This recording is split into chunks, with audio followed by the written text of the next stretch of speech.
Almighty God, we, the representatives of the citizens of the City of Brisbane, are assembled here to strive and care for the welfare of our city and all its people. Lord, we ask that you guide us in the decisions we make today. Amen. Brisbane City Council acknowledges this country and its traditional custodians. We acknowledge and respect the spiritual relationship between traditional custodians and this country, which has inspired language, songs, dances, law and dreaming stories over many thousands of years.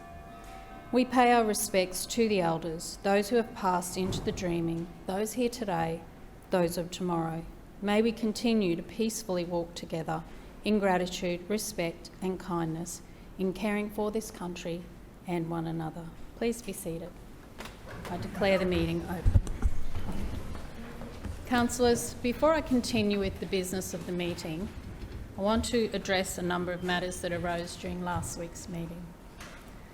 After last week's meeting, I sought guidance following my ruling that a councillor who, in my view, had met the requirements of the meeting's local law when seeking to suspend the standing rules should cease speaking. In this matter, I erred in my ruling, and I apologise to all councillors involved. I also wish to address the use of the word lie during the debate in this place. I have now had time to consider the ruling of a previous chair of council that this word in any form is not to be used.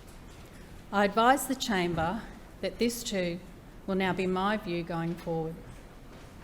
On a similar issue, I have had time to consider the use of the word corrupt as an allegation against another councillor in this place. I now advise the chamber that I believe that the use of this word in any form as an allegation against another councillor is unacceptable and is not to be used. If any councillor genuinely believes that corrupt behaviour has occurred, you have an obligation to refer the matter immediately to the appropriate authority. I have also reflected on my need last week to issue a reprimand to a councillor for speaking with the clerks in an inappropriate fashion. I say to all councillors that if you have concerns with my rulings, take it up with me in accordance with the meeting's local law, and please do not berate the clerks. There is a significant imbalance of power in such a situation which is completely unacceptable. We should recognise that the clerks are council staff and are entitled to a safe workplace. Finally, let me address the unsuitable behaviour that occurred last week on both sides of the chamber. I acknowledge that this is a place of robust debate. However, I will not allow unsuitable meeting conduct to continue unchecked. I will give councillors the opportunity to rectify their behaviour, but if this is ignored, I will refer to Section 21 of the meeting's local law and issue orders as appropriate. We will now move to the next item on the agenda, which is apologies. Are there any apologies? Councillor Dixon. Chair, I advise that Councillor Ryan Murphy and Councillor Sarah Hutton will be absent today, and I move that they be granted a leave of absence from the meeting. Seconded. It has been moved that Councillor Murphy and Councillor Hutton, seconded by Councillor Gibney, be granted a leave of absence from this meeting. All those in favour say aye. Aye. Those against, no. The ayes have it. Confirmation of minutes, please.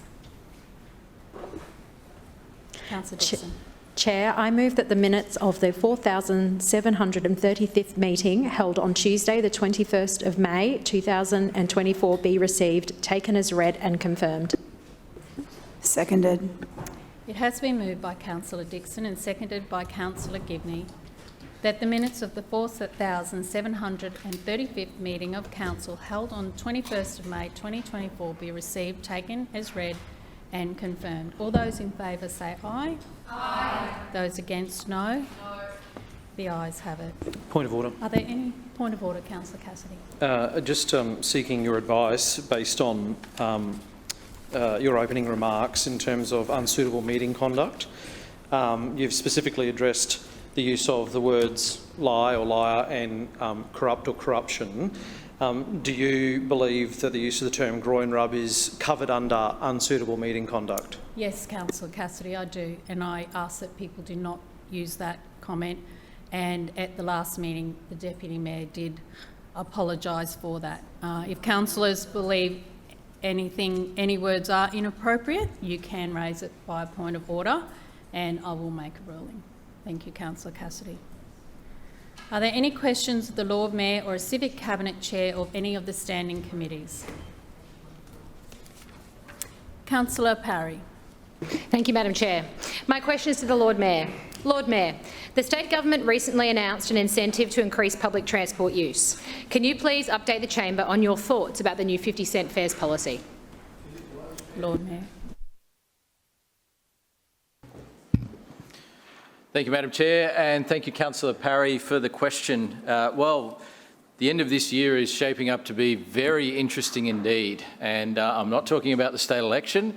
I'm talking about an interesting time for public transport in southeast Queensland. We know that there's been concerns about affordability on our transport network for many years, and we also know that the responsibility for addressing those concerns has always been the Queensland State Government, who sets fares and collects fare revenue. So this recent announcement is something I welcome. I welcome it for a couple of reasons. Number one, because unlike in the past, it's not a case of council subsidising state government fares, as some people have proposed. It's a case of the state stepping up within their area of responsibility and taking action. But secondly, I'm excited because there's been a lot of speculation for many years about the impact that increased affordability will have on public transport patronage. Will reducing fares significantly lead to a significant increase in patronage?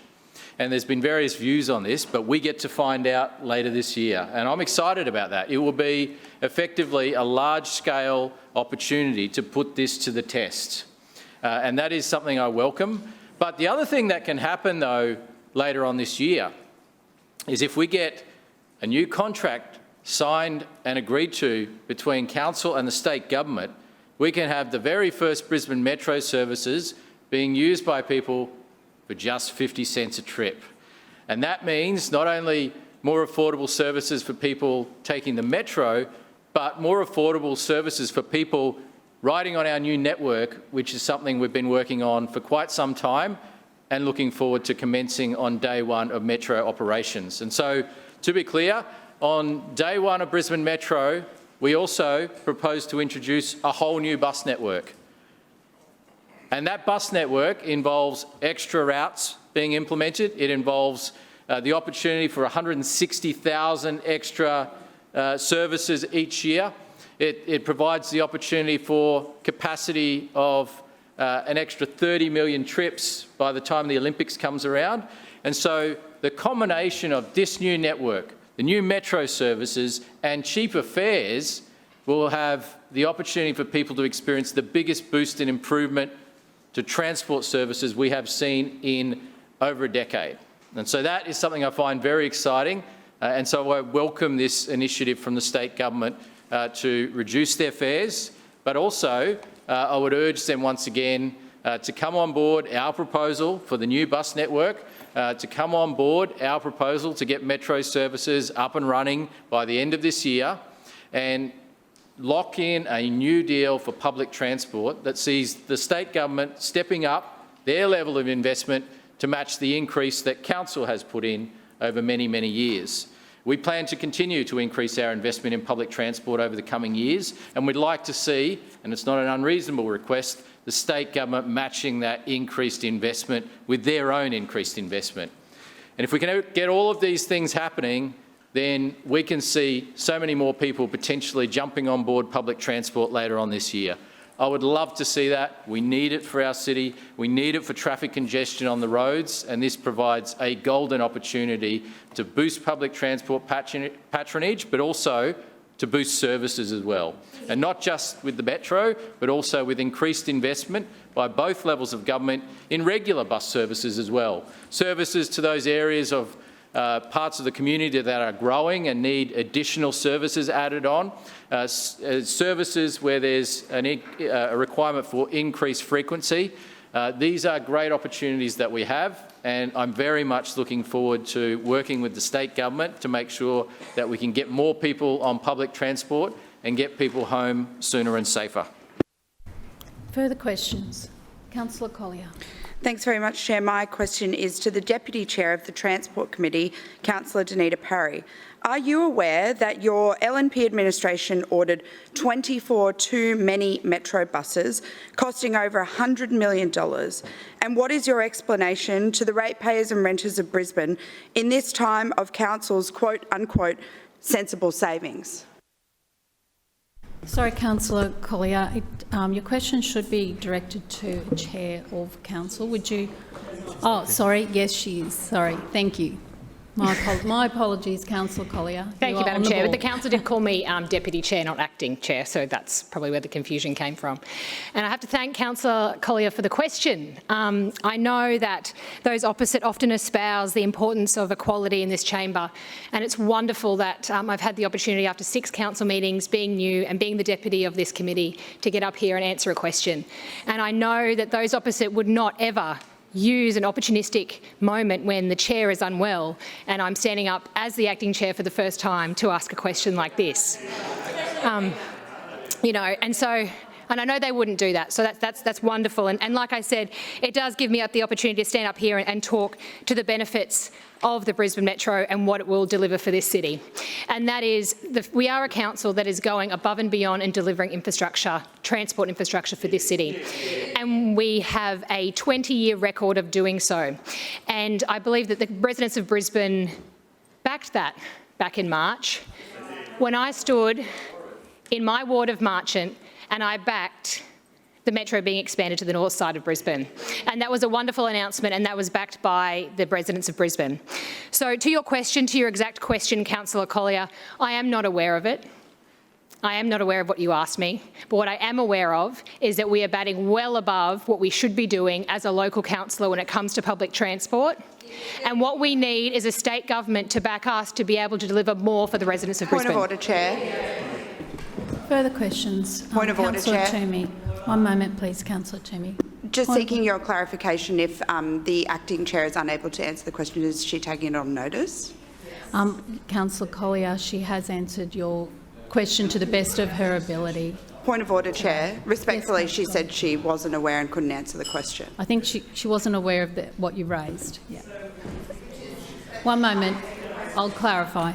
Councillor Parry. I think it was a yes or no question. Was I aware? And the answer was no. Thank you.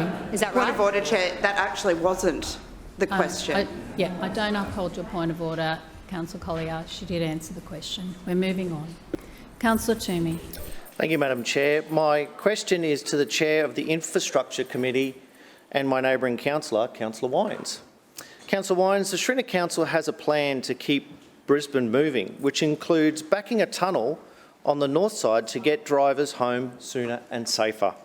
Can you please update the chamber on the latest move by the state government, which is blocking the progress of our much anticipated tunnel? Councillor Wines. Thank you, Councillor Toomey. Can I recognise Councillor Toomey's keen and enthusiastic support of getting his residents home sooner and safer, and his commitment to an even better transport system for the north side. So this has been an item well discussed in this place. Because of traffic congestion on state roads on the north side, there is significant time lost for commuters to a productivity value of about $312 million a year. Now, that's how much productivity is lost by people being stuck in traffic. We are a unit, as you well know, Madam Chair, who's committed to the north side and improving the circumstances of people who live in that wonderful part of the world. I was part of a team who delivered a series of proposals funded by the federal government that were able to consider road, active transport, public transport and subterranean rail options that would satisfy issues through both Gympie Road and through the South Pine Road corridors. to some extent addressing the Stafford Road corridor. Now, at the time of the release of our projects, the then minister, I've got to use this title correctly, the failed minister, Mark Bailey, called our work feeble and of a low quality.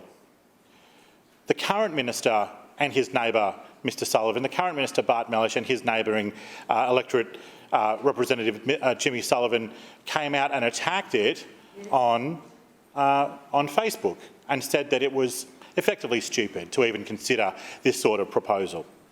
Now, somewhere between 5 and 7 weeks later, those two gentlemen were standing up announcing their commitment to a duplication of our work.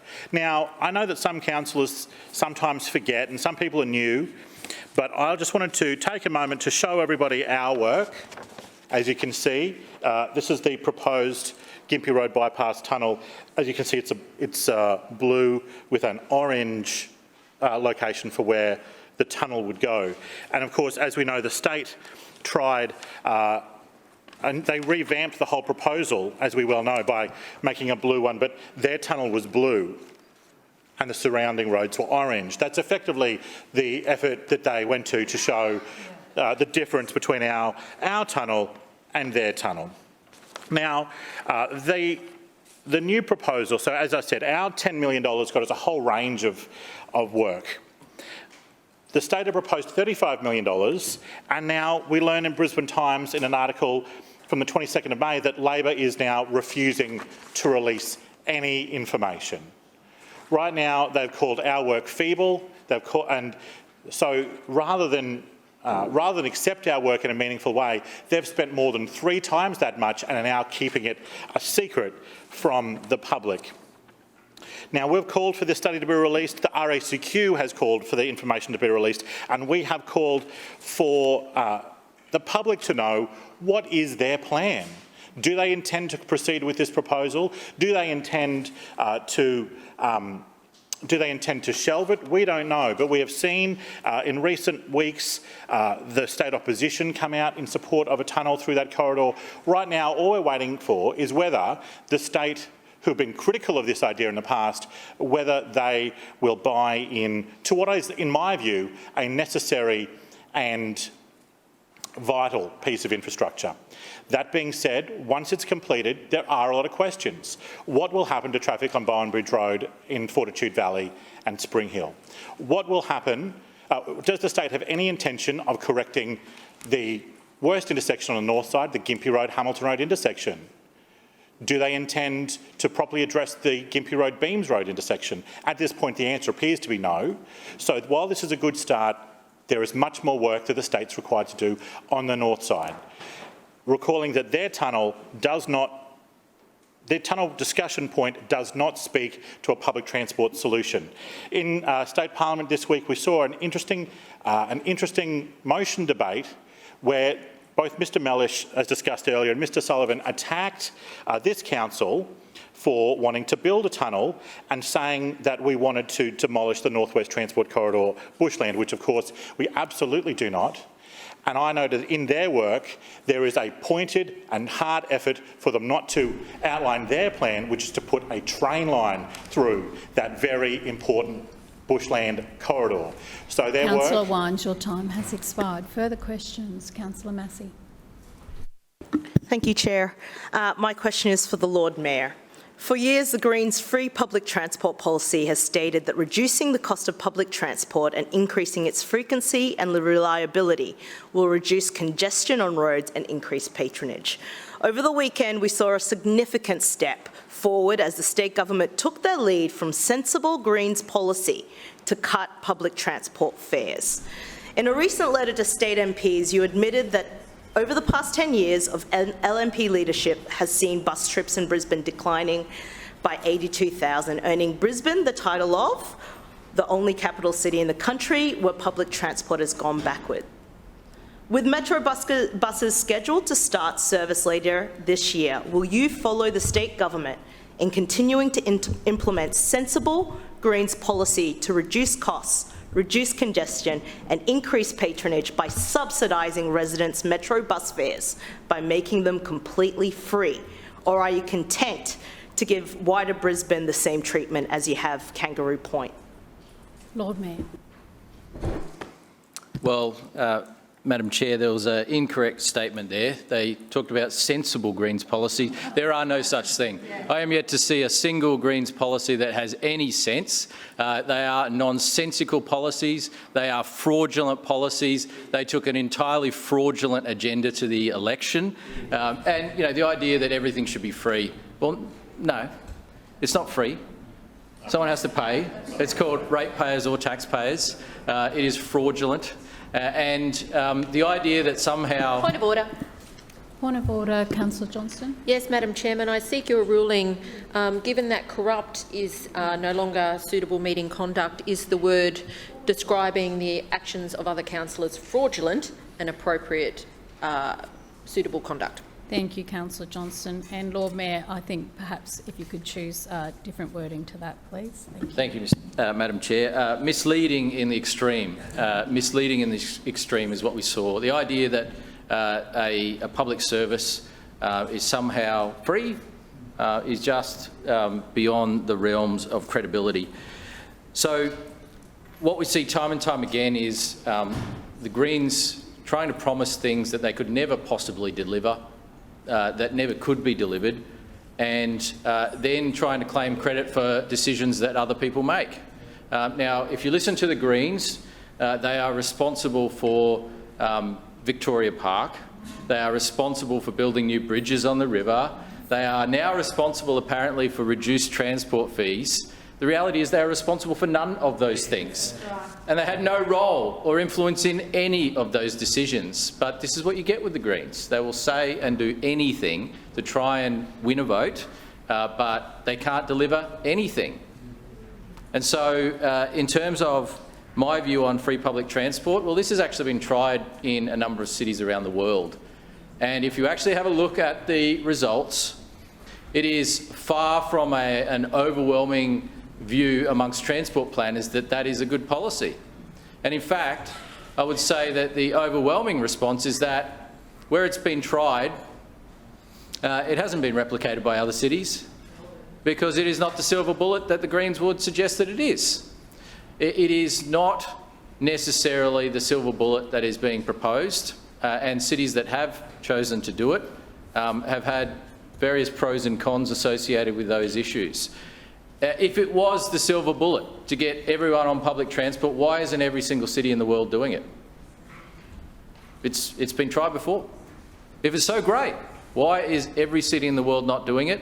The reality it is not the perfect solution that is being suggested. What I would like to see is, as I made clear in the answer to my question earlier from Councillor Parry, not only a reduction in fares, which we've seen proposed by the state government, but also an increase in services, which is exactly what we're proposing to do in our new contract with the state government. We are currently in detailed and intensive negotiations with the state government about what the new transport network in Brisbane will look like and how that will be funded. And as I said before, we are absolutely stepping up and we are planning to increase our investment over and above what we're already putting in, over and above the fact that we've put in over $1 billion into the state government's transport network with the Brisbane Metro project. But we want to put in more, but we just want them, in a fair way, to increase their investment as well. And what will that do? That will mean the people of Brisbane will benefit. And the people of Brisbane will benefit whether or not they catch public transport or not, because getting more people onto public transport with more services, more frequent and reliable services, also means a reduction in traffic congestion as well on our entire network. And so our priority is to provide real funded solutions in partnership with the state government to the transport and traffic challenges, not to make false and empty promises like the Greens do. Further questions? Councillor Marx. Thank you, Chair. My question is to the Chair of the Environment, Parks and Sustainability Committee, Councillor Davis. Councillor Davis, last week we heard Councillor Griffiths cry poor about an apparent lack of funding for his area. For the benefit of the councillor, can you please update him on the recent investment into the Maruka ward by the Brisbane Council? Councillor Davis. Thank you. Thank you, Madam Chair, and through you, I'd like to thank Councillor Marx for the question, and I know Councillor Marx was as bewildered as I was about Councillor Griffith's assertions last week, because the week before, Councillor Marx joined me on an excursion to the Maruka ward to see the progress of the Archerfield Wetlands District Park, which is an investment of $20 million by this administration in a project in his ward. This is a project which is going to deliver a magnificent outcome for residents, not only in the Maruka ward, but also in Forest Lake ward. Just one moment, please, Councillor Davis. Councillor Griffiths, please don't call out. Point of order, I didn't get an invite to that trip. Thank you, Councillor Griffiths. Please don't call out while other councillors... All councillors, it's okay when you are supporting each other, I understand that, but calling out across the chamber while someone is speaking, you must remain quiet, please. Thank you, Councillor Davis.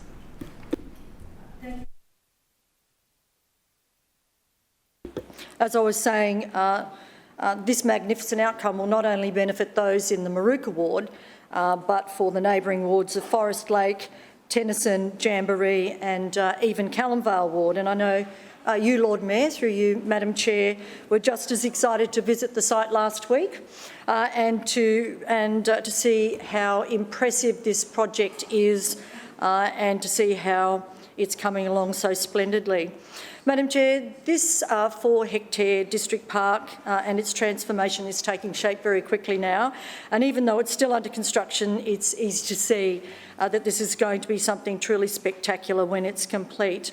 What's important to note is that the Archerfield Wetlands District Park is just the gateway to the 150-hectare Archerfield Wetlands Parklands, which is so massive that it encompasses parts of 5 different suburbs, and that is Archerfield, of course.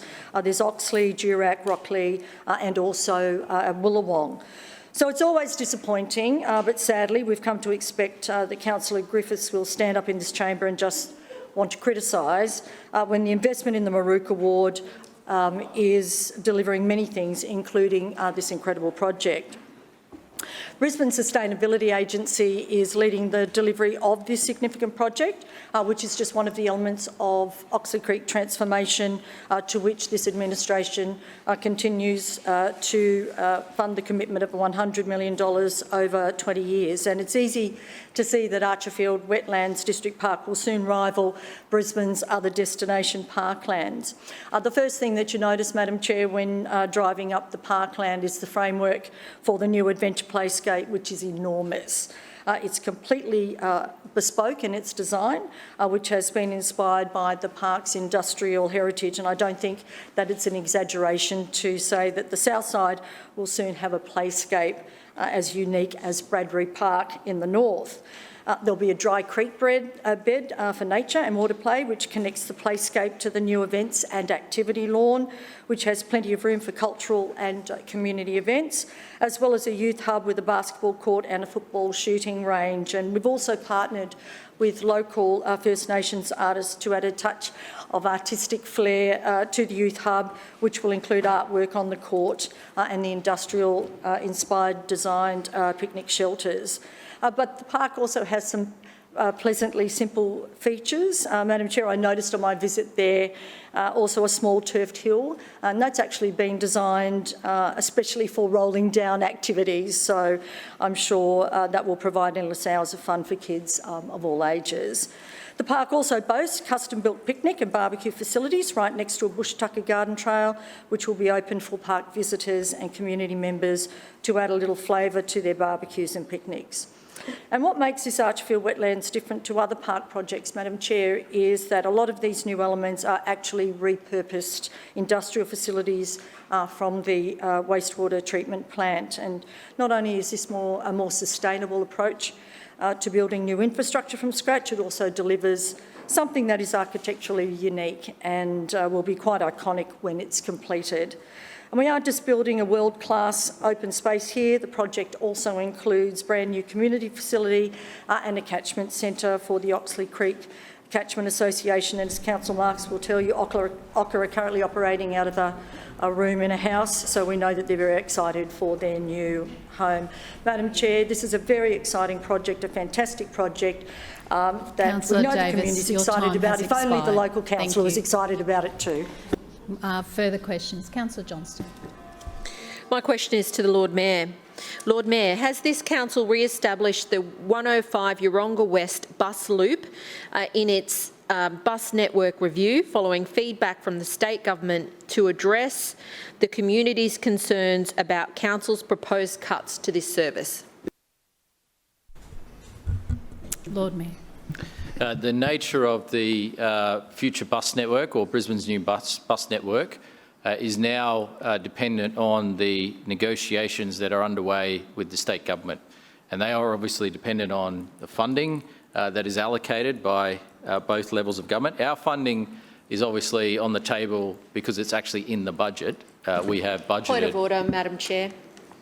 Point of order, Councillor Johnston. My question is an issue around relevance. My question was not about funding, it was whether council has re-established the Yeronga 105 bus loop. Thank you, Councillor Johnston. The Lord Mayor is getting to your answer. Lord Mayor. Well, Madam Chair, I would think that establishing or re-establishing a bus route is related to funding. I would think that there's a clear link there because there is. And as I was pointing out, Madam Chair, these discussions that are going on at the moment will decide what elements of our new bus network can go ahead, and they will also decide the future growth opportunities for new services as well. And so in terms of the question that Councillor Johnston has asked, we have submitted all of our work on the new bus network to the state government, and we are effectively waiting for their approval, but we are waiting for their approval as part of the new contract negotiations that are happening right now as we speak. And so we would like to see increased investment in the network. We are proposing to increase our investment in the network, and with increased state investment, then we can deliver some great improvements to services, including new services in the network. Now, one of the things that is up for discussion with the state government is an ongoing process of review of the network so that... Point of order, Madam Chair. Point of order, Councillor Johnston. Yes, my question is specifically about the Yeronga West bus loop that the council has proposed to cut. The state has provided feedback that that needs to be addressed. Thank you, Councillor. And the Lord Mayor is talking about a general bus review, which is not relevant to the question. I believe the Lord Mayor is relevant, so I don't uphold your point of order. He's talking about, I'm sure that's part of the whole network. So, Lord Mayor. Councillor Johnston is well aware, Madam Chair, that bus services in Brisbane are jointly funded by the council and the state government. And so any decision on a service either being added in or taken away is absolutely a joint decision to be made. Point of order, Madam Chair. Point of order, Councillor Johnston. I claim to be misrepresented. I note your claim of misrepresentation. And so these decisions do not just happen in some kind of isolated vacuum where council makes a decision. This or any changes to the network are signed off and approved by TransLink, which is a state government department. And so Councillor Johnston is well aware of this. And this idea, which I know where it's coming from, I know who's peddling it, is coming from people who denied council funding, in fact, one person who denied council funding for year in, year out as the former Transport Minister and was quite happy to see no real increase in state government funding for bus services in Brisbane, while pouring all of the money into a giant hole called Cross River Rail, while starving the Brisbane bus network of funding. And now, you know, trying to stir up some concern. Point of order, Councillor Johnston. Yes, thank you. The residents that I represent in Yeronga West are very keen to know the answer to this question. Thank you, Councillor Johnson. And I'd That's ask you not a to point ask the of Lord Mayor order. to address it instead of Cross River Rail. Order. The Lord Mayor is addressing the question. Lord Mayor. Okay. Further questions? Sorry, point of order. Point of order, Councillor Johnson. Yes, I have a point of misrepresentation. Oh, sorry. My apologies. Please go ahead. Yes, my question today was in respect to the 105 Yeronga West bus loop and whether Council had restored it. The Lord Mayor said I was well aware that bus services were funded jointly by Council and the State, but I certainly am well aware that Council directly funds numerous bus services through its budget, not just through the arrangements the Lord Mayor raised. Thank you. Further questions? Councillor Marx. Yes, thank you, Madam Chair. My question is to the Chair of Environment, Parks and Sustainability Committee, Councillor Davis. Councillor Davis, Brisbane is the koala capital of the world, and we're doing everything we can to increase Brisbane's koala population. Can you please update the latest project protecting Brisbane's koalas? Lord Mayor. Oh, sorry, Councillor Davis. Thank you, Madam Chair, and through you, I'd like to thank Councillor Marx for another great question, because Councillor Marx, like the Lord Mayor, is absolutely passionate about protecting our wildlife and making Brisbane the koala capital of the world.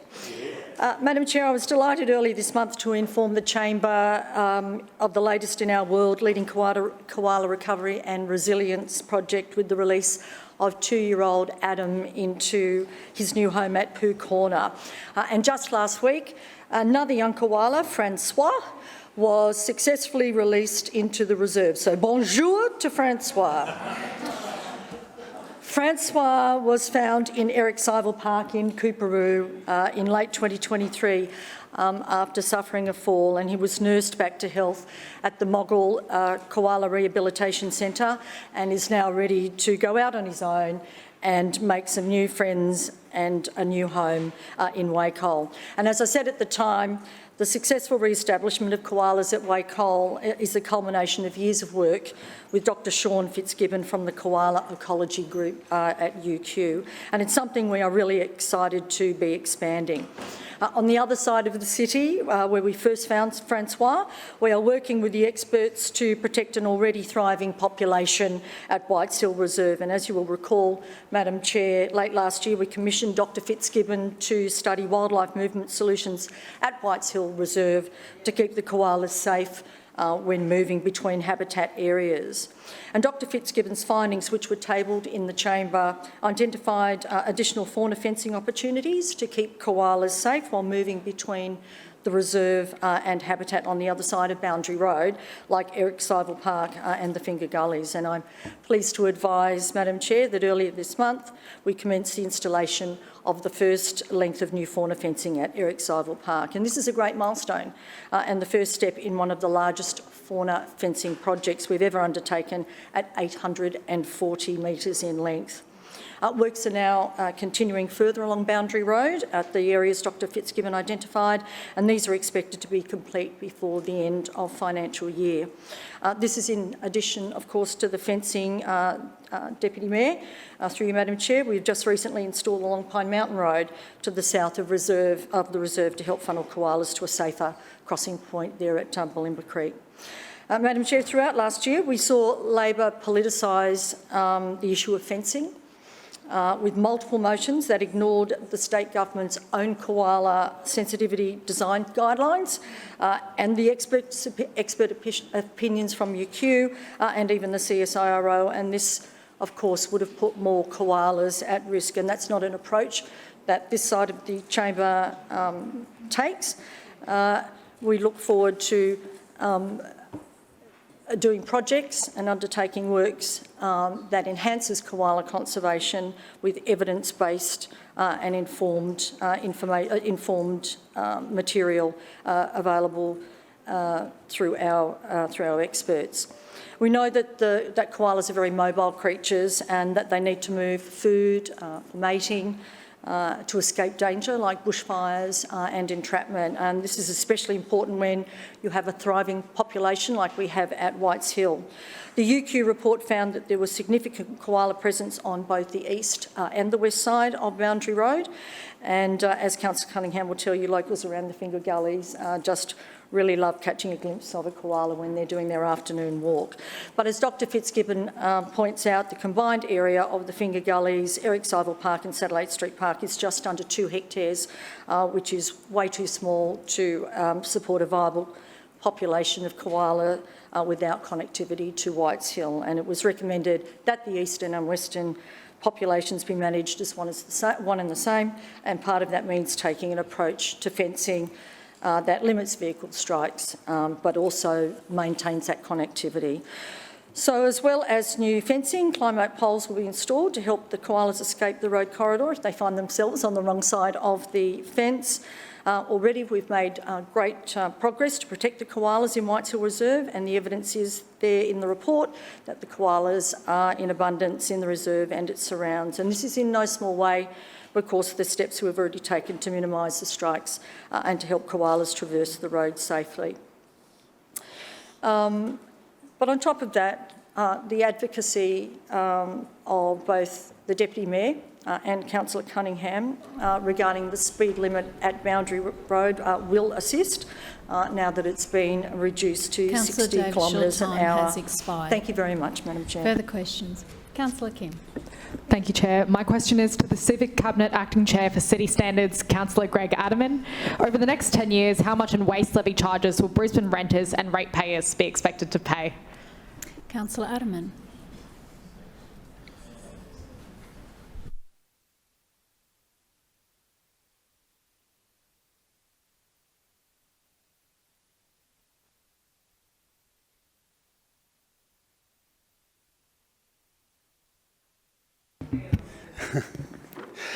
Thank you, Chair.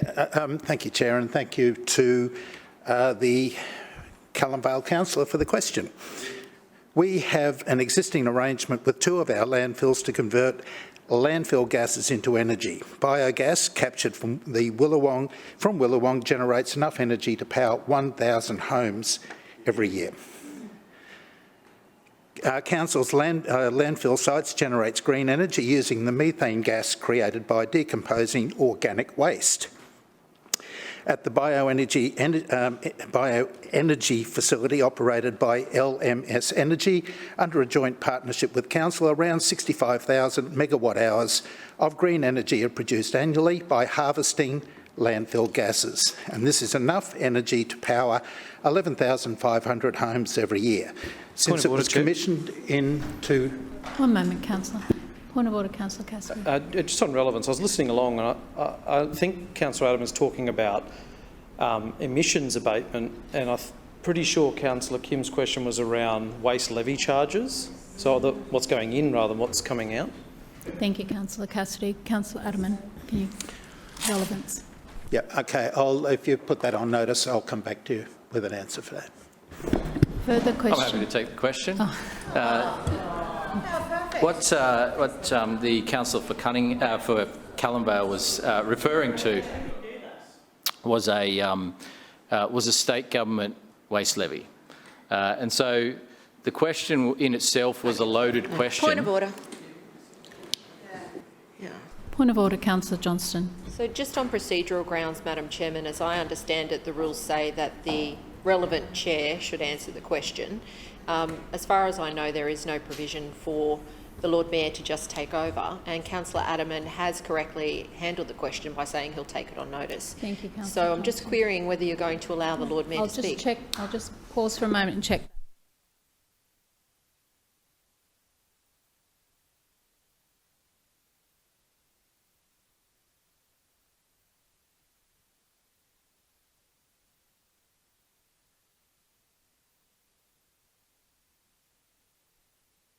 Thank you, Councillor. Sorry, yes, Councillor Johnson was put to Councillor Adaman and he has answered the question, so we'll move on. Any further questions?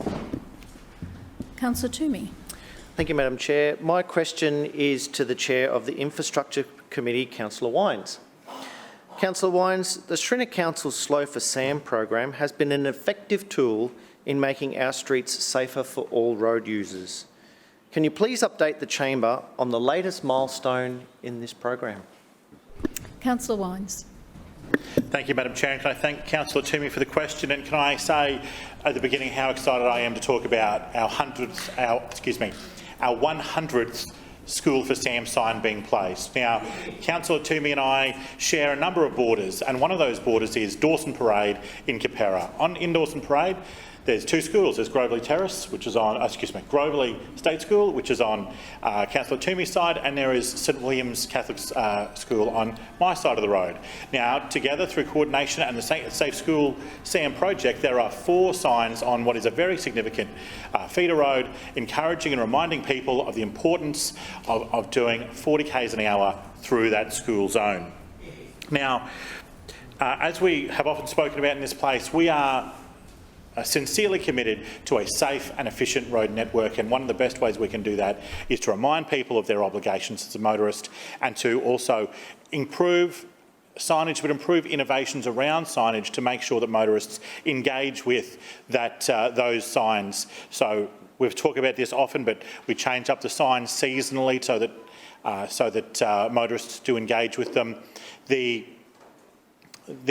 original speed awareness monitor was actually put on Bank Street in Alderley, and it has been in place there for more than 10 years. And we've allowed it to stay there to see if moving it or leaving a sign in place would work in the long term. And we know that driver behaviour actually doesn't diminish with the length of time that a SAM sign is in place. But the real achievement here is that 4 years ago, Lord Mayor Schrinner and his team committed to putting 100 SAM signs out the front of schools right across the city, and I can confirm that in the first quarter of this year, the 100th sign was placed. These signs are right across the city. Just so that you know the implementation regime of those signs, in financial year 2021 there was 31 placed. In 21-22 there was 30 placed, in 22-23 there was 22 signs placed, and in financial year 23-24 there was 17 signs placed, with the 100th being installed at Centenary State High School, Yallambee Street, Jindalee, a school which caters for more than 1,700 students. So we know that the typical SAM sign is highly effective, with our data showing promising trends that an average speed reduction of 8 kilometres per hour occurs for vehicles that had previously, in compared to the previous non-electrified sign speed. The reduction not only enhances safety for pedestrians and cyclists, but also contributes significantly to the likelihood, it contributes significantly to the reduction in the likelihood and severity of motor vehicle accidents. Every site for SAMs that was permanently installed in front of schools, as well as the relocatable ones, are strategically chosen to address traffic patterns, speeds and school zone requirements. With monitors right across the city, we were able to, I suppose, for want of a better word, celebrate the 1 billionth person passing one of our speed awareness monitors. So they are part of our active school travel program now. They are part of our ensuring that motorists are aware of on higher order corridors, because some councils may recall that 40 k's on main roads is a relatively new idea or hasn't always been in place. So these signs allow and prompt motorists to better respond and navigate those circumstances. Now, speaking to the speed awareness monitors in schools, I have in front of me a list of all schools which I will happily table for the consideration of the council, but I can say that the winner with the most number of SAM signs for schools was Councillor Marks in Runcorn Ward with 8. Second place, Councillor Huang with 7, Councillor Griffiths with 7, and Councillor Adams with 7. I can say that in case there's any questions of bias, the inaugural ward received 3. in case there was any concern so these were a needs-based, school-based system. So I note, for example, some wards have more schools than others, and some wards have schools more likely to be on main roads or on significant roads than others, which has led to that scenario. Councillor Wines, your time has expired, and that now ends question time. Lord Mayor, Establishment and Coordination Committee report of 20th of May 2024. Point of order, Madam Chair. Yes, Councillor Johnston, what's your point of order? Did you say point of order? Yes. Yeah. What's your point of order, Councillor? Thank you. I seek leave to suspend standing orders in order to move an urgent motion regarding pedestrian safety. Seconded. It has been moved by Councillor Johnston and seconded by Councillor Cassidy to suspend standing orders to move a motion. Councillor Johnston. Thank you, Madam Chairman. I would like to suspend standing orders in order to move the following motion, which could not be put on the agenda yesterday because it only came to my attention this morning. And that motion would be that Brisbane City Council urgently moves the street light built in the middle of the footpath on Kadumba Street, Yeronga, to align with other poles and signs closer to the curb to restore pedestrian access, especially for mobility impaired people. Now, this matter is incredibly urgent and had to be put on the agenda today now because this morning in committee, when I made inquiries about this issue, I was advised by very senior council officers that there is no problem with the street light being built in the middle of the footpath, and I table a copy of the street light that was built in the middle of the footpath. I was also advised that it was built in accordance with the plan, and I'm also tabling a copy of the plan that shows that the street light was not bought. Yeah, just stick to why it couldn't be put onto the... And I'm doing that by outlining the fact that there is a street light that has been built in the middle of a footpath blocking pedestrian access, and it's not been built in accordance with the plan. And upon raising this issue this morning with Council, Council did not address the issue. They said that the project's not finished, and we have a situation in Yeronga where pedestrians cannot walk down the footpath on a fairly busy main road. This is incredibly important that it is... Don't debate. Stick to why it couldn't be put on the agenda, please. It's incredibly important that this motion comes forward today because this morning, upon asking Councillor Wines, who were all present in the committee, they did not acknowledge that this was a problem. They did not acknowledge that Council would do anything to address it. So it is incredibly important that this motion is put on the agenda today so that Yeronga residents can have safe footpath access restored and people with disabilities or mobility issue can safely negotiate the footpath. I will now put the motion to suspend standing orders. All those in favour say aye. Aye. Those against say no. No. The noes have it. The suspension of standing rules is lost. A division has been called by Councillor Johnston and seconded by Councillor Massey. All those in favour to the right and those against to the left. Please ring the bells.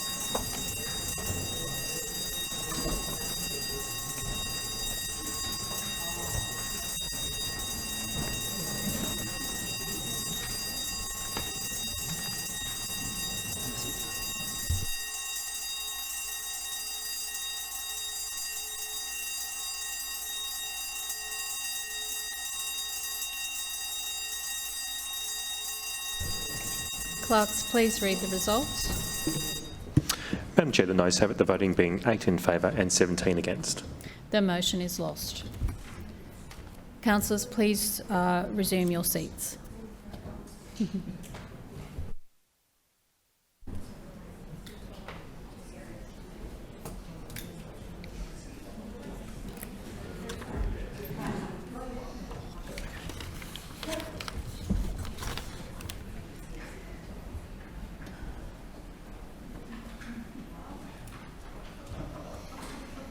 Lord Mayor, Establishment and Coordination Committee report of 20 May 2024. Madam Chair, I move the report of the Establishment and Coordination Committee meeting held on Monday, 20th of May 2024 be adopted. Seconded. It's been moved by the Lord Mayor and seconded by the Deputy Mayor that the report of the Establishment and Coordination Committee meeting dated Monday the 20th of May 2024 be adopted. Lord Mayor. I'd like to amend today's agenda so that the presentation of petitions and general business occurs straight after the committee reports.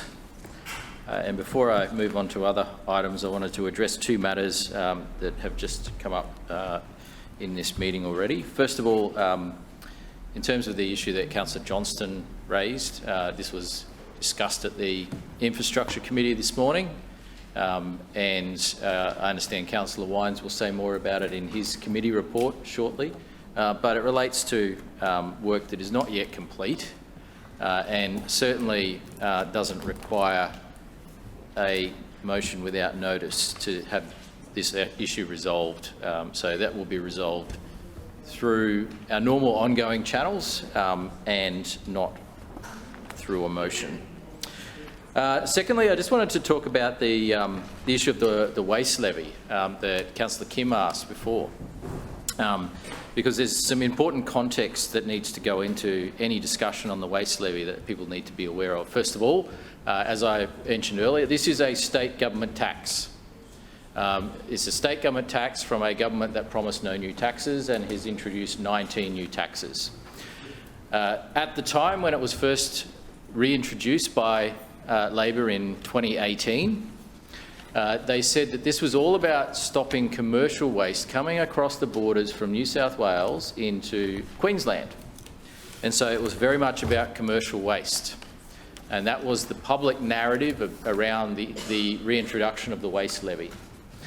And we were also told at that time that there would be no impact on households and that it was all about commercial waste.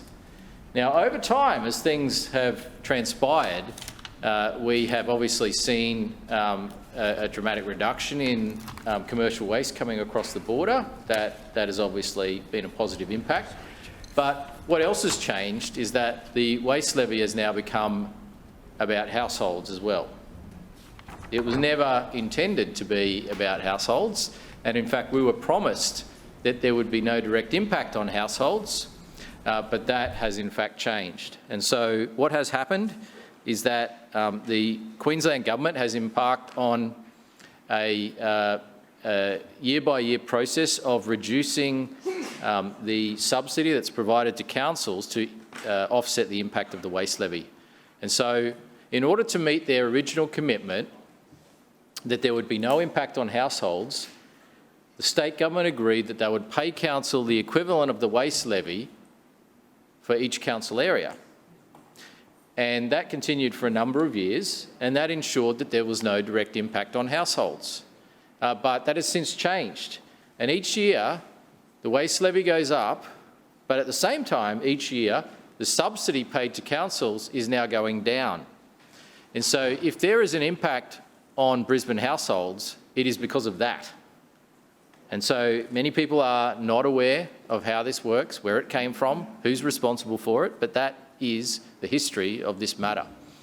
And so we have an ongoing situation where, the red top bin collection that occurs as it goes into landfill will attract now an increasing component of the state government's waste levy because they are reducing their subsidy and at the same time they are increasing the rate of the waste levy each year. So any discussion about how much Brisbane residents will pay, well, they're not paying us, they're paying the state government's waste levy. That's what's happening. And so it's important to be clear on who's responsible for this. As I always do, I wanted to talk about the lighting up of assets throughout the week. Last night, the Story Bridge, Victoria Bridge and City Hall were lit up in black, yellow, red, blue, white and green for Reconciliation Week. Reconciliation Week is a time to take stock of the progress that's been made for Aboriginal and Torres Strait Islander communities across the country, but also we can acknowledge the work that needs to be done and recommit ourselves to further progress. Today is LGBTQ Domestic Violence Awareness Day, and our assets will be lit up in rainbow to show support for this day. Domestic and family violence is a scourge in all of its forms, and this light-up shows our support for members of the LGBTQ community who sadly endure this violence. And we know the figures that are coming out often are underreported, but the LGBT community, TQ community, suffers significant cases of domestic violence, and it is something that, like any domestic violence across the community, we must push back against, we must fight against, and we must resist because it is unacceptable. Also tonight, City Hall will be lit up in red, blue and green for Azerbaijani National Day. Azerbaijan declared independence from the Russian Empire on the 28th of May 1918, and they were born out of the collapse of the Russian Empire following the revolution in 1917. And this day celebrates the creation of their country. Tomorrow night, Radcliffe Place, Story Bridge and Victoria Bridge will be lit up in purple to support Darkness to Daylight.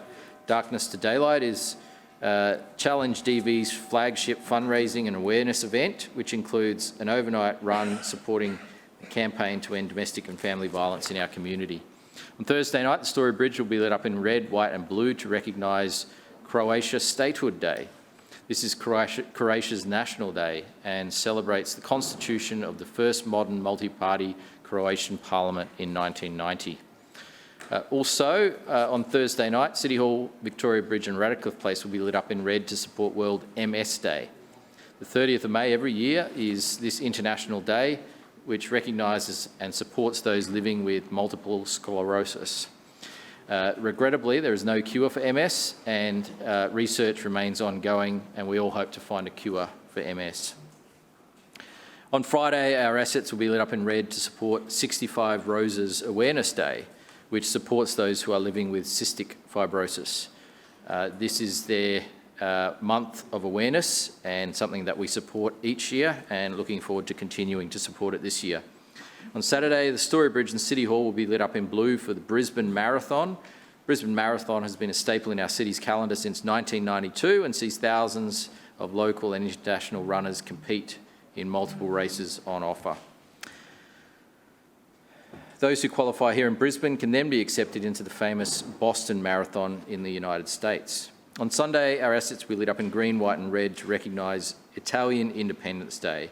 Every year on the 2nd of June, Italy celebrates Festa della Repubblica, Italy's National Day. On behalf of the city, I wish all Brisbane Italians a very happy National Day this coming Sunday. The items in front of us, item A is the third budget review for the 23-24 financial year. This budget review reflects the ongoing evolving financial situation, which is impacted by two major factors: a reduction in revenue, a significant reduction in revenue due to economic factors, and also an increase in costs and inflationary pressures. And so this is something that we flagged last year as an emerging problem which needed to be responded to. We obviously took action to make sensible savings by reducing expenditure across council by 10%, and this was done to protect council's finances and ensure that we keep the pressure off ratepayers and renters as well. The most significant change in this review is a $127 million reduction in revenue. Now, nearly 1/3 of that $127 million reduction in revenue is related to reduced development activity. And so this is effectively what we've been talking about for quite some time, which is builders are not building. Projects are not feasible to go ahead at this point in time, which is why all three levels of government need to get involved in making projects feasible. And so this is something that is a real issue and is having a real impact as well on the council budget. Around more than $40 million of the $127 million reduction is related to reduced development activity or reduced building activity in the city. And so at a time when we have a housing shortage, we are seeing lower than anticipated construction activity when it comes to development and building. So that's obviously concerning, and unless all three levels of government can step up and get into this space to make sure projects are more feasible, we will see the housing shortage continue to be a challenge going forward, because the signs of new growth that we were hoping for are not necessarily appearing, and in fact there's less growth and less building than we were hoping for Lord in Mayor, that your private time market. has expired. Move for an extension. Seconded. It has been moved by the Deputy Mayor and seconded by Councillor Dixon that the Lord Mayor be granted an extension of time. All those in favour say aye. Aye. Against, no. The ayes have it. Lord Mayor.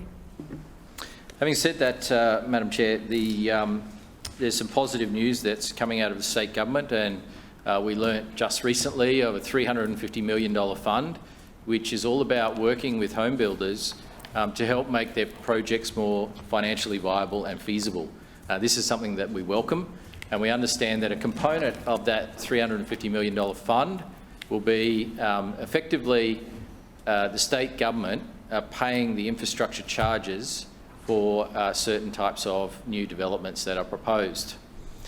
This is obviously something we would welcome because obviously infrastructure charges are one part of the equation when it comes to the financial viability of a project. They are not the most important part, but they're certainly one part of it. There are other parts of it as well, and action is needed on all of those parts of it.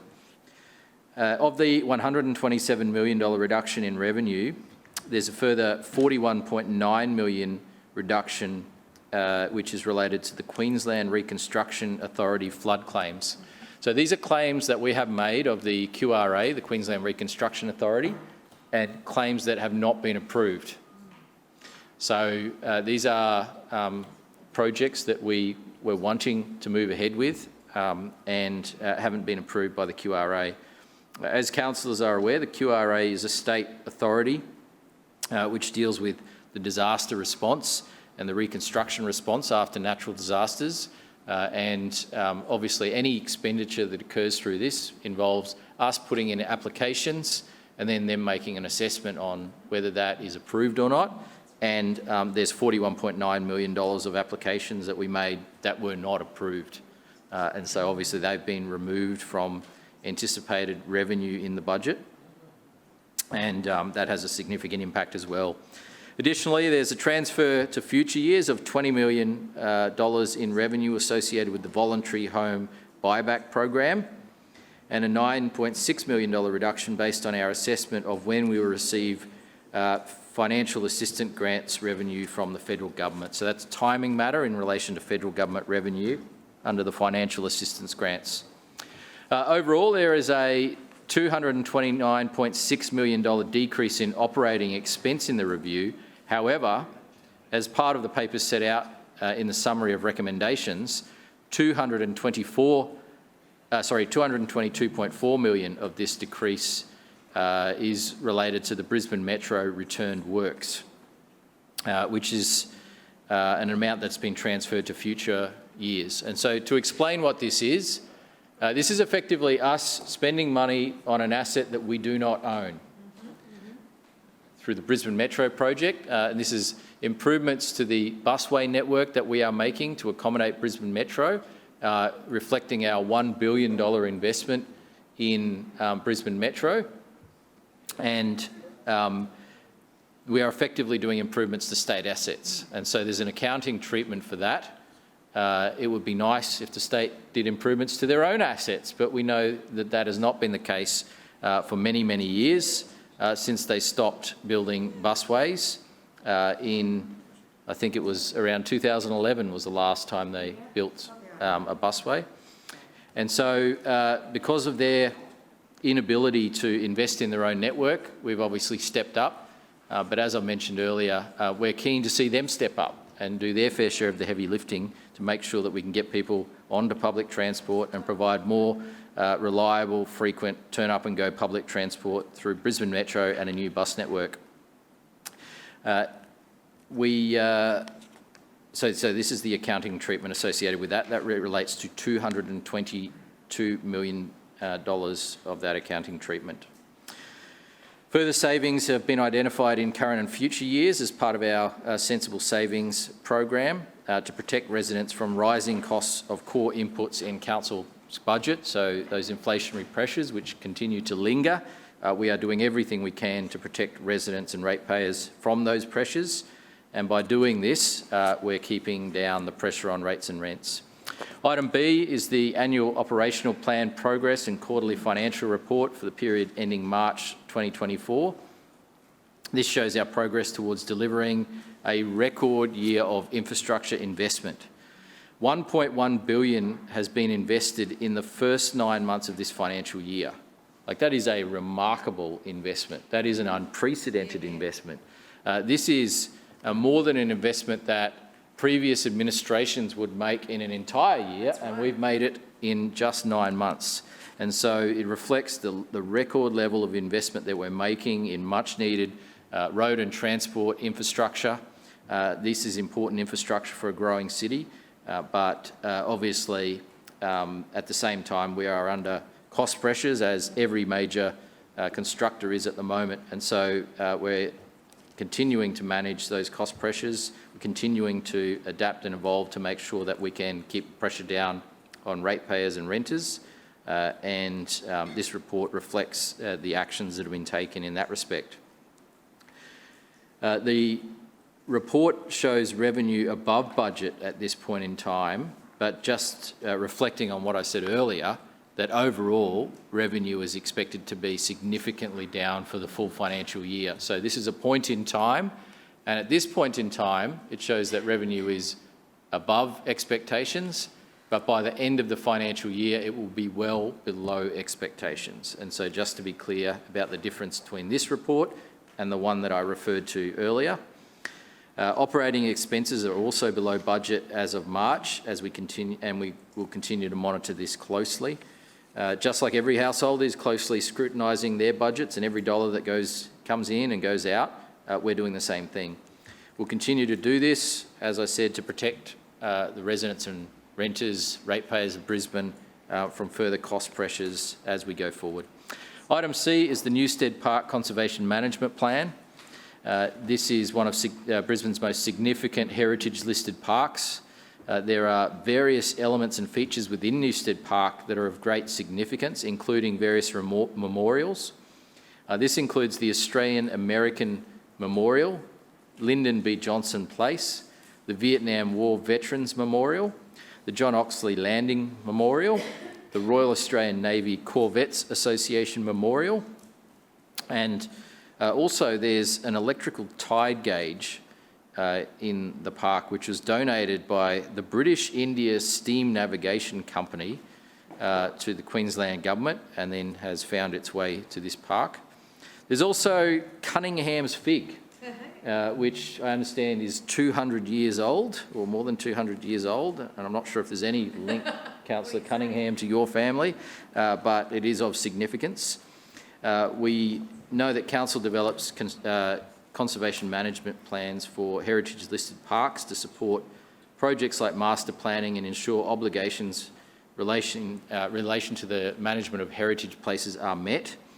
And the purpose of this CMP is essentially to act as a guide about the care of those heritage places, to make sure that any other work that occurs in the park has due respect for these heritage places and heritage trees in this case. And so this CMP was prepared prior to the construction of the new Breakfast Creek Bridge and guided us during the construction of that project, which is obviously now complete and being very well used by people from all over Brisbane. We're now in a position to lodge the CMP with the Department of the Environment, Science and Innovation, and this sets out our management strategies for preserving Newstead Park's heritage while also improving its amenity for the community. Just recently, in fact, we've undertaken a number of sympathetic improvements, including the construction of a new fully accessible and DDA-compliant toilet block. We've also undertaken pathway upgrades in line with the CMP to better connect the path, which has also been an important part of the active transport network in the local area. We'll continue to invest in the maintenance and improvement of the park, as we have done for many years in accordance with this CMP, and I commend it to the chamber. Further speakers. Councillor Cassidy. Thanks very much, Chair. I'll just ask that I'll speak on all these items and ask that item C be taken seriatim for voting, please. And I appreciate that as the Brisbane Comedy Festival wraps up, that the Lord Mayor is able to participate but keep such a straight face when he enters so much satire into the debate when it comes to the state of Brisbane City Council's budget currently before us today. Well, as at the end of March anyhow, the papers that we have before us today.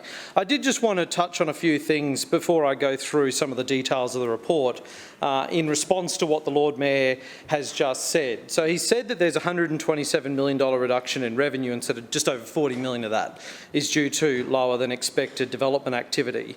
But he didn't talk about then the $330 million plus reduction in capital and expenses across just a couple of program areas, predominantly Program 2 and Program 3, which is Council's main bread and butter when it comes to delivering new projects, new park upgrades, playground upgrades, our green space, purchasing bushland, fencing for koalas, whether that's safe paths to schools and whether that's crossing upgrades, new zebra crossings, intersection upgrades, all that sort of stuff.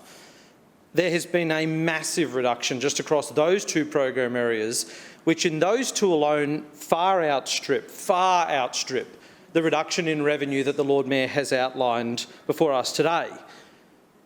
So something's going wrong in this LNP budget when the Lord Mayor can't even find a reduction in income to match the reduction in expenditure that he is inflicting on the people of Brisbane across just 2 of the 8 program areas the Brisbane City Council's budget has. He then went on to complain that somebody made him do the metro. He went on to bemoan that council is being forced to do these upgrades through the metro project on somebody else's asset. I wonder who that was that made the Lord Mayor do the metro project. Oh, that's right. Him. Him. He was the chair of the Transport Committee when he and Graham Quirk, the former Lord Mayor, announced that they were going to do the metro without, at the time, Chair, any agreement from the state government. They just announced that they were going to upgrade this state government asset with no agreement from the state government and no inclination that there would be any funding at the time. But the Lord Mayor went headlong into it and said he didn't care. He was just going to pay for it anyway himself. He said the ratepayers of Brisbane will pay for all of that project themselves if they had to, just like they said they would on the 5 green bridges. That one got pared back, but on the metro, it both got pared back, but the expenditure on it ballooned beyond all comprehension. And so the Lord Mayor has the temerity to get up today and say that that council is somehow hard done by in an agreement that they eventually entered into with the state government to fund these upgrades and to cover the operational costs of the metro. This Lord Mayor agreed to that, Chair. No one forced his hand, no one forced that signature. He sought that agreement with the state government, which has now forced the renters and ratepayers of Brisbane to fork out that expenditure on the metro. And yet he has the temerity to come in here today and say that Brisbane City Council's budget position is so dire because, unfortunately, council has to do the metro project. He chose to do that project. And then he went on to say that this administration over this last year, this is the hilarious one, over the last year has had the biggest expenditure when it comes to Program 2 to infrastructure this city's ever seen. But he forgot the next sentence, Chair. He forgot to say that's because we are seeing this financial year the biggest depreciation on existing assets in Program 2 that we have ever seen in this city's history. So what that means in layman terms is that council's assets are getting so old and so long in the tooth, and it has been so long since upgrades have happened under this 20-year-old LNP administration, that the budget of expenditure on depreciating and writing off old assets is reaching hundreds and hundreds and hundreds and hundreds and hundreds of millions of dollars. The vast majority of that budget in Program 2 is on write-downs, on depreciation and writing off assets altogether, and then we see hundreds of millions of dollars of reductions in new infrastructure spend in Program 2. So the Lord Mayor's speech then was a triumph of spin over substance, fundamentally. He is trying to desperately create some scenario in which it's somebody else's problem. These deteriorating figures in the council budget are all somebody else's problem. But he sort of let the cat out of the bag a little bit when he said that reductions had to be made as well into the future as well. And we know that. We just thought we would have to just accept it because it's in black and white. The Lord Mayor has admitted that there will be further cuts to things that the renters and ratepayers of Brisbane would expect council to do, like upgrade intersections and safe paths to schools and public transport infrastructure and parks and playgrounds and things like that, the basic functions of council. In black and white it says there's decreases in 2024, there'll be decreases in 2025 and there'll be decreases in 2026 as well due to adjustments across the capital program. Now, Lord Mayor admitted what those adjustments are. That's LNP speak for sensible savings, which is LNP speak for cutting projects. Cuts, cuts and more cuts. Not just cuts to projects, cuts to expenditure on services and cuts to council's workforce, putting more pressure on the council workers that are left to pick up the pieces of this LNP administration's financial chaos that they are leaving in here. I'm pretty sure it won't be long. I'm sure by the time we get around to the fourth quarter and the budget next year, the Lord Mayor will be begging councillors to go out and run chook raffles at local pubs to meet the shortfall in revenue that we're now facing as a council, because he's not going to have anything left to cut. There isn't going to be any more infrastructure or park upgrades or services or partnerships that council has and grant programs left to cut by the time we see those cuts come to fruition in 24, 25 and 26, and I'm sure beyond as well. And what's also really concerning is that what the Lord Mayor's talked about and Councillor Cunningham does in their quote sensible savings also doesn't take into account council's cash position now. So what we now see is that in this quarter alone, council's cash position has deteriorated by more than $100 million, plus an extra $100 million has been put on the credit card, on the credit facility that this administration set up 3 or 4, maybe 5 years ago. But it hadn't been touched. It was the rainy day one. Things had to get extremely dire for council to have to tap into that credit facility. Well, $100 million has just been tapped into that with this third quarter. So that now leaves council's cash position at just $50 million. I think 2 years ago it was $500 million, and now, as a result of these changes that this LNP Lord Mayor is bringing, that leaves our cash position, our liquidity as a council to be able to make quick decisions if a natural disaster might come along this summer, maybe perhaps, or something drastic happens, of just $50 million in the bank to be able to respond to that. So what we are seeing here is ratepayers being slugged more. Obviously there's less developer money coming in, but there's a lot more ratepayer money coming into council. Council's tapping into cash reserves, tapping the credit card, but the people, the renters and the ratepayers of Brisbane are seeing less and less, and they will see less and less delivered over the next 3 years at least. It's completely irresponsible, Chair. If we have, as I said, a natural emergency, a natural disaster and emergency this summer season, or we need to be able to scale up a workforce for a particular reason to help people in need, if we see a cost of living crisis get worse, council's ability to respond to any of those things now is not just hollowing out, is totally hollowed out under this LNP administration now. As I said, 330, well, that's a conservative figure, the $330 million reduction, because that's just over program programs 2 and 3, whether that's, safe school travel, congestion busting projects, footpath repairs, park upgrades, playgrounds, the LNP think they can all wait. Not just for 1 year, not just for 2 years, but for 3 years. And this LNP, Lord Mayor, is quick to point the finger of blame, as we've heard, blames state government. Councillor Cassidy, your time has expired. Point of order. I move for an extension. Second. It has been moved by Councillor Collier and seconded by Councillor Strunk that Councillor Cassidy be granted an extension of time. All those in favour say aye. Aye. To the contrary, no. The ayes have it. Councillor Cassidy. Thank you. Thanks, Chair. Thanks to the Chamber. So the Lord Mayor is quickly to point blame at other people, other levels of government, to the ratepayers of Brisbane, to anyone for any number of council's issues. But here it is, this ding, ding, ding right here, this is the answer. This is the answer to everybody's problems at the moment, the LNP.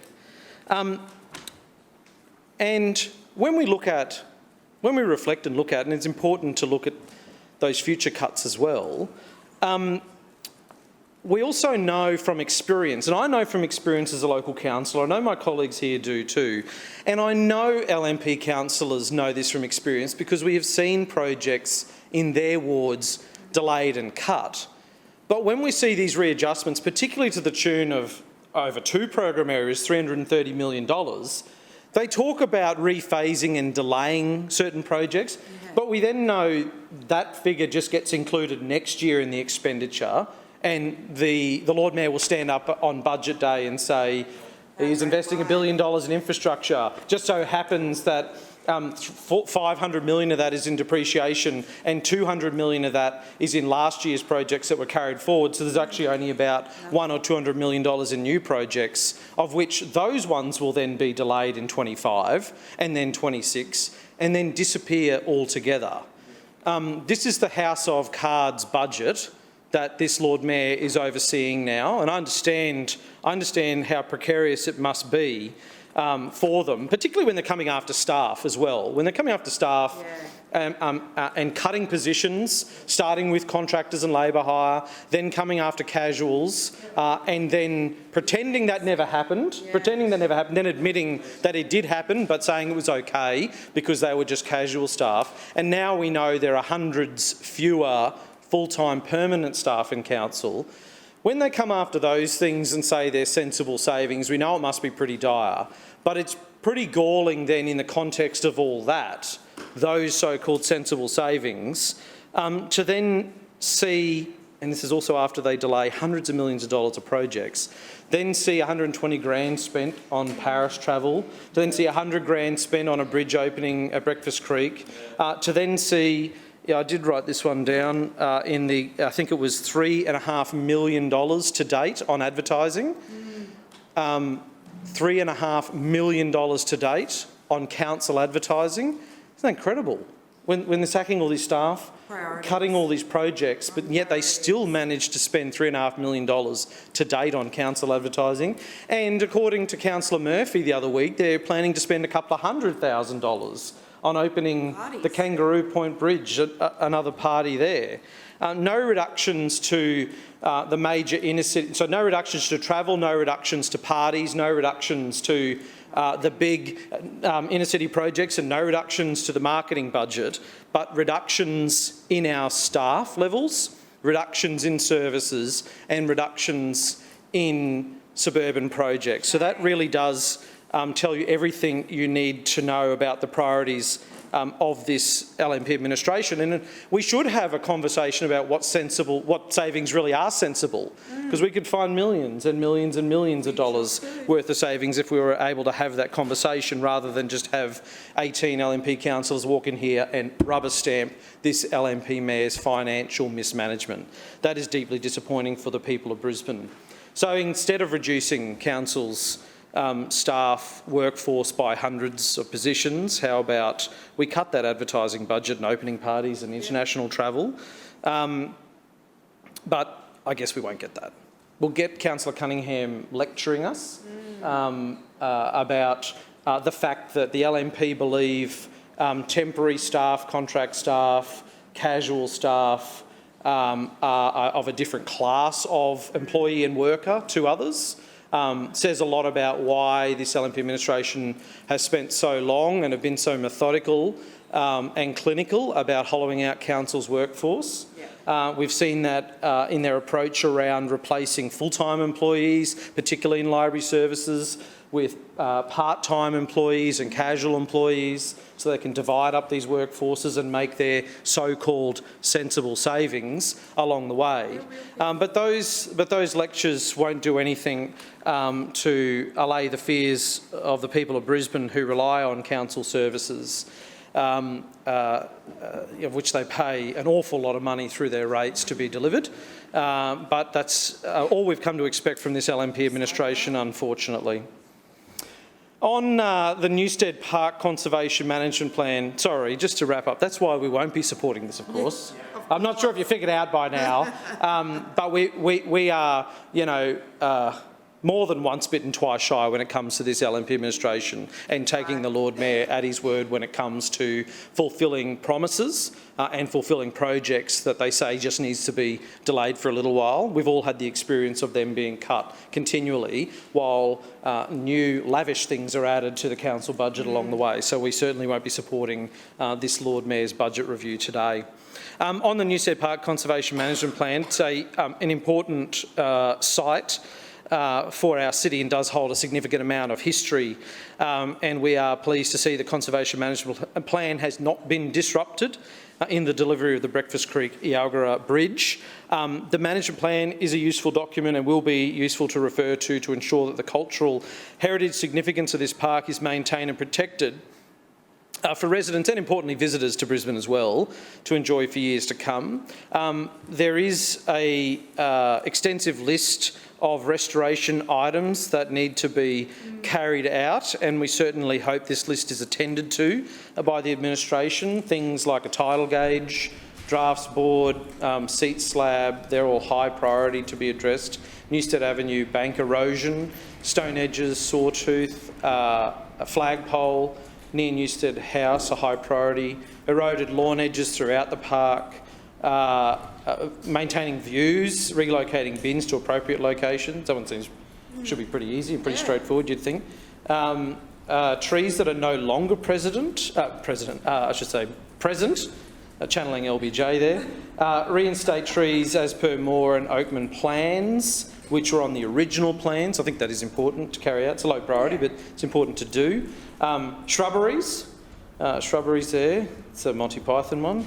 Garden beds and more shrubberies, playground, park edge and footpath along Newstead Avenue, the southern ficus tree, which is diseased, and I think a lot of councils have seen the results of those diseases that get into ficus trees and can have terrible consequences for heritage trees and significant trees. That is a high priority in the Conservation Management Plan. The temporary BCC depot should be removed as soon as feasible and restore the park in that location, and a restoration item, parked depot, intrusive trees and the East Hillside Path. So this Conservation Management Plan says those things that are high priority need to be done in year 1 to 2 and the low priority from 2 to 5. So there is a significant amount of work to go into that, which we support, as I said, but also have great concerns because we're seeing in the council budget papers and the review that comes today, hundreds of millions of dollars is being cut from projects left, right and centre, and we have before us today a Conservation Management Plan that's being endorsed and submitted, which outlines we don't know how much expenditure is going to be required on these. Some of it will be significant in removing a depot and restoring parks and doing heritage work on critical items in there. So given the extreme cuts in the budget review, we are pretty concerned that those things won't be met in years 1 and 2 that are of critical importance, and even in years 2 to 5, given the severe cuts that this LNP Lord Mayor is bringing in over the next 3 years of the council budget. Further speakers, Councillor Dixon. Chair, I wish to rise to speak on item C, Newstead Park Conservation Management Plan. Newstead Park is a much-loved open space in the Hamilton ward. It's iconic with the historic Newstead House situated on its expansive grounds. It is now certainly more accessible than ever with the recent construction of the Breakfast Creek Yogara Bridge that opened in February, linking Hamilton to Newstead. But today I don't want to spend too much time talking about the bridge, despite knowing how well loved it is and how it greatly enhances the amenity of the park. Today I want to talk about the Newstead Park Conservation Management Plan and the rich history of the park. It was officially opened to the public in 1921 and since become a site of not only historical significance but also a place for residents to use and make their own memories over the years. In World War I, it was used as a location to host fundraisers to aid the wartime effort, in particular a dolls carnival that raised funds to support the 25th Battalion. During World War II, both the park and Newstead House were occupied by the US forces for 2 years between 1943 and 1945. It also acted as a landmark for soldiers who arrived or departed Brisbane, hence why it's become a place of focus for memorials related to the various wars over the years. This park has a dedicated memorial to mark our ties with America in the Second World War through the dedicated Australian-American memorial that was constructed in 1951, acknowledging contributions of Americans who helped defend Australia during World War II. It was unveiled by Governor Sir John Laverick in 1952 to mark 10 years since the American-Australian victory in the Battle of Coral Sea. Just a few weeks ago, I had the privilege of attending the 82nd anniversary of the Battle of Coral Sea commemoration service that is held yearly at Newstead Park. Beautifully organised by the Australian-American Association at the Australian-American War Memorial based within the grounds of the park. However, there are other memorials situated within the park which include the Royal Australian Navy Corvette Association Memorial that was completed in 1988 in time for the Bicentennial and Expo 88. There's also a Vietnam War Veterans Memorial that acknowledges the Australians who left through the Port of Brisbane and Brisbane Airport for service in the Vietnam War from 1962 to 1975 and honours the memory of those who sadly did not return home to their loved ones, as well as the Allied Submarines Memorial Plinth that commemorates submarines and their crews that operated in Brisbane from 1942 to 1945. In addition to these memorials, Newstead Park is also home to Lyndon B. Johnson Place, a commemorative wall and plaque to mark the US President's visit to Brisbane on the 25th of November 1966. Newstead Park is also home to Brisbane's oldest surviving residence, Newstead House, which over the years has been occupied by many significant Brisbane residents, including the first Brisbane City Council Superintendent of Parks from 1917 to 1939. The Queensland Women's Historical Association, which is based in the Hamilton ward, also had its inaugural meeting at Newstead House in 1950. More recently, Council has done an upgrade on the toilets at Newstead Park to ensure amenities for residents who visit the park continue to be available and in line with accessibility standards. As you can see, Chair, Newstead Park has an incredible historical significance to not only the Hamilton ward but also the City of Brisbane. With the implementation of the Newstead Park Conservation Plan, it will continue to be a much popular open space. I will end my remarks here. Thank you. Thank you, Councillor. Further speakers? Councillor Strunk.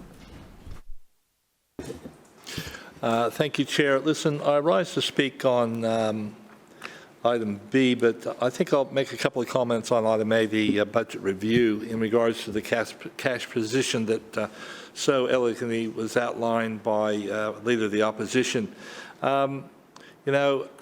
Before I was on the, I've been part of the Finance Committee for many years, and it was always interesting when the papers came through in regards to the cash position of this council over the years, and it was when the presentation was made, it was always a bit of pride that this council was in a really good cash position, fluctuating anywhere between about 200 million and 400 million.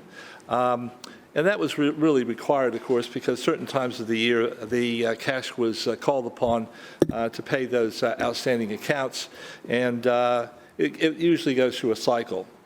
Towards the end of my time with the committee, before the election came about in 2024, I started to see a deterioration in that cash amount that was in the accounts to cover those outstanding bills and commitments that we had made on behalf of the people of Brisbane.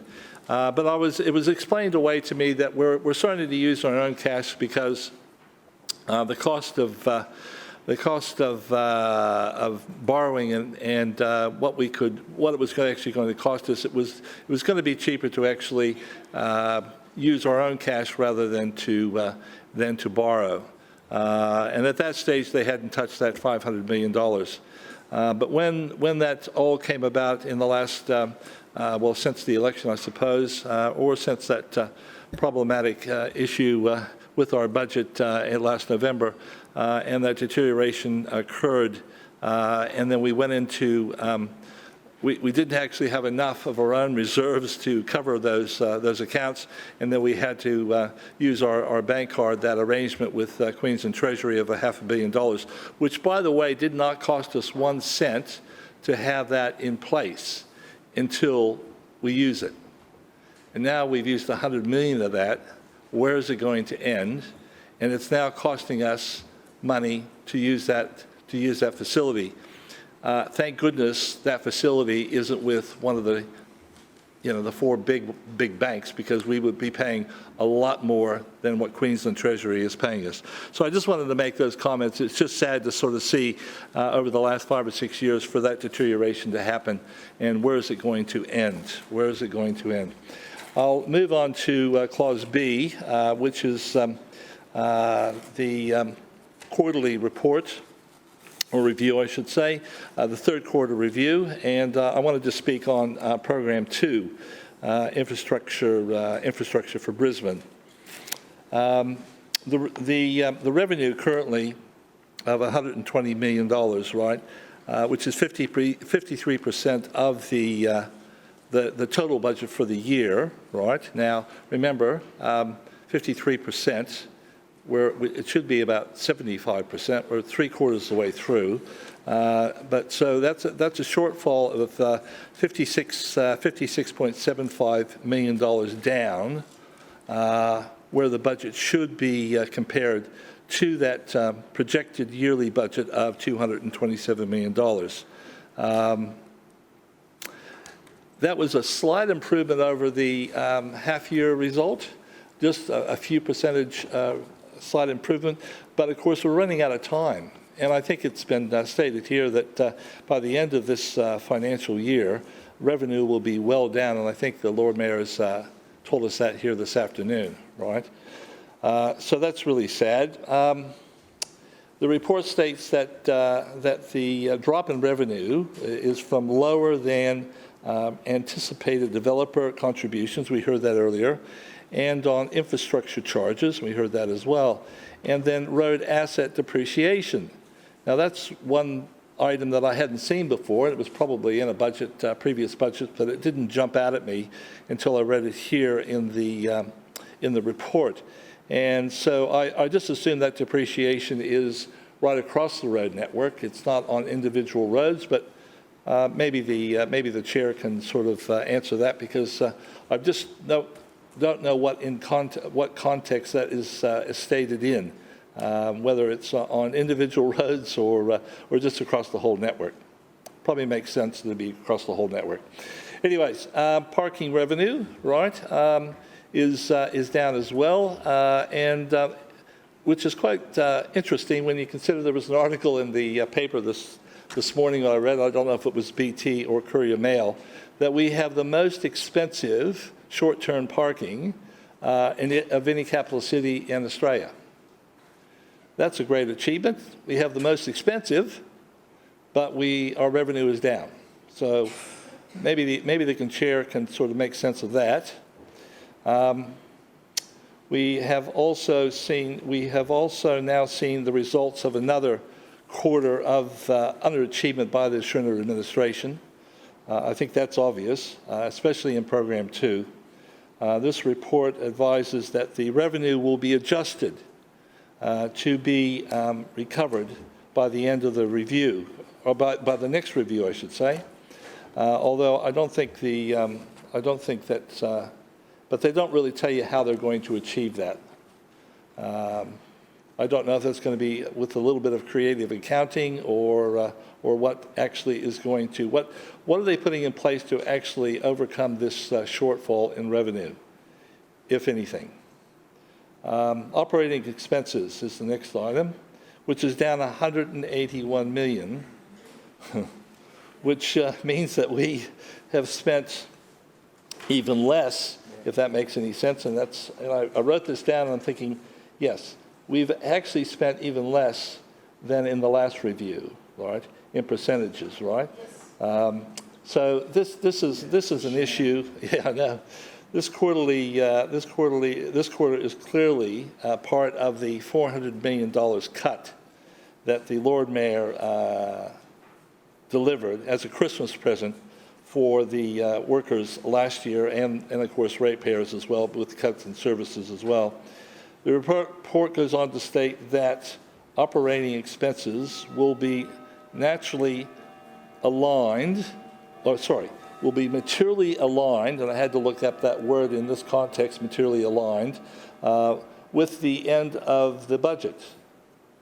I'd say also this is a little bit of creative accounting as well, although that term is used in accounting, but I just don't think it's an appropriate word to use, quite frankly. Anyways, okay. In regards to capital expenditure, the third year quarterly result shows that expenditure is trending higher than what was expected in the budget. This is in part due to the increase of the cost of materials, and yeah, we do know that there has been an increase in cost of materials, but also I suspect it's also because of poor management of projects by this administration, right? Again, no action. All they say they were going to do was to monitor this issue, this problem, right? Which, again, I said actually at the mid-year review as well, that they keep saying they're going to monitor it, but it doesn't seem to get any better, right? They're just monitoring. They're just looking at it go down the hill, right? Not go up, but go down. Anyways. In regards to highlights and updates, right, there was only two that sort of jumped out at me, and it was in regards to the completed CCTV construction of 22 project locations as part of the administration's transport system. Under the current budget, there is no itemized list of locations, so we don't know if 22 is a good result or not. So we don't know how many you actually were going to or should be doing in this financial year. All we have is how many have been done. So again, maybe the chair can deal with that. And finally, maintaining and improving the network. There were 18 locations within the budget. Councillor Johnson will appreciate this one. For bridges and culverts, reconstruction and rehabilitation's current budget says that they have completed 7. Again, the last mid-year budget, there was 3 to 4 out of 18. So what a great result. Yes. What a great result. Anyways, I'll end my comments there, Madam Chair. Thank you. Thank you. Further speakers? Councillor Davis. Thank you, Madam Chair, and I rise to speak on item C, the Conservation Management Plan for Newstead Park. And as we heard earlier from the Lord Mayor, Newstead Park is a place of exceptional heritage significance, and that's why we're here today, bringing this conservation management through the chamber for approval so that we can submit that to the Department of Environment and Science. And as is noted in the submission, the CMP was completed in 2021 and is now ready to be lodged, given that the construction of the new Breakfast Creek Bridge has been completed. And I'm very pleased that we've been able to deliver this fantastic new connection to Newstead Park without any impacts to its heritage fabric, which is a terrific outcome. But we have actually been working in accordance with the guidance within the CMP since the plan was completed in 2021, and what we are doing today is simply formalising the process by approving its lodgement with DES. Madam Chair, preparing a CMP for a heritage place is considered best practice, but it's by no means mandatory. The policies and the actions will guide Council's planning, its operational, project and delivery areas in what works need to be undertaken to support the heritage values of Newstead Park, and including ongoing tree maintenance, which has been happening, but also the removal of the temporary maintenance depot, which was raised earlier, and that was done some time ago. The CMP also provides guidance in identifying works that can be carried out without approval by the state under a general exemption, and also works that will require approval under a heritage exemption certificate, which essentially means that we can continue to undertake maintenance, park maintenance work and improve embellishments without going through a separate heritage exemption process like the new toilet block and pathway upgrades that has been mentioned that was recently delivered. And as well as management and maintenance strategies, the CMP also provides a fascinating account of history, and you've heard some of those accounts already. And I've actually had the opportunity to learn a little bit more about the park and its heritage significance firsthand through my time on the Newstead House board. And as many of councillors know, Newstead House is Brisbane's oldest surviving residential building, and its surrounding grounds, which is Newstead Park, has become one of Brisbane's iconic riverside parklands.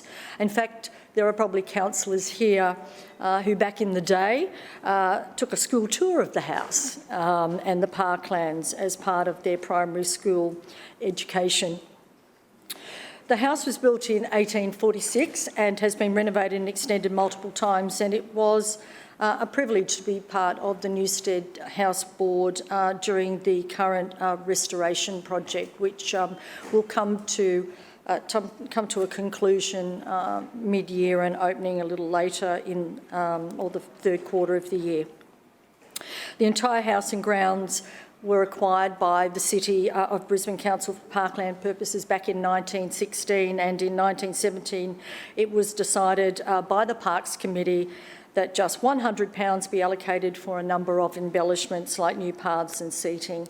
But the part that I found particularly interesting, Madam Chair, was, as Councillor Dixon mentioned, that it continued to be used as a residence after the park had been open to the public, and it was renovated for use as the official residence of Henry Moore, who was Council Superintendent of Parks from 1917 to 1939. And Henry Moore was a very influential figure on Brisbane's parkland design, and it was well known, and he was well known for his distinctive use of circular garden beds and organic walkway design, and this can be seen throughout Newstead Park, but it can also be found in Bowen Park and especially New Farm Park, through you to Councillor Howard, with its iconic rose gardens.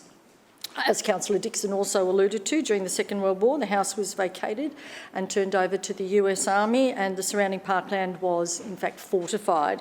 The long and storied use of Newstead Park during World War II is commemorated in a number of memorials that the Lord Mayor alluded to in his contribution. So once again, Madam Chair, this is a very thorough and comprehensive document. I recommend that all councillors who are interested have a good read of it so that they can learn a bit more about the colourful history of Newstead Park, the house and its inhabitants, and I commend this item to the chamber.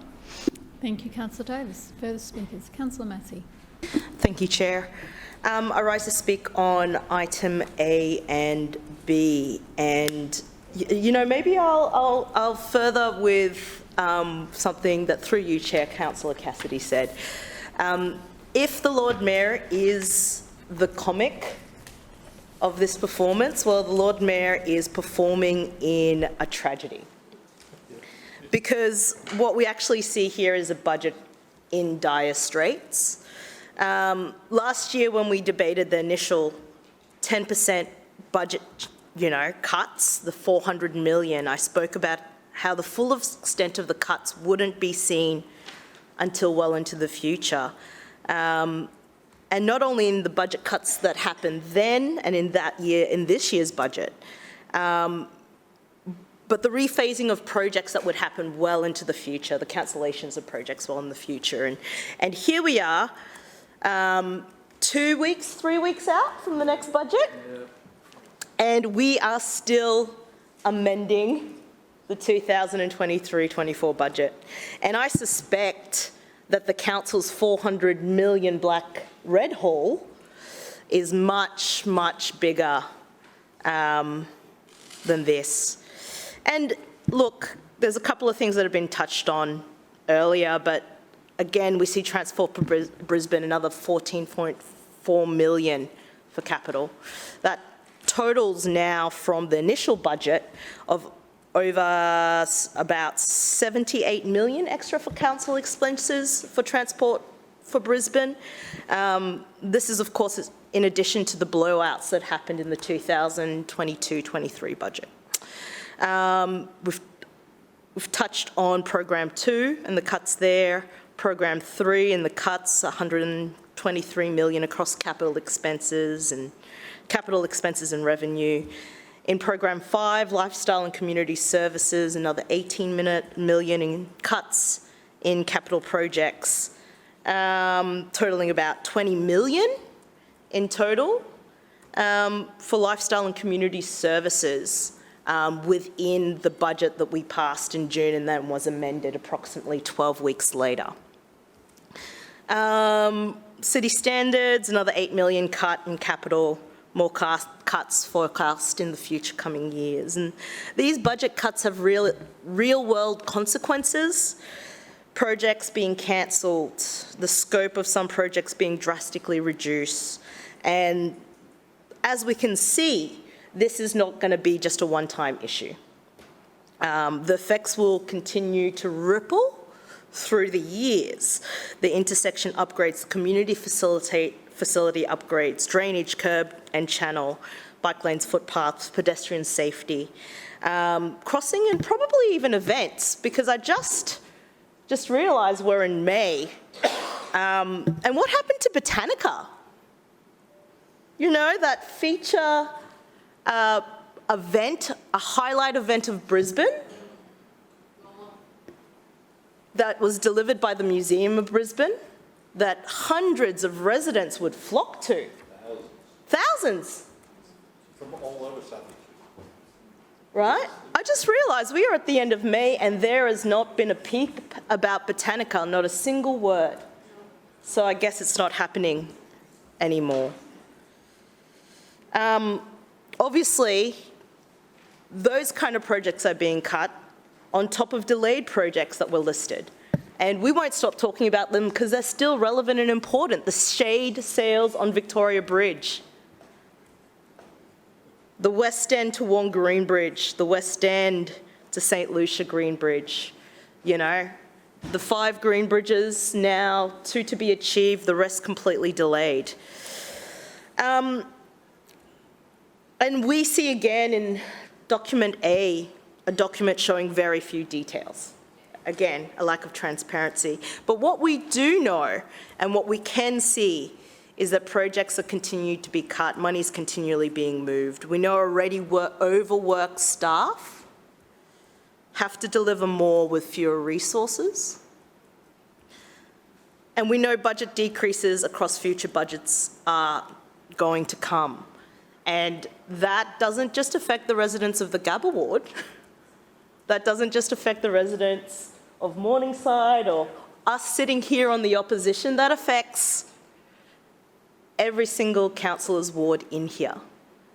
And to me, that in itself is a reason why we need to have transparent discussions about this, because it's the residents of Brisbane, across all of us who are councillors that represent Brisbane, that will slowly but surely recognise how their amenity, how their areas are suffering from continual cuts and delays to projects. And what to me is really evident is that the LNP is attempting a patch job, really, to maintain a facade of a functioning council. However, with the budget blowouts, the subsequent cuts, They're eroding the foundations of this council's operations. This situation underscores the critical need for transparency and accountability in our budget management and decision-making processes. And accountability that isn't present because we're debating something that has already been passed. Yeah.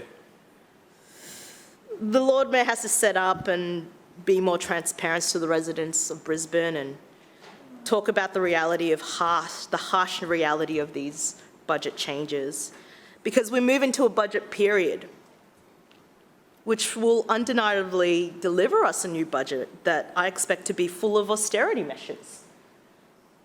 But the real thing about that next budget is, how do we trust it? How can we possibly trust a budget that now we know within 1 year will receive multiple reviews as we actually move to the end of the budget? I'll speak briefly for the rest of my time about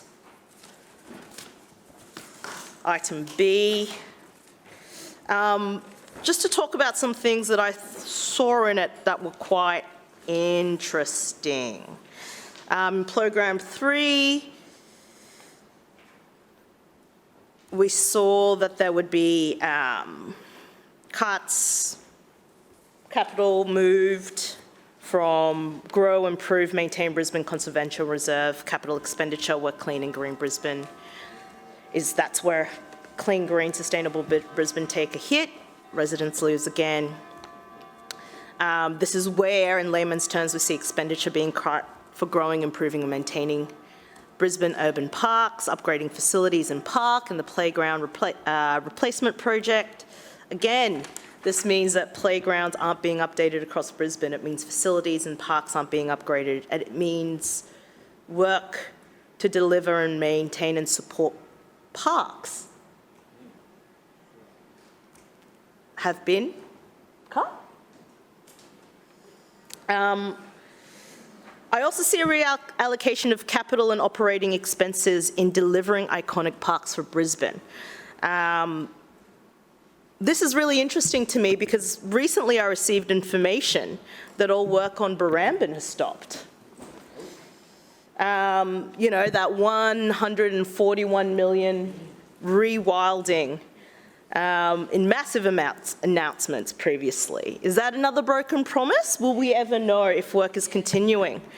And it seems to me if work has stopped because there's a lack of capital, it's no wonder then that the Lord Mayor is so open to commercialising potentially an important green space to generate revenue.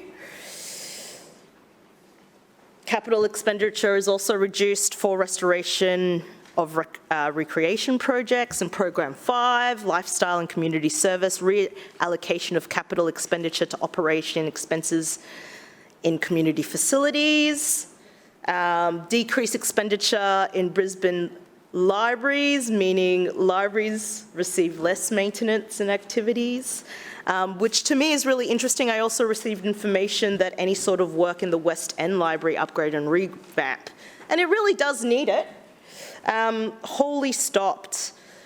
Making sure that I put on the public record again that the West End Library does not have accessible toilets. Any work or upgrades or any plans, I think, completely gone. What else? Oh, running out of time, but lots to say. The third annual report paints a grim picture. A budget in shambles, a disturbing lack of transparency. It's clear the LNP administration's incompetence and disregard for our community needs continues. Councillor Massey, your time has expired. Point of order, Chair. Point of order, Councillor Dixon. Chair, I move that Council now adjourn for afternoon tea for 15 minutes, which commences only when all councillors have vacated the chamber and the doors have been locked. Seconded. It has been moved by Councillor Dixon and seconded by Councillor Givney that the meeting adjourn for a period of 15 minutes, which commences only when all councillors have vacated the chamber and the doors have been locked. All those in favour, say aye. Against, no. The ayes have it. The meeting will adjourn when all councillors have left the chamber.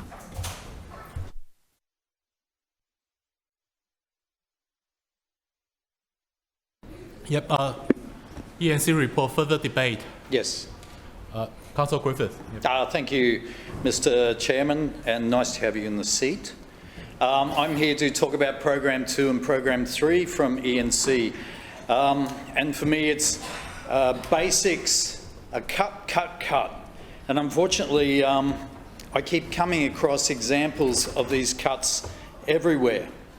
And what I have to do is remind myself that people did vote in a Conservative government. They voted in a Conservative government to Brisbane, and we know Conservatives like small government. They like cutting services. We just have to think back to Campbell Newman and the way he got into government and just cut. Well, that's coming very soon if there's a change at the state government level. It's already happening here in council, and it's been happening for years. And this is just another example of that. So I'm going to give 5 examples here in my ward where these cuts are happening and what it means for residents, because it's not about, for me, it's not about big glamorous bridges in the inner city. It's not about big metros. It's actually about services for working people in working areas who deserve services and values for their rates. First one is Stable Swamp Creek. This is a huge part of my area. It's a part of the area that floods annually several times a year. We had, after a number of public meetings, and one of which Lord Mayor's representative was there, and I appreciate that, we got an agreement that $700,000 would be allocated. It was allocated in this budget. And that meant for a lot of residents, hundreds of residents, a lot of businesses, that we could do some work on that creek that needed to be done and hadn't been done for years and years and years. The creek is silted, the banks aren't stable, it's overgrown with weed trees, it is blocked. It floods regularly, and it has been ignored by council despite numerous requests for years and years and years. Upstream from the point I'm talking about, council has done work. They did work about 6 years ago, and that's the work residents see, and they go, this is great. Look at what council has done, look at what council can do. Isn't this what we pay rates for? Downstream, what's going on here, council? Well, it turns out that council owns half and the state own the other half. And never the twain shall meet, never the two shall talk to each other or talk effectively or get an outcome. So I was actually pleased, and I congratulated the Lord Mayor on finding that $700,000 to do that project. And what I know from PPI officers is the flood modelling was completed. The project work and the project planning was done. They found out that the cost wasn't going to be $700,000, it was going to be $100,000 to do this work. $100,000 to undertake this vital piece of work, which represents value for money. And what they told me was the council had decided to do the whole project itself for that $100,000. Both sides of the creek under a MOU. And then, disappointingly, 2 meetings ago, bang, in my in tray, I receive a little memo from Councillor Davis and the Lord Mayor saying, no, sorry, gone, can't do it. We've got the money there. But the state haven't contributed half. And it's like, what? The state haven't contributed half this money for this significant project? Gone, bang. Can I just tell you how disappointed I was, because I have worked behind the scenes to get this project over the line. I've worked with the Lord Mayor's office to get this project over the line, and then for it to be cut like that was really just galling, and it was disappointing for residents. And the strange thing about that cut was I had always expected the state to contribute half. I would expect the state, as a councillor, I would expect the state to contribute half. So behind the scenes, I was working with the state to get them to contribute a half until I was told, no, we're going it our own way, we're going to do it. We're going to pay the full cost of this, we'll fix this. Fine. But then last week, or 2 weeks ago, to receive that memo going, no, you've got to get the state on board, the state should pay for this. Well, fine, I agree. And I'm back on the phone to the state asking them to contribute. And you know what I'm hearing from the state? We were happy to contribute. In fact, we had correspondence with news, but we weren't getting responses back. What? What is going on here? What bizarre world am I in? What bizarre world am I in that we're not getting the two bureaucracies to talk? I'm looking forward to reviewing the files and see who's telling truths and who isn't telling truths. But what is the most disappointing thing is this work needs to be done. It's basic work. It's costing $100,000. It will benefit multiple businesses. It will benefit multiple people who flood. It's a no-brainer. And to actually, it will be a precedent. It will be a precedent to have the state and council co-fund something together which will benefit waterways right across Brisbane. This was a home goal for the LNP and for Labor and for the residents of Brisbane. And then bang, gone. You know, this no-brainer stuff does not make sense to me. It does not make sense to me. It's not good for residents. It's not good for government. It's not good for what we should be. It's not good for our staff. It's not good for what we should be doing. So that was the first project I wanted to talk about. The second project was in this week, accidentally, guess what arrived in my in-tray? Bang! That officer's obviously being disciplined. Bang! All this work happening in Councillor Mark's ward on the same waterway that I'm struggling to get $50,000 spent on. There's grand designs, there's grand plans. We're going to do the environmental, we're going to do the flooding. We're starting work right now. Oh, Councillor, you shouldn't have received that. But I did receive that. I did receive it, and it just shows the sheer hypocrisy of PPI and news in what they're doing. The sheer hypocrisy. It's pathetic. LNP ward, you get everything. ALP ward, oh, why would we waste money on you? And it just goes on and on and on. And to our executives who are up there, you're meant to be providing, you're meant to be doing work for the whole city. You're not working for the LNP. They don't pay your wages. You're meant to be working for the whole city. And I can't repeat that enough because the politics over this 20 years has come so far down this rotten organisation. So there was Stable Swamp Creek. So that was a little surprise to see all the work there. That project evidently wasn't cut. Then there's Rocky Waterholes Creek. This is near the Death Trap, and it's called the Death Trap because people die there in flooding. It's overgrown, it's silted, it's neglected, the drains are blocked, and what I've heard from PPI constantly is, it's not our responsibility, councillor. It's their responsibility. Until I learn that it is our responsibility. It actually is council's responsibility. So what we're trying to do is get some work there to get that desilted, get that drain fixed up. And you know what? For the 3 months now, 3 months, I've been waiting for them just to mow it. We can't even get it mown so the officers can get in there to do the work that they need to do. And every time I say, well, where's it up to? It's, oh, well, the contractors haven't done their job. Well, who looks after the contractors? Well, us, but someone else looks after them. I look after this. It's just appalling what's going on at the moment. And that is such a clear example of where we can't even get an outcome from the contractors. But it gets even better. And you couldn't think it could get better for the LNP to score a home goal. Today I had some council staff walking past the front of my office, went out and saw them. How are you? And look, I know they're allowed to talk to me now because it has been stated that they're allowed to talk to us, and I won't name those staff because I know the repercussions they go through when they do talk to us. But what I found out today was my parks team has gone, cut.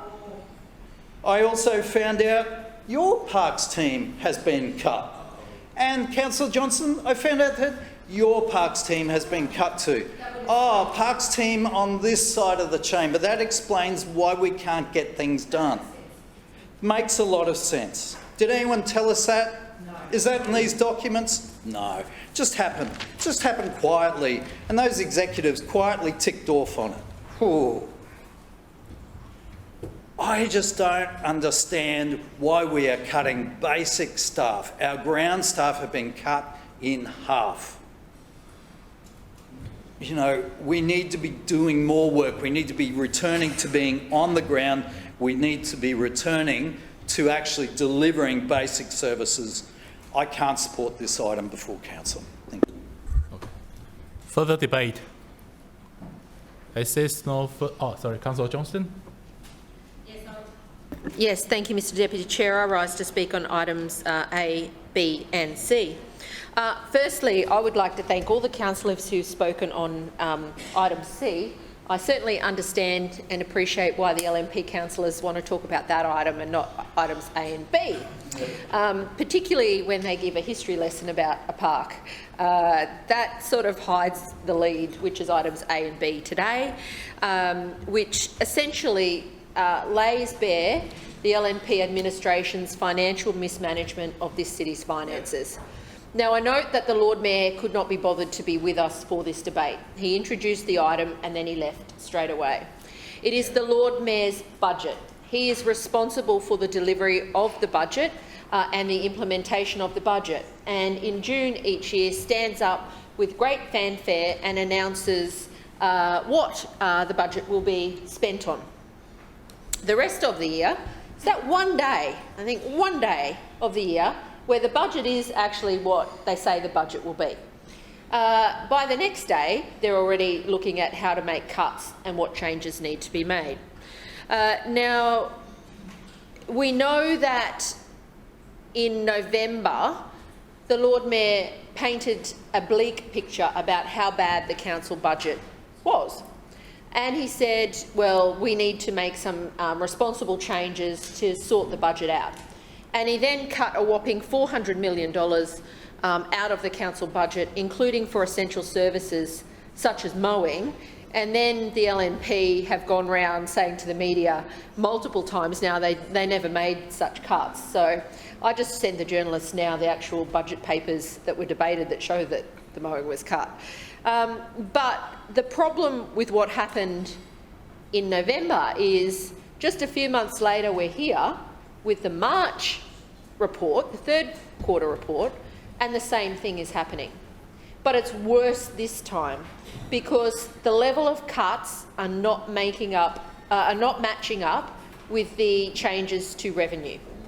Now, I think we all understand if we don't have any money, there's two ways you can go about managing your own budget. You borrow on credit, well, tick, the LNP's definitely doing that, or two, you can reduce your expenditure. But it doesn't make sense to do both. If you're going to reduce your expenditure and then still borrow on the credit card, you've got a really serious problem. And that's where the LNP have found themselves. They've spent all the money they had in the bank. There's less than $50 million left, which is hundreds of millions of dollars less than what is normally in the bank. Thank you, Councillor Strunk, for outlining that problem. We know that they're spending up on the credit card, and we know that they have cut expenses and they don't align with the cuts to revenue. So in the black hole of how the administration now hides the financial figures under these accounting standards, we now know that there are more projects that this council is cutting. And there's some really odd discrepancies here, but I just want to talk about a few things first up. So, We know, again, through this report, that there have been more blowouts with the cost of the metro. So presumably some of the revenue from the cuts to everyday projects in suburban areas or important projects in my ward which have been cut, they're going towards the very expensive and financially mismanaged metro project. That's one example. We find again in here that there's more costs and blowout with Moggle Road project. What a gem that one's turning out to be as well.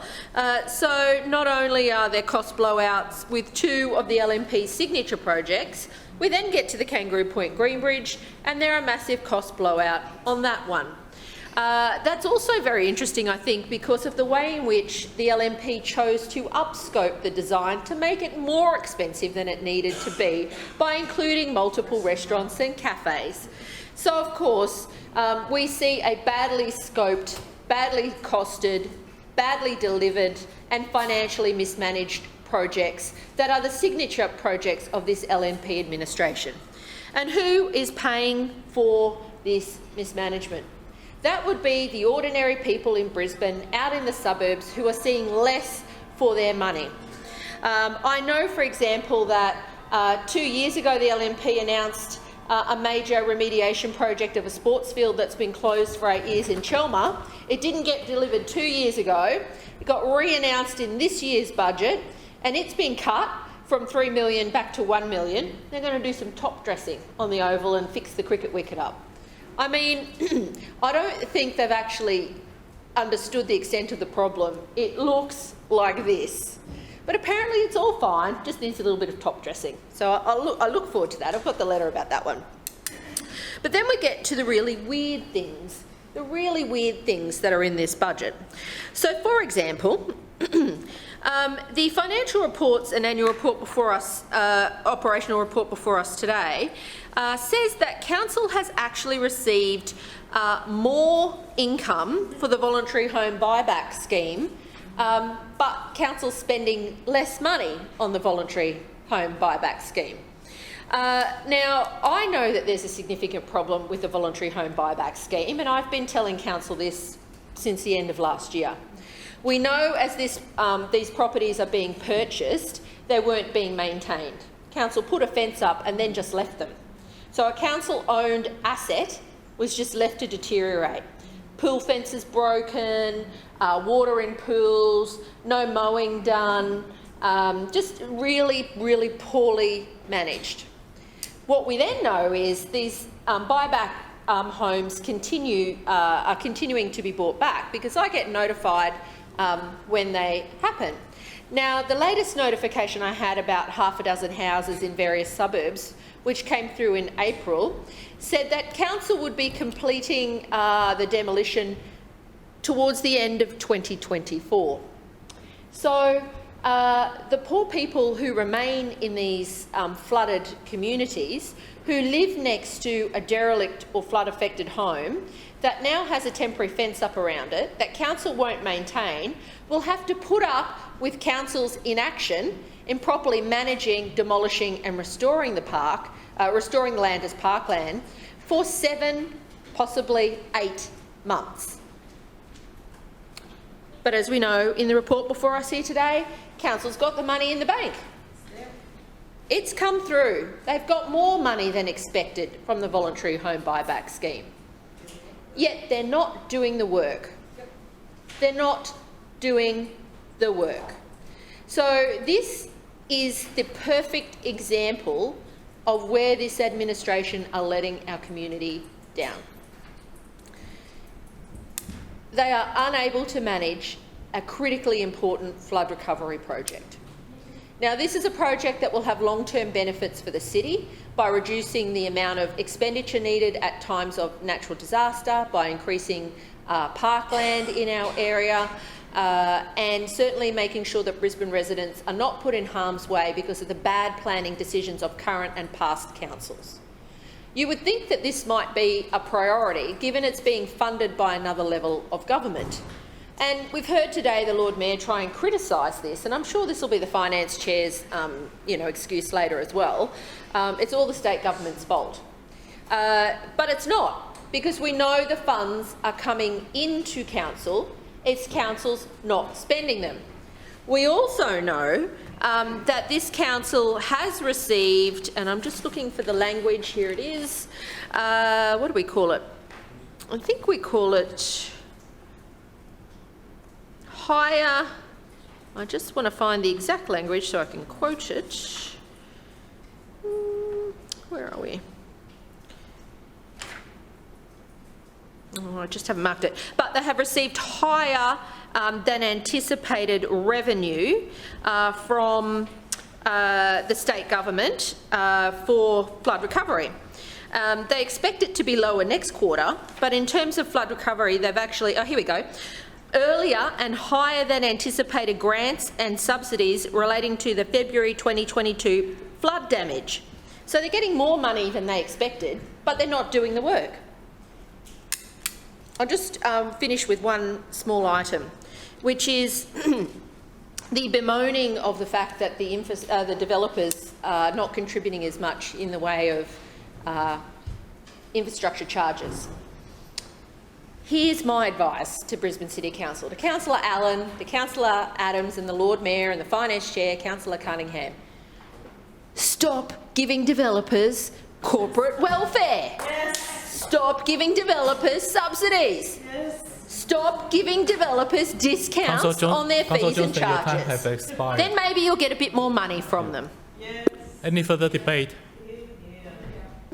Councillor Cunningham. Thanks, Mr Chair. I rise to speak on items A and B.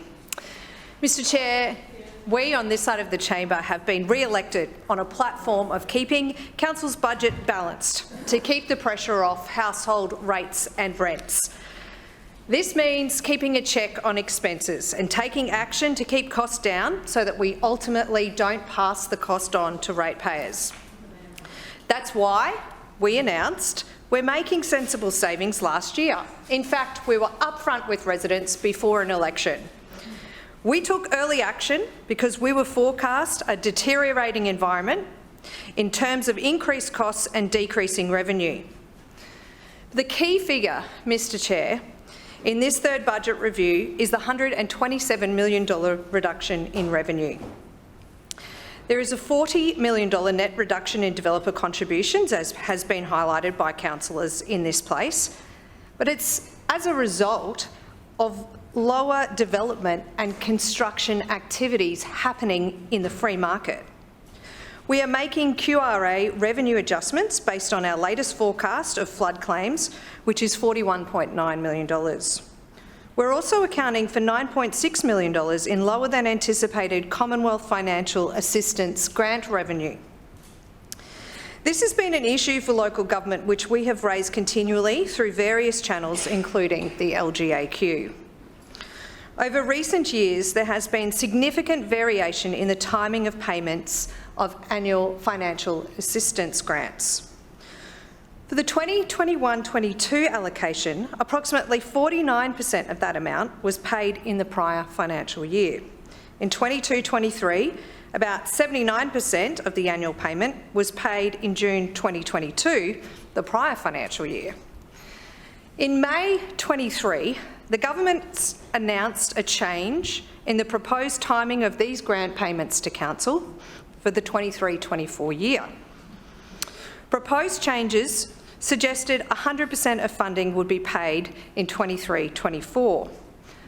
But just a few weeks later, they changed their position, with advice to council that 100% of the funding would be paid in the current year. Sorry, would be paid by the 30th of June 2023. So what this paints is a picture of a guessing game, Mr Chair, as to what advance payments we might receive in any given year.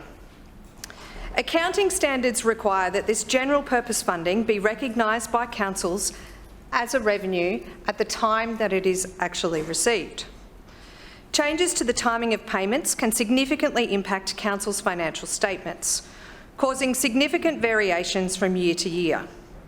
In addition to unpredictable impacts of operating capability, these changes obviously impact our cash flow and our borrowings. With some appropriate notice, councils can plan to mitigate these impacts and budget appropriately.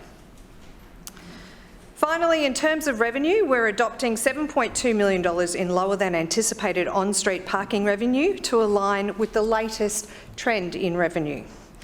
In terms of operating expense, there is a $229.6 million decrease in operating expense in this review. But $222 million of this is related to Brisbane Metro returned works to the state. This amount is transferred to future years and it's clearly set out in the papers. It highlights, as the Lord Mayor has said, the huge investment that ratepayers of Brisbane are making in terms of much needed improvements to state's transport infrastructure.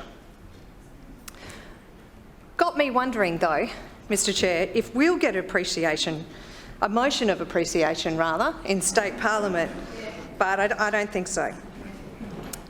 You see, it's an accounting treatment and it doesn't represent change in actual expenditure. Further savings have been identified in the current year and future years in line with what was announced last year. Costs are continuing to rise and we need to always protect Council's budget. While Councillor Cassidy, through you, Mr Chair, claims I am lecturing, he continually comes into this place and mansplains his interpretation of the reports without reference to the need for this council to actually live within our means. Further, if the opposition care to listen, they might learn something. We have had a working capital facility for many years. We've never used it previously as it had a condition on it which meant it was not actually able to be used effectively. So what we did was we applied to QTC and the department to remove the repayment conditions so we can use our working capital rather than borrowing early and manage cash well in a time when the interest rates are increasing. Like other local governments, in March 2023, Council commenced using its working capital facility in lieu of drawdown of its approved annual borrowings to more effectively manage cash in what was a high inflationary environment. In 22-23, it meant that we were able to reduce our annual borrowings by $176 million. The use of the working capital facility has continued in 23-24 to again reduce our interest costs, and by doing so, we've been able to defer drawdown of our annual borrowing approval to the middle of June, at which time the working capital facility will be repaid. Importantly, a working capital facility is not a credit card. It's a credit facility to deal with short-term borrowings. But it has also got me wondering whether or not the opposition still pay for everything with cash. You see, because by following the financial advice that we receive from the experts in Council, this team will save over $12 million in interest costs. And that is responsible management of finances. On item B, the annual operational plan progress and quarterly financial report provides a written assessment of Council's progress towards implementing our annual operational plan and includes, obviously, as we all know, some key financial reports. In addition, the report gives an overview of the commercial operations and financial wellbeing of Council's business activities. It highlights in detail many of the achievements and the progress that we've made this year. But the opposition come in here and they continue to claim otherwise. The Leader of the Opposition has been at pains to tell residents that everything in Council is bad. But the experience in the community simply doesn't match up to his gloomy, over-the-top rhetoric. The real problem he has is that he and his team haven't been able to convince residents that making sensible savings in a cost of living environment is a bad idea. Of course, the mistruth at the heart of all of this is that the promises they made at the election would have required massive spending cuts or massive rate rises. Yeah, or both. When they talked about a $744 million increase in road capital spending in the next year alone, which they did, where was that money going to come from? Where did they think it was coming from? It would come, ultimately, from the rates and rents of Brisbane residents, which is why voters resoundingly rejected Brisbane Labor in March, and I commend this report to the chamber. Any further debate? Well, there's no further debate. I'll put item A and B of the E&C report to vote. Those in favour say aye. Aye. Those against say no. The ayes have it. The ayes have it. Division. Division. Division called by Councillor Johnston and seconded by Councillor Collier. Ayes to my right, noes to the left. Please ring the bell.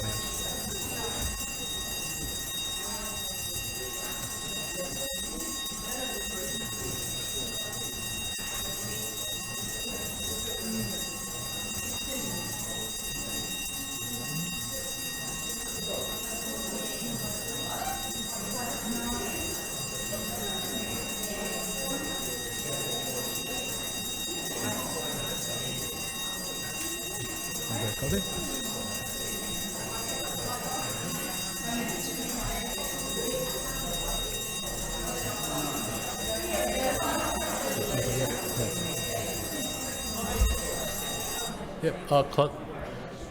Clerk, please read the result. Mr Deputy Chair, the ayes have it, the voting being 16 in favour and 8 against. The vote is carried.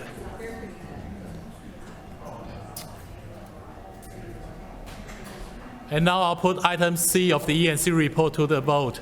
All those in favour say aye. Aye. Those against say no. Ayes have it. Yep. Okay. Deputy Mayor, Economic Development, Nighttime Economy and the Brisbane 2032 Olympic and Paralympic Games Committee report, please. Thank you, Mr Deputy Chair. I move that the report of the Economic Development, Nighttime Economy and the Brisbane 2032 Olympic and Paralympic Games Committee meeting held on Tuesday, 21st of May 2024 be adopted. Seconded. Yep, it's moved by the Deputy Mayor, seconded by Councillor Aderman. That the report of the Economic Development, Nighttime Economy and the Brisbane 2032 Olympic and Paralympic Games Committee meeting dated Tuesday, 21st May 2024 be adopted. Deputy Mayor. Thank you, Mr Deputy Chair. And before coming to last week's committee report, just a reminder of what is on this week at the Business Hub. We have got a very important workshop on this week, and hopefully most of you are aware that the Lord Mayor's Business Awards are open now for nominations. And the workshop this week is Lord Mayor's Business Awards, How to Write a Great Award Submission. So it's going to be held by a few people that have been judges or have been past winners, and they're going to help those who attend to gain insights about tips on crafting that submission, expert guidance on how to set your submission apart from the others and highlight your business's strengths. This workshop is specifically tailored for the Business Awards, but I think it would be great for anybody looking for the knowledge and skills to put a nomination forward for the raft of awards there are for small to medium businesses across the city as well.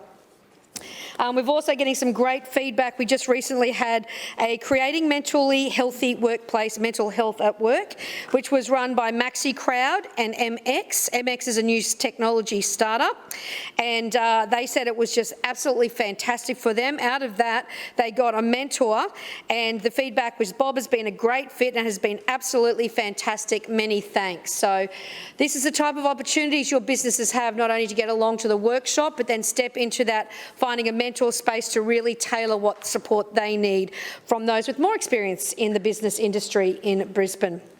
Last week's committee presentation was on a tourism update, and we've spoken a lot about the May mayhem over the last couple of weeks, but it's not just the May mayhem, it has been the 2023-24 mayhem as we see tourists flocking back to the River City.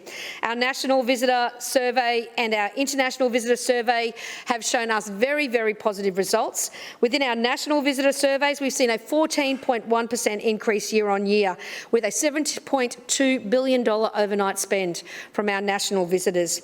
That's 1.8 million business visitors in that as well, which is a 14.4% increase. So people doing conventions and events here in the city are also realising why it's great to incentivise your workers by having that convention here in Brisbane. Our international visitor survey has also shown that we've got 1.2 million international visitors over the last financial year, which is a $9 billion spend on overnight experiences. And it's great to see as those flights come back online, particularly the direct ones, that we're seeing record numbers of people from India, Canada and Thailand coming to visit in Brisbane and see what all the fuss is about. And there is a lot of fuss, and we need to make sure that our tourism industry is ready to actually greet those tourists. So there's a lot of programs that BETA has been running now for a couple of years that are being worked on each year with greater success. They include the Best of Brisbane regional experience for those that are really up there and making their mark in the tourism experience. The Brisbane Welcomes You program, which is for businesses and volunteers who want to just upskill themselves in how that they can present the city to their visitors and their guests that are coming to their businesses or that they're volunteering for. And then there's the Brisbane Concierge program, which equips concierges with info about local experience as well. So that was over 400 concierges from across Brisbane that came together for a program to learn about what there is in Brisbane and how you can share that with your guests to your hotels as well. And of course, we talked about some of the campaigns that we've been rolling out. Brisbane Favours the Bold is a campaign that we ran over Christmas that really is showing regional Queensland and our southern states that we are a leisure destination that they need to think of into the future. And of course, some of the statistics on Mortix, the fantastic ticketing platform that was a result of the Better Brisbane Alliance that encourages ticket buyers when they're on their ticket platform, whether it's Ticketek or Ticketmaster or Humanitix or any of those, they get a "do you want fries" with that question, and they have the opportunity to look at what other tickets may be out there for the time that they're spending in Brisbane. So before they book their flights to come to Brisbane, they can see what's on the week before or during the week and hopefully encourage them not only to buy more tickets but to stay just that little bit longer to play and spend in Brisbane. I'll leave the rest to the chamber. Thank you. Thank you. Further speakers? No further speakers. We'll now put the report to the vote. All those in favour say aye. Aye. Those against, no. The ayes have it. Councillor Parry, Transport Committee. Madam Chair, I move that the report of the Transport Committee meeting held on Tuesday 21 May 2024 be adopted. Seconded. Moved by Councillor Parry and seconded by Councillor Dixon that the report of the Transport Committee meeting dated Tuesday 21st of May 2024 be adopted. Councillor Parry. Thank you, Madam Chair. Last week, the Transport Committee received an update on our Brisbane Metro infrastructure progress. With services due to commence in December, we're starting to complete works at our construction sites across the city. We finished works at UQ Lakes and 2 of 3 platforms at the Cultural Centre station have been upgraded and reopened. Major construction on the project only began in 2021, Madam Chair, so it will be a great achievement to see major works wrap up at the end of the year. Of course, that is the true benefit of Brisbane Metro. It is a project that can be delivered in a much shorter time frame than light rail or heavy rail, and it can be done at a fraction of the cost. That also makes it easier for us to roll out new extensions of Brisbane Metro in the future too, and you and I are both looking forward to that, Madam Chair. Councillor Murphy was lucky enough to show off Brisbane Metro to the South East Queensland Council of Mayors last week, and they loved it.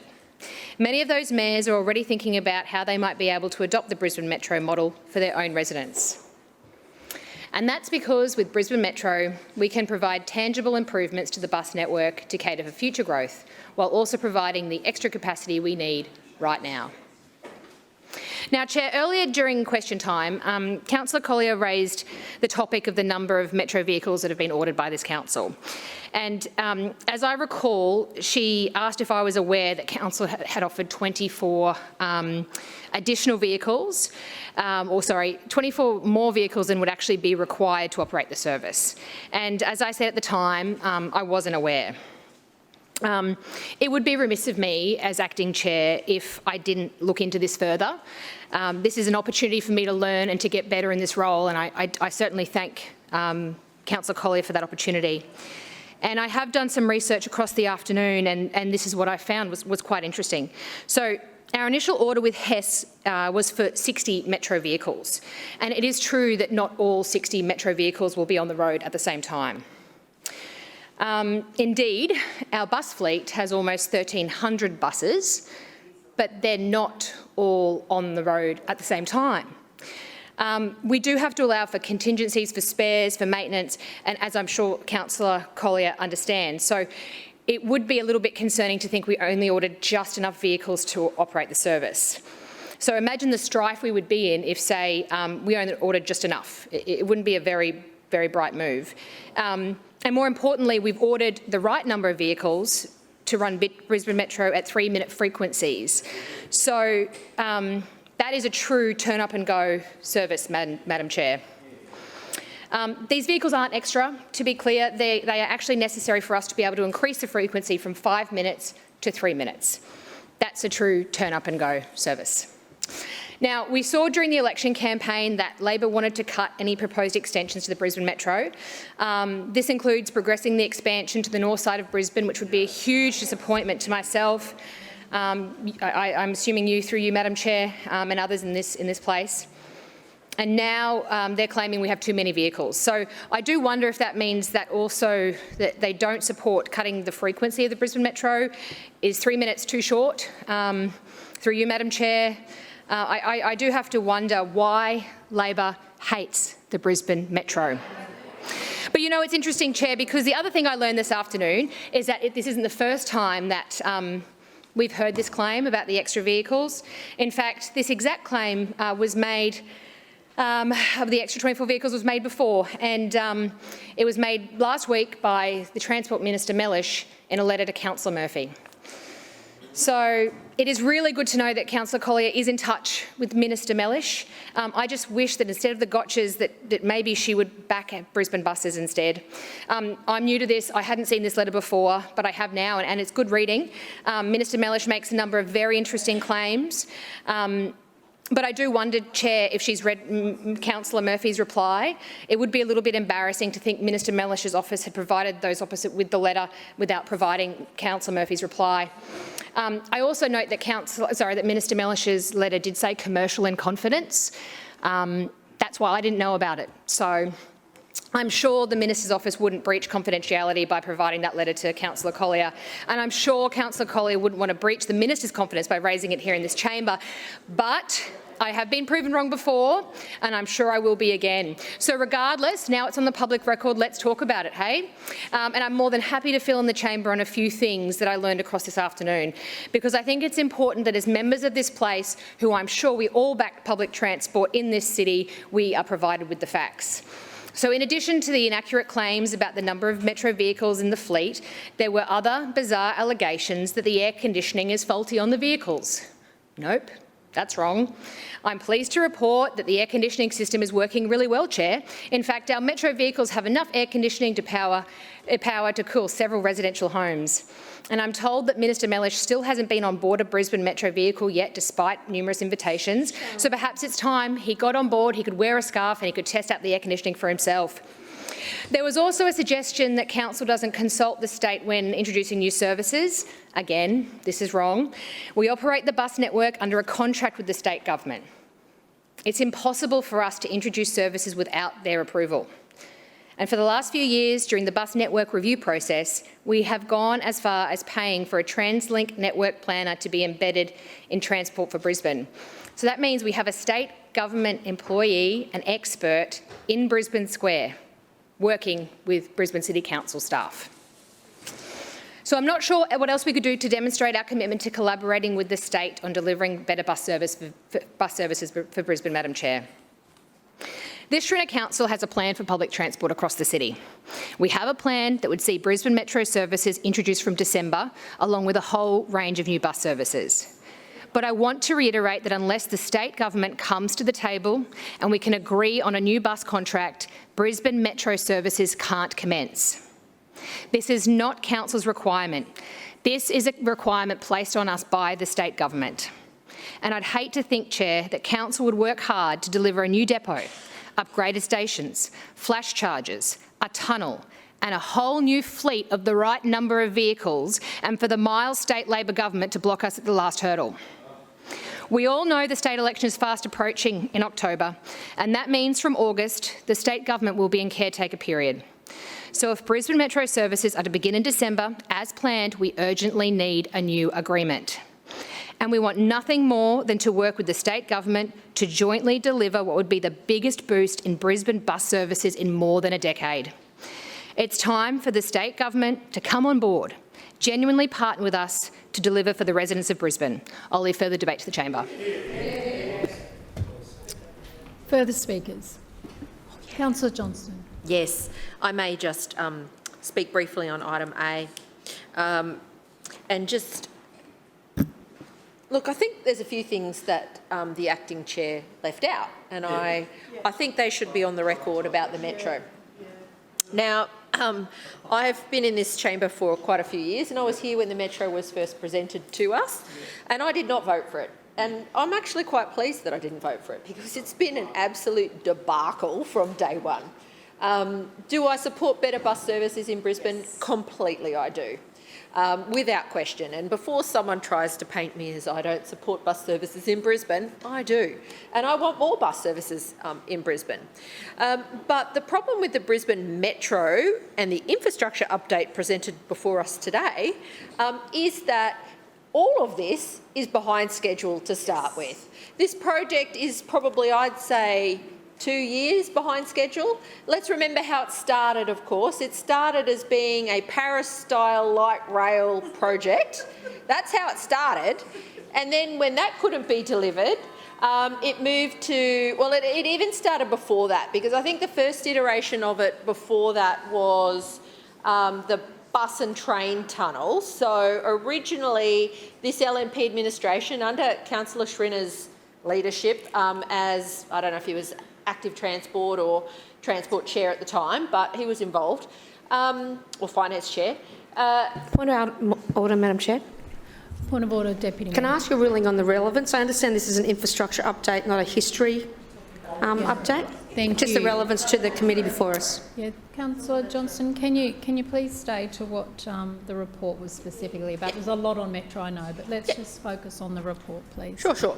And, you know, I just point out that this project, the Metro, started as a bus and train tunnel, that this is what this project council wanted. Then it turned into a light rail project. That didn't work either. And then council settled on this. Councillor Johnston, I've just Metro, yes. I've asked you to come back to relevance. That's the second time, please. Yes.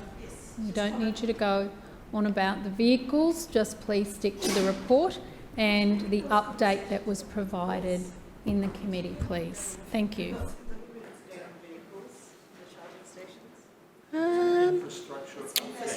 I guess buses aren't infrastructure, so that's good to know. I'm very happy about that. And reference to all these Metro depots that house the buses, it's not relevant to that, of course, either. But the point I'm trying to make here is the good councillor who stood up and read out the information she was given has managed to forget that this project is massively over budget. Yes. This project is massively behind time. This project has had multiple scope changes, many of which have been because of the mismanagement of the LNP administration. For example, the tunnel that was to fix one of the biggest problems, which was from the busway underneath Melbourne Street to avoid the terrible corner, the lights and the pedestrians, that got canned as part of this project. Because the LNP administration went ahead and let contracts to builders for work that cost this city millions of dollars that it had no approval to do. This is the third time that I'm asking you to come back to the report, please. And I'm speaking... And I have cautioned you that I may have to warn you. That's the third time I've asked you to come back to relevance, please. Yes, and I'm speaking to, in case it's unclear, platforms 1 and 2 of the Cultural Centre and also completion of the Cultural Centre precinct, which is expected in late June 2024. So I know you're a Northside councillor, Madam Chairman, but I'm a Southside councillor, and I understand that that's what that means. When you're talking about the Cultural Centre precinct being completed, that's where the problems have happened. That is where the infrastructure does not meet the needs of the city, and that's where the problem has not actually been fixed. So we also know that as part of the design for this project, Council put the termination for the UQ link over the Eleanor Chanel Bridge, I'm sorry, on the university side of the bridge. But then the university refused to have the servicing infrastructure and the electrical infrastructure to charge the buses. So, of course, those have been put in parkland, requiring a house-sized block of trees to be knocked down to build a giant battery, which now has cables strung across the Eleanor Chanel Bridge, which extend the extreme end of the efficiency of the transmission of the electricity that is going to be stored. So these are the types of stuff-ups that have happened in the Metro project. And we hear from the Deputy Chair that there's going to be more buses. That's great, that's wonderful. I guess that's why they want an extension of this to other parts of Brisbane. But I don't think she's seen the financial state of this city, and I'm really interested in where the council might find another $2 billion to build a busway there. But what I will say, just to wrap up here, the reason the Metro project has gone so badly is because it was not properly scoped by the LNP. It was not properly designed by the LNP. The LNP went ahead without the approvals of the landowners, in this case the state government. Now, I don't know anybody who goes and builds on someone else's land and then goes, oh, you're terrible for not letting me build on your land. I mean, generally you've got to seek permission before doing that. That's just, you know, I mean, that's a common sense type thing, I would have thought. Councillor Johnston, come back to the relevance of the report, please. Well, I'm talking about the infrastructure. Councillor Johnston. At the Cultural Centre. Thank you. Let's just stick to the report, please. Yeah, I definitely am talking about the Metro. I've asked you 3 times. Well, I think it's 4 now, but, you know. Yeah. I don't know. I don't think anybody would think I'm not talking about the Metro here. No. Councillor Johnston, I consider that you are displaying unsuitable meeting conduct. Of course I am. Of course I am. And I will formally warn you if you continue not to stick to the relevance. Point of order, Chair. Point of order, I'd love a Councillor clarification. Councillor Massey, what's your point of order? My point of order, I'd just like a clarification. If I was to be talking about, because now I do plan on standing up to speak about it, if I was to talk about the land in South Brisbane that was owned by state government, would that be not speaking to the infrastructure, because South Brisbane and the delivery of infrastructure is there? Councillor Massey, if you've read the report or been in the committee, it is to talk about that. We're not taking a whole broad talk about Metro. So, no, I do not uphold your point of order. But it's talking about South Brisbane and infrastructure. Massey, twice. I do not uphold your point of order. I was there. Councillor Johnston, you're finished? No, continue. It's just very helpful when there's a report about the Brisbane Metro and I'm not allowed to speak about the Brisbane Metro. I'll keep going because, you know, it just adds to my case, I guess. So I think that the problems, of course, that have arisen are ones of the making of the LNP here. And the LNP, of course, want to blame everybody else for the problems with the delivery of the infrastructure associated with the metro. But the people who have managed to stuff this project up, to wreck the budget, to not deliver it, are the LNP administration. And I think that when you look at things that they are proud of, for example, the UQ Lakes station, it is astonishing to me that as part of this project, the charging infrastructure required to support it are not co-located with the bus station. And instead, a valuable green space on the south side of Brisbane, which is on the border of the Gabba ward and Tennyson ward, has been reduced. And that is a bad outcome, which Council describes here as an important outcome or an important component of Council's infrastructure strategy. What would have been, in my view, an important component of Council's infrastructure strategy would be to co-locate the power source with the end of station use. Now, the other thing that I do want to talk about just very briefly is the fact that this world-class busway that Councillor Parry is referring to fails to provide a direct south side connection from the outer southern suburbs to the University of Queensland. You actually have to go in and then come back out to get to the UQ Lakes station because there is no connection between the busway and the Eleanor Chanel Bridge. So that's a major design flaw in this. We also know that the vast majority of the infrastructure for the metro is not new. Council is retrofitting a couple of stations by extending the length of the platforms. They're building a tunnel under City Hall as we speak, which was never included in the scope of the plans. That's actually one of those scoped up things that's cost Council and the ratepayers of Brisbane millions, if not hundreds.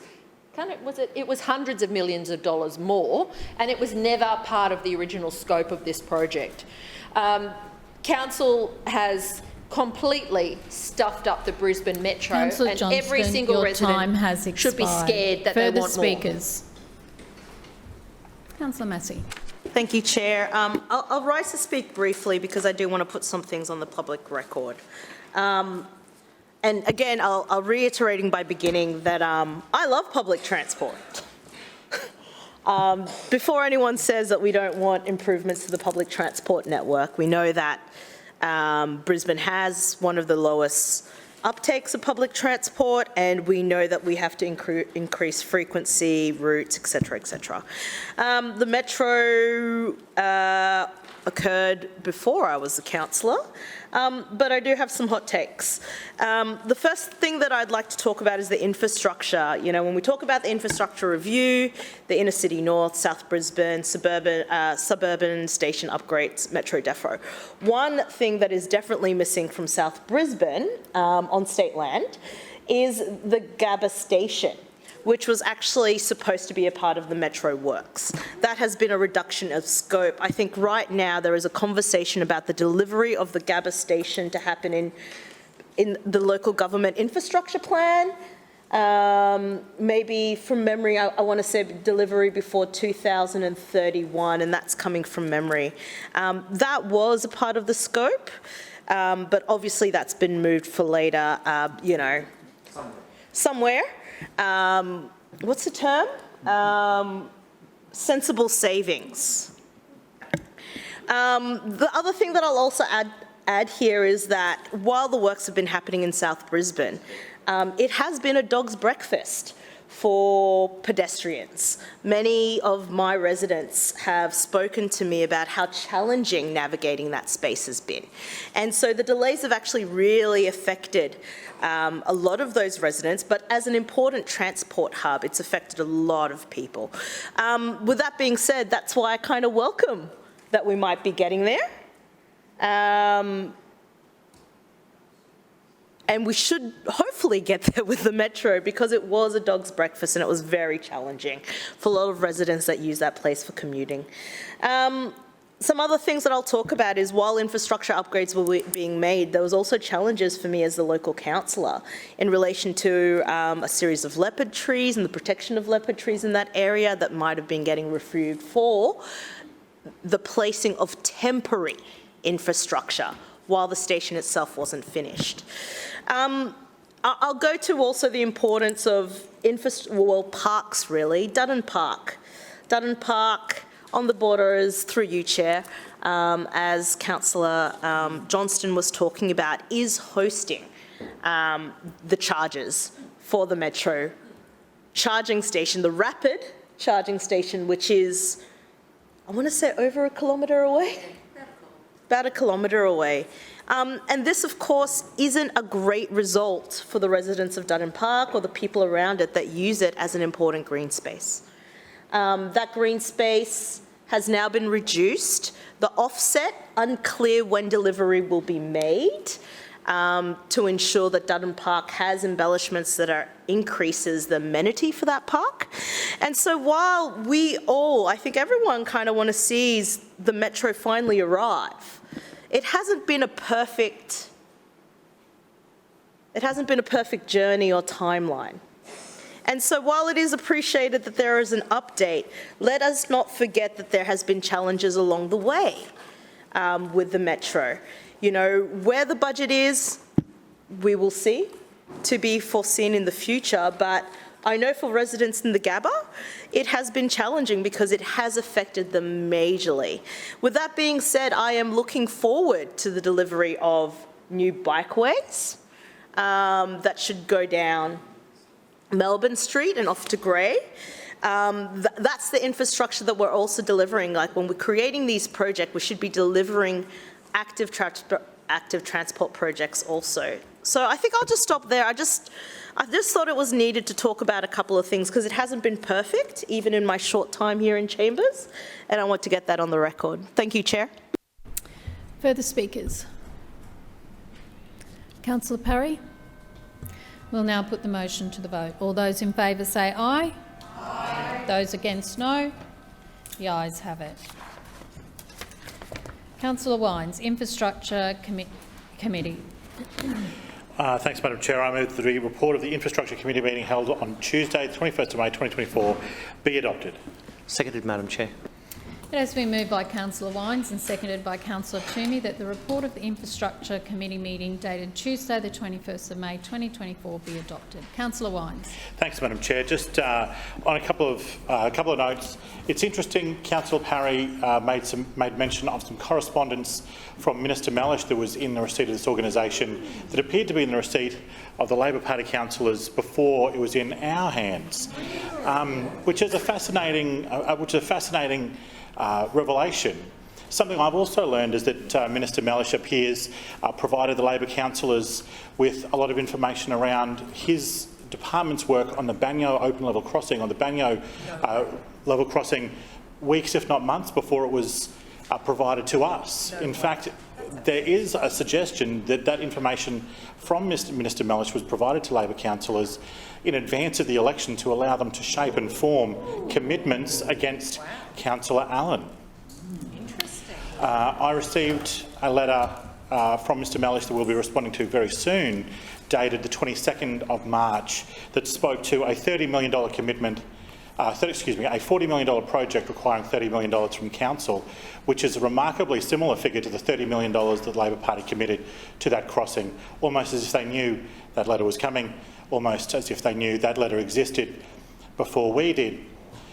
What the really striking thing is, and I suppose the part that we have to reflect on, is that Mr Mellish is giving Councillor Cassidy and Councillor Collier a lead, a heads up, and they are just butchering it at every turn. Why would the minister's going to stop providing them these opportunities if they can't execute them properly? And I really strongly advise them that they take that minister's lead and just try a bit harder to try and make the point they're trying to make, because their proposal for Northgate is less than what we had originally offered. As we know, we have a standing offer of $40 million. Theirs was, again, much smaller than that. They seem to have a limited yet precise understanding of criticisms made potentially of the metro system, ones that are not accurate, but would be accurate if you were trying to be hypercritical of that particular project, and ignoring the fact that the wish is for these things to be properly maintained, as you would, and for the metro vehicle to be able to be serviced, or able to provide a service through particularly the outer southern suburbs into the city at 3 to 5 minute intervals. It's an interesting reflection. I trust, though, that Minister Mellish is of a higher integrity than to provide Labor councillors information in advance that he provides us those things. I mean, that would, of course, be a breach of his oaths, and I'm sure that he wouldn't. I'm sure he wouldn't. And it is a shame on me for even considering it. In response to some earlier questions and some earlier comments from the Lord Mayor, that I would respond to the Kidumba Street Yeronga matter discussed earlier. In August 2023, the Kidumba Street Kingsley Street project was discussed and agreed upon in detail in consultation and planning phases outlined, including with Councillor Johnston. On January the 16th, 2024, we finalised the engagement pack, and by early March 2024, it was distributed to the community, including to the office of Councillor Johnston. In April 24, Councillor Johnston was emailed the final project plans, which include the relocation of a light pole and installation of a new footpath. Right, I'll just say that again, just in case people missed it. Relocation of the light pole and installation of a new footpath. At last week's committee, I confirmed that we would be completing this project this financial year. Councillor Johnston raised the matter of the project in the Infrastructure Committee last week, and in particular, and again this morning, on the installation of a streetlight in the committee. A temporary path has been installed to assist people walking to navigate around the works. That can be seen in the images that Councillor Johnston has provided to the... Well, somehow Councillor Johnston's image has arrived in the hands of the media. We can see that that greystone and a range of other materials have been used to form a disabled path around the light. You can also see in that image that there is no concrete around the base of the light, clearly indicating that the footpath and the light are separate, and that the footpath will go around the light as indicated in the April 24 plan. The light must go in that location to meet safety standards for the safe pedestrian crossing points at this location, and a permanent footpath adjacent to the new light pole will be constructed as part of this project. Point of order. That footpath... One moment, Councillor Wines. What's your point of order, Councillor Claim to be Johnson? misrepresented. I note your claim of misrepresentation. Councillor Wines. That footpath will be 1.2 metres wide and will tie into the existing footpaths on Kidumba. The new footpath will be considered for accessibility for all users and will maintain a gentle deviation around the light pole for people to navigate. Also, in response to inquiries made by email yesterday, we've had officers on site to ensure that proper DDA access around the works is available. That occurred today. There'll be, I understand, more works tomorrow. And it's all part of our... And I think the important thing to reflect on this is that we provide all councillors a great deal of material when we build minor projects like this. So local area network improvement, which this project is minor works that we do sort of 6, 8, 10, sometimes 12 a year. They will often encounter subsurface electrical issues or line of sight issues, or the need to light the pedestrian crossing for improved increased safety. That is a normal and natural thing. So I just would take a moment just to reflect on this. This is a very normal project. When we require superior lighting for pedestrian crossings, which we do, or should I say pedestrian refuges across significant roads, which Kidumba is a significant feeder road for that Yeronga West community. To provide that proper lighting, we have to tap the light into the appropriate power source, and sometimes, as a result of that, we have to build a footpath around the light. And while we are in construction, sometimes there are teething issues that occur with a construction site. That is, again, a normal part of upgrading and improving facilities. So I trust that that answer will be to the satisfaction of that particular councillor. All right. With the presentation last week, we had a presentation on SAMs for schools, and in the interests of time, I provided much of the information in the question without notice that was provided in the earlier parts of this meeting, but I thought I might take a moment just to reflect. As we said, we changed up the sign seasonally to maintain interest. So here's Sam with a Santa hat, Bunny Sam, Christmas Tree Sam, and his good friend, Pumpkin Sam. All key Sams in the School for Sam system. There was an interesting question in the committee about whether we have changed the signs, and now, as hopefully councillors would know, that over many years we've been buying SAM signs, and we buy them in sort of tranches, and we try that each one is better than the one before. So the LED signs for the tree uses this sort of portrait style, which allows for sharper and better images, and that's actually a superior one there. It looks like Hawthorn Garage there with Councillor Collier. So I will table those for, even though I'm sure everyone's seen them. I look forward to contributions on the matter of the SAMs, and recommend the report to the Council. Further speakers? Councillor Johnston. Yes, misrepresentation. Your point of misrepresentation. Yes, thank you. Councillor Wines has misrepresented my earlier speech. I tabled the map showing that the proposed light was adjacent to the curb, not in the middle of the footpath. His claims that I was advised about this are untrue, and I tabled the plan that was provided to me in the construction plans, not in the consultation plans. Thank you. Further speakers? Councillor Strunk. Yes, thank you, Chair. And I briefly want to just rise and speak in regards to the SAM signs. I think most of all my schools, actually, I have 13 schools, and I think all of them actually have SAM signs now. And it's an important part of trying to make that area around schools as safe as possible. As we all know, there is, at peak times, whether it's drop-off or pick-up, schools are really heavily impacted on parents coming to drop off or pick up their kids. So it's important that we do everything we can to try to maximise safety around our schools.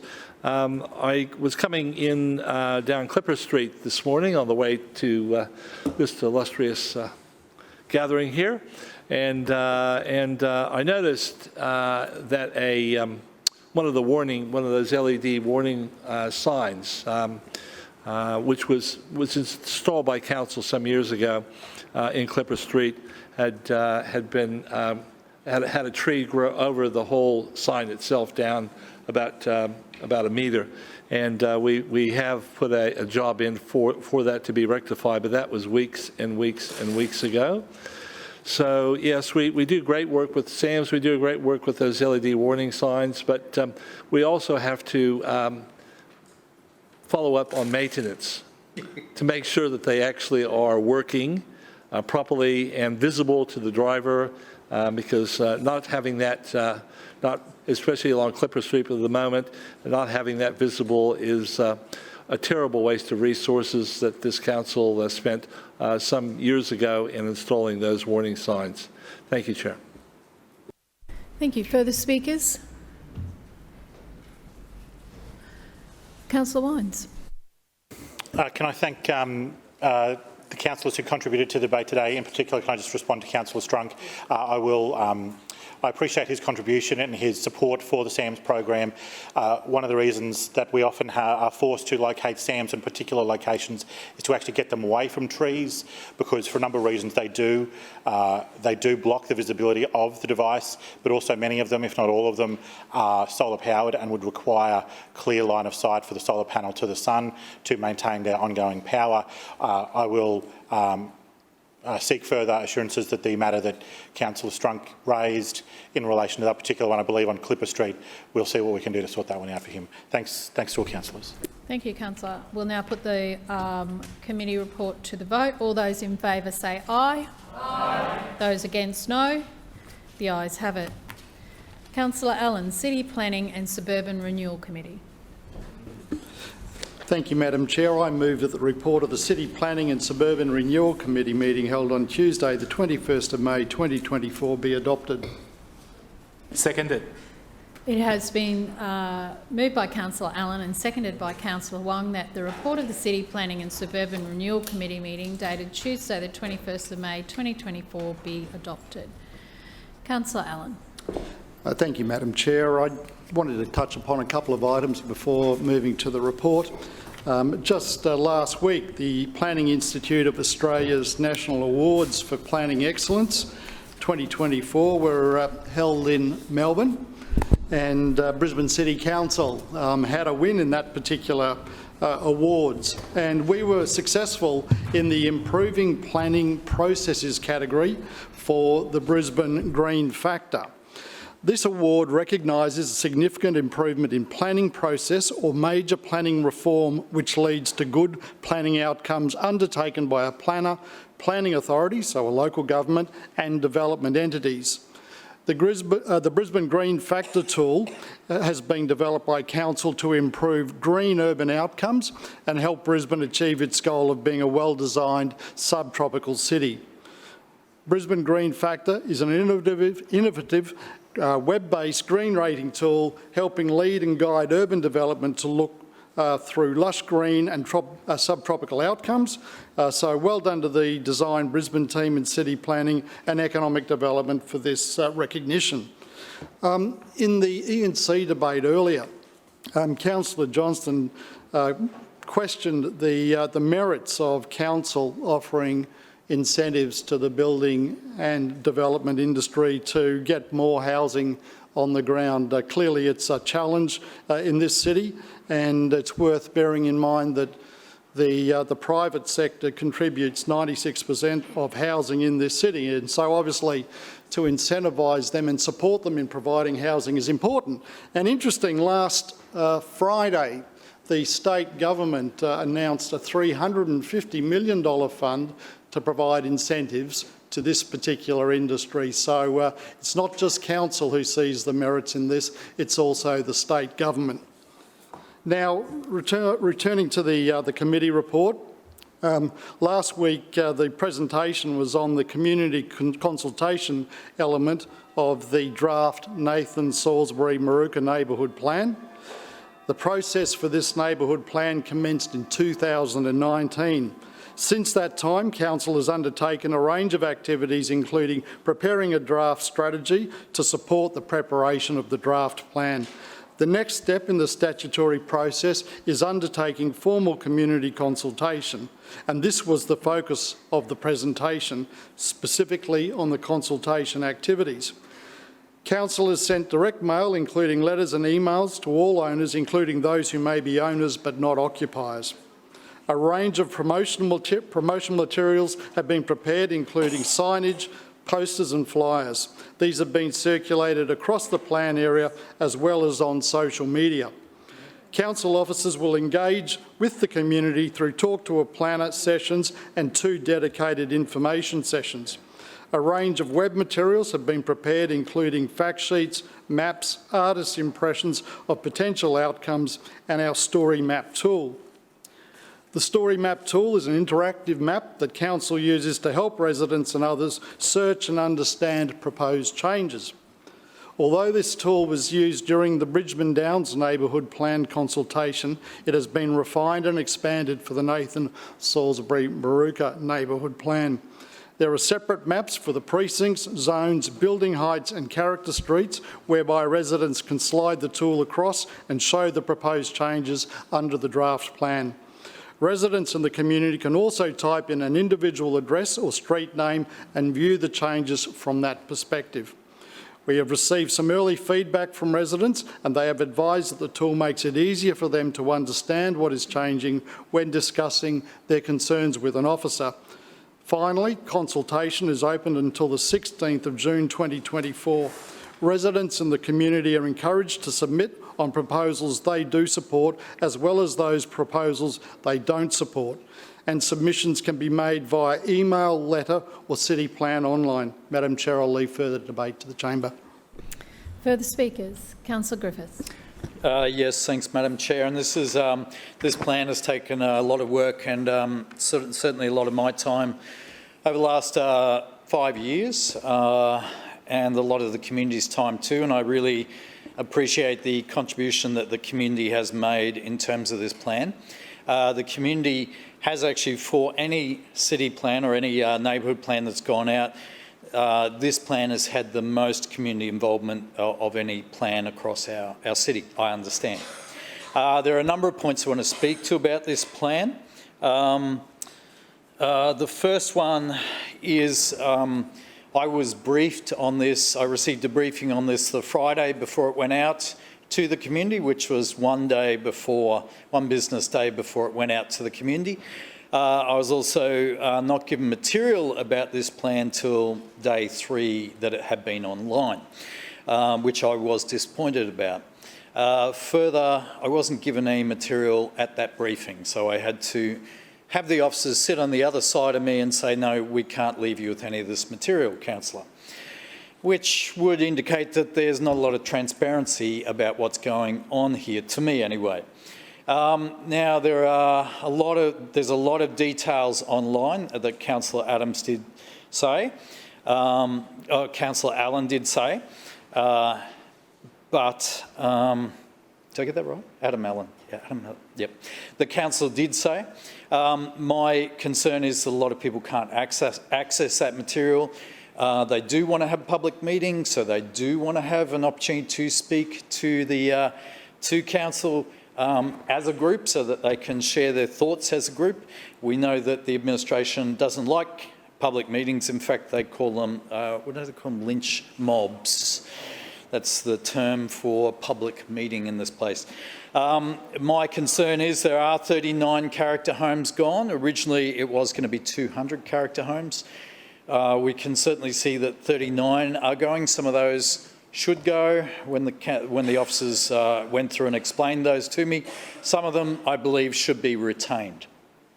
And the ones that should be retained are the ones that we have a definition now that if it doesn't meet streetscape, so if you've got 2 new dwellings either side of a building, then it's not worth saving. And I would question that and say, yes, a character home is worth saving, particularly if it has been well looked after.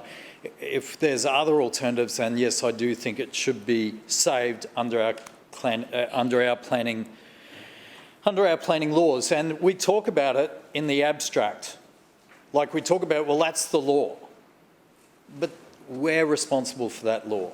You're responsible for that law. The majority of councillors in this chamber are responsible for that law.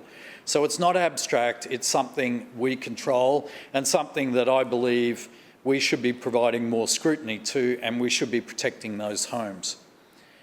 I suppose there's 2 issues in particular I want to speak to in relation to the neighbourhood plan. So I have been working with Save Our Suburbs. There were 5 groups there that came together. Fantastic little group. Had a meeting with them, have been meeting with them for the last few weeks. They're doing a really good job. They're putting out information about this plan. There's also the War Workers Home group, and I've also been working with them, and in particular Brian from that group, about taking heritage protection of their properties and returning to character protection. So let me just go through the main points for this plan and the main points I think residents need to know. The big point here is that there's going to be 17,500 additional people using Maruka, Salisbury and Nathan into the future. 17,500 people. 5,000 of those are expected to be residents and 12,500 are expected to be employees. So that's going to mean more traffic, more people around the area, more demand for services, more demand for infrastructure. What this plan doesn't deliver on is infrastructure. So there are no new parks in high-density areas. There's no dog park, there's no playgrounds, there's no walkways, there's no library, there's no new social spaces, there's no new green spaces along Moolabin Creek. There is no overpass from one side of high density on the Magic Mile to the railway station, there's Maruka Railway Station. There is no overpass across the 6 or 8 lanes of traffic that we're building there. There are no sport and recreation facilities. There is no fix for the flooded roads in Nathan or in Lucy Street, where the area often floods because of Moolabin Creek. There are no extra parks or facilities in Salisbury, and there are no extra parks in Nathan, in an area that we're upzoning as well. That is vital. So to put the extra people in, to put the extra 17,500 people in, we need infrastructure. We need, like other parts of the city, for developers to pay for infrastructure to be delivered. It is no good putting all these people in and saying, oh, sorry, we just didn't plan for a park. We didn't plan for a playground for your kids who are stuck in a unit. That is absurd. That is absurd. And that's what the administration now needs to answer. Because yes, the density's there. Yes, we've got the people coming to live there, and it's going to be, let's be truthful about it, it's going to be affordable accommodation coming there. It is wedged along a major road, which is quite an ugly road. On the other side are railway yards hosting the new Cross River railway yards. And on the other side of that is industrial land. So you're not going to be seeing million-dollar units in this part of the city. You're going to be seeing affordable entry units in this part of the city. So that's why I'm saying, and that's why I'm saying to residents, we need to tell council we need infrastructure. We need infrastructure to go with all these new workers and to go with all these new people coming to live in our community. I don't think that's too much to ask. I don't think that's too much to ask of developers who are going to make money out of this. Yes, we need more density in terms of housing. I'm supportive of that. Yes, we need more jobs. Maruka, Salisbury and Nathan are great places to create employment. We need that, but we need the infrastructure to match it. In relation to the war workers' homes, we had the issue where there are, I think, approximately 160 war workers' homes where they went from character protection to heritage protection. Heritage protection then took away not just the outside of the building, but actually encompassed the inside of the buildings. These buildings are little fibro shacks built after World War II where the war workers lived.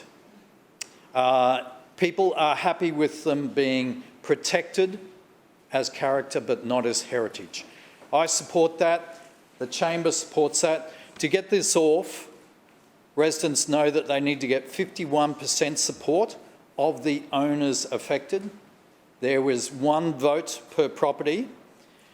The difficulty or the concern with this that residents are having is that they don't just get a vote yes or no, they actually have to put a reason in.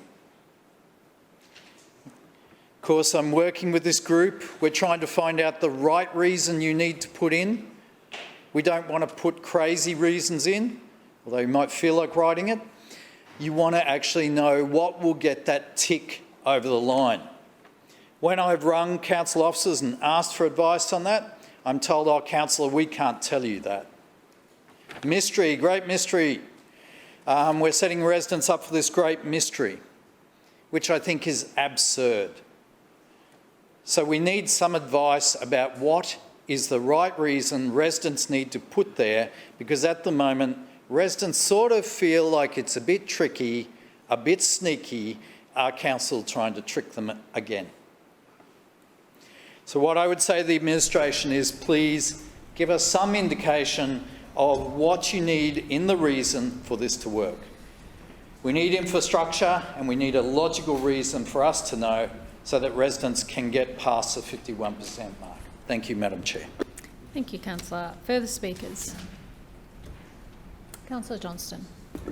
Yes, I rise to speak briefly on the draft Nathan Salisbury Maruka Neighbourhood Plan. I know this is an issue Councillor Griffiths has been working on for many years, and I know this is an issue that's been brought to this chamber on many occasions because the LNP have attempted to dictate planning outcomes without listening to the community, and I think that's been very disappointing. I have discussed this plan with Councillor Griffiths because the plan itself goes right up to touch on the southern part of Tennyson Ward. But more importantly, the purpose of the plan, as the LNP have outlined, and these are the themes, I guess, that they're trying to deliver, and there are 4 of them, and there are 2 that I particularly want to raise. One is, quote, local industries and employment, and another is connecting places and spaces. Now, the plan is expected to see an additional 17,500 people either living or working in Maruka Ward. Now, the number of people who will be needed to service that increase in both employment and density is going to be even higher than that again. The big issue with this is the purpose of the plan itself, as it outlines on page 2 for the chairperson, in case she's thinking I'm going off-piste, is that there is support for industrial and commercial renewal, particularly along Ipswich Road. Now, Ipswich Road is consistently one of the most dangerous in Brisbane, behind Gympie Road, usually Mains Road, but then Ipswich Road is right up there in the RSEQ's top 5 pretty much every year. Council had to be dragged kicking and screaming to a minor speed reduction, but what they have not done is to improve the infrastructure needed to support additional traffic volumes along Ipswich Road. So we already know that Ipswich Road traffic is increasing exponentially because of the outer suburbs development. And Ipswich Road, the state is investing in the motorway parts of Ipswich Road, but the minute you get to Maruka off the motorway, it all comes to a grinding halt on Ipswich Road. Yeah, because that's the council part of the road.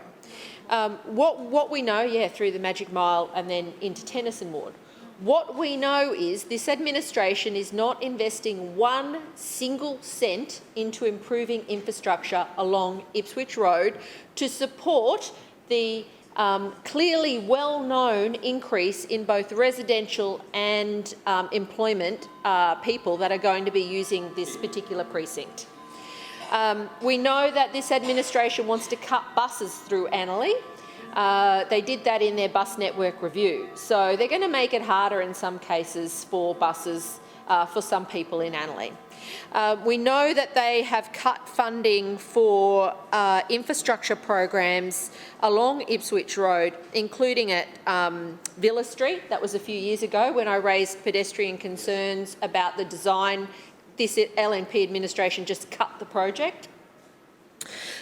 Just a few weeks ago when I raised the concern with a dangerous slip road along Ipswich Road, they sent poor Councillor Givney out to block that and to not allow that. But this council is perfectly happy to jam another 17,500 people into a corridor where the arterial road is unsafe and does not have the infrastructure needed to support an increase in people, employment, which means trucks in this area, and bicycle and pedestrian safety. There's not even a bikeway down there. This council has done nothing to deal with the dangerous intersection at School Road at Yurong-Pili, nor has it done anything about, I've mentioned Eckerbin Road. So I fully support Councillor Griffiths' calls for more infrastructure in this part of Brisbane. The lack of safe, efficient and fit-for-purpose road, bike and pedestrian infrastructure along Ipswich Road is a fundamental failure of this LNP administration over the past 16 years that I've been here.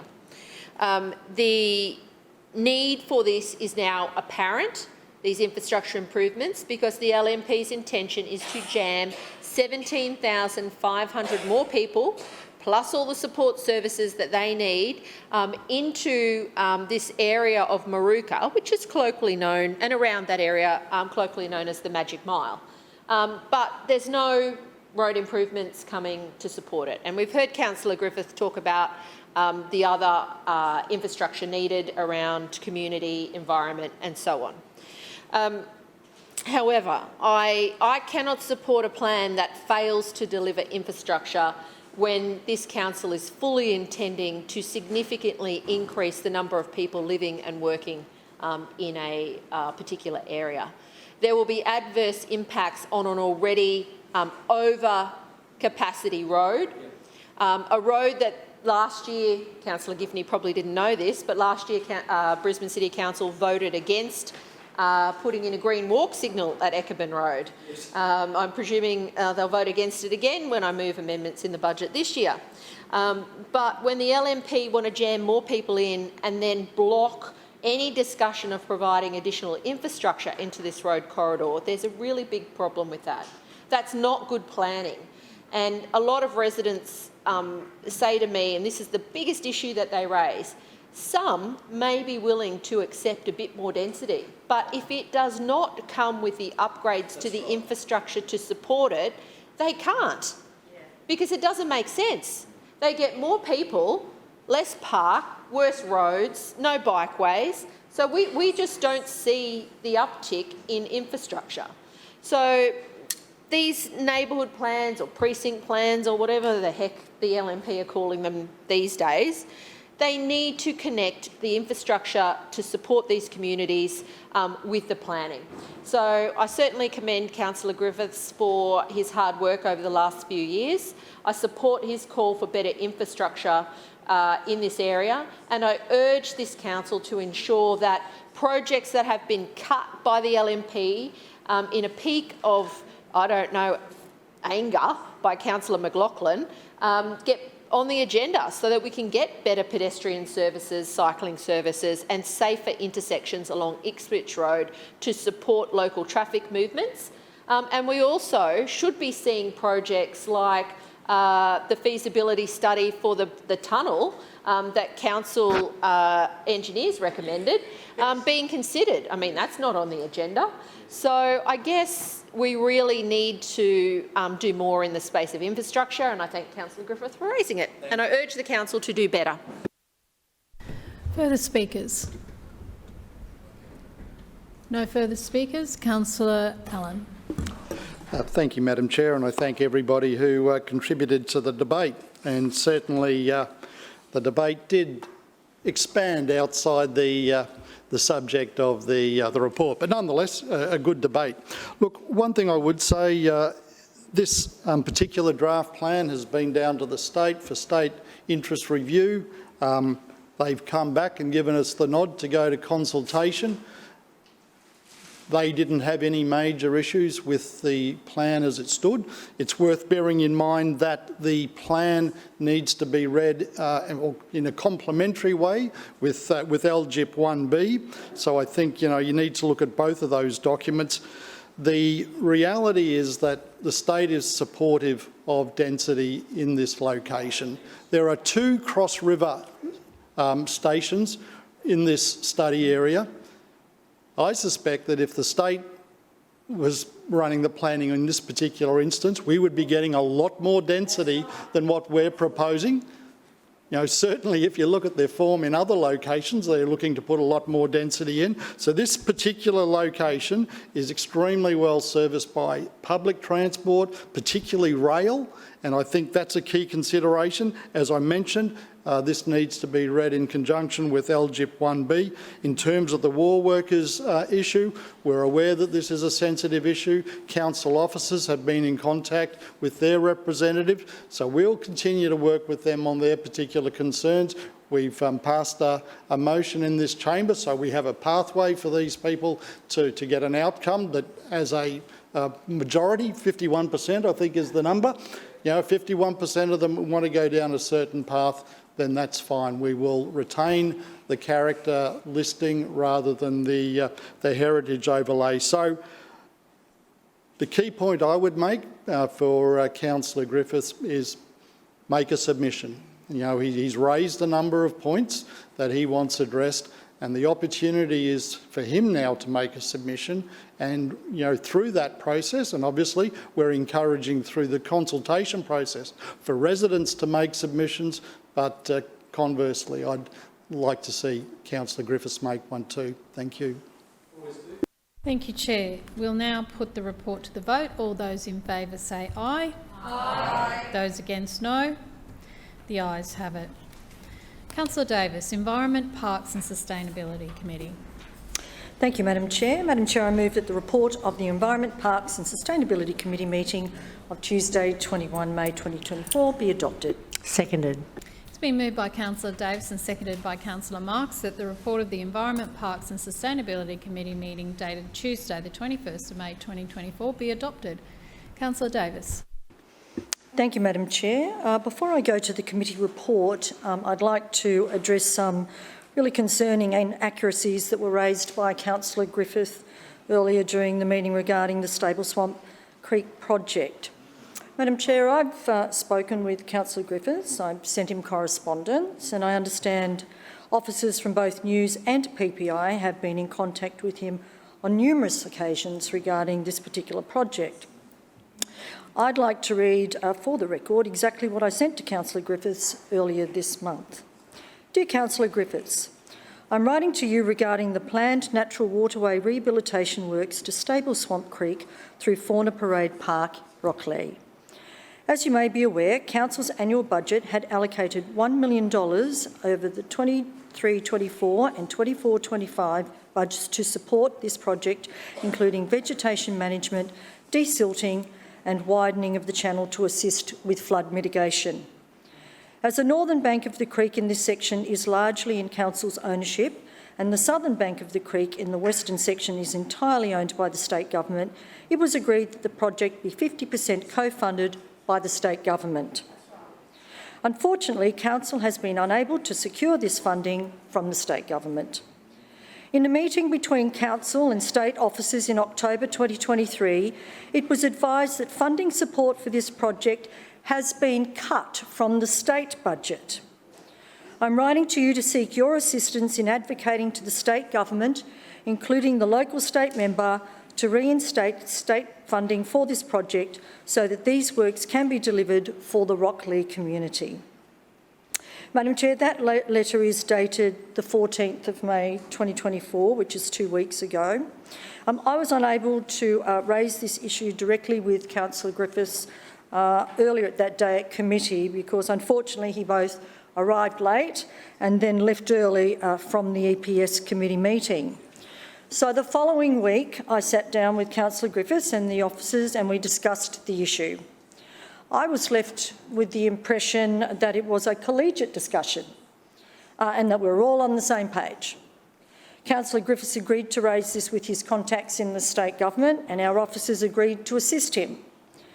I would expect that he did so because last Monday I understand the General Manager of the News branch wrote directly to Councillor Griffiths with all of the information he requested to progress his conversations with the state. But I haven't heard an update from Councillor Griffiths on this. All that we asked him to do was raise this with his state colleagues to help get the 3 different state departments on board before we started doing work on their land. What I've heard is that just today, Education Queensland has reached out to continue discussions on this, but we're still waiting on the other 2 departments. And I must also advise the chamber that I have no idea where Councillor Griffiths is getting his alternative costings from. It seems that he's big on alternative costings and in this case, some alternative facts. I believe the figure Councillor Griffiths is referring to is actually the $100,000 we have spent so far on the design. So we haven't been sitting on our hands, Madam Chair. waiting for the state. We have fully funded the design directly of our own initiative. I can confirm that now the design and scoping has been completed, the total project cost remains close to the $1 million mark that was originally anticipated. And that brings me to my next point. The project that Councillor Griffiths referred to in the Runcorn ward, that is a $250,000 project and is achieving vastly different outcomes. Further, it is largely on council, not state land. So yes, we are delivering it. So instead of coming into this chamber and having a jumping up and down session because we're doing a completely different project in a ward that is not his own, I would once again ask Councillor Griffiths, through you, Madam Chair, to work with us and bring the state government to the table. Madam Chair, last week's committee presentation was on the Cowan Beach Nourishment Pilot, which we undertook in 2023 at one of Brisbane's most sensitive and scenic beachfront locations. Cowan is a small beachside town on Moreton Island, which many forget is actually in Brisbane City. It's actually in the Deagon ward. The beach at Cowan has experienced coastal erosion of about 25 metres over the last 60 years. This is a natural process that ordinarily we don't like to interfere with. Sand is washed away by the surf and washed back to the shore with the tides. But recent weather events have caused severe erosion on the beach, which threatened its long-term integrity. So in response, we undertook sand scraping along the beach in 2021, but it became clear that this kind of solution was not to be effective long term. So we undertook nourishment works as part of a pilot. In fact, that was the first project of its kind ever undertaken in Brisbane, and it appears that it's been quite successful. As part of the Moreton Bay Marine Park, we were very careful to ensure that this project had the support of the state government, of the local community and, of course, the traditional owners. We engaged extensively with these stakeholders to secure a great outcome, and we'll continue to monitor the condition of the beach, but it is expected that this solution will mitigate the impacts of erosion for around 7 years.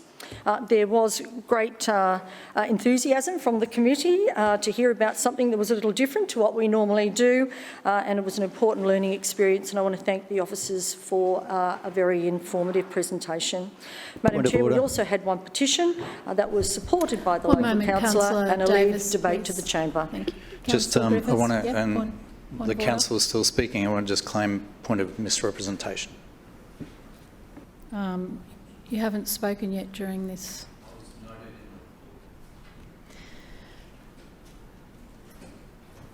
Just one moment.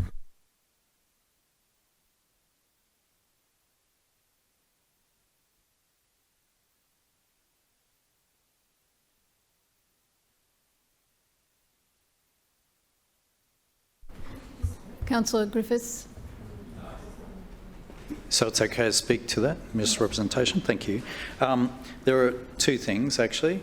One, the information I've been given has come from council officers, and two, the state have told me they have tried consistently to speak to council and council not replying. Thank you. Further speakers?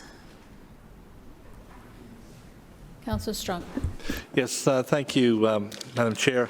Yes, I rise to speak in regards to the petition that was lodged by some residents in the Jamboree ward, and they've asked for an upgrade to the Newcomb Street Park skate park, and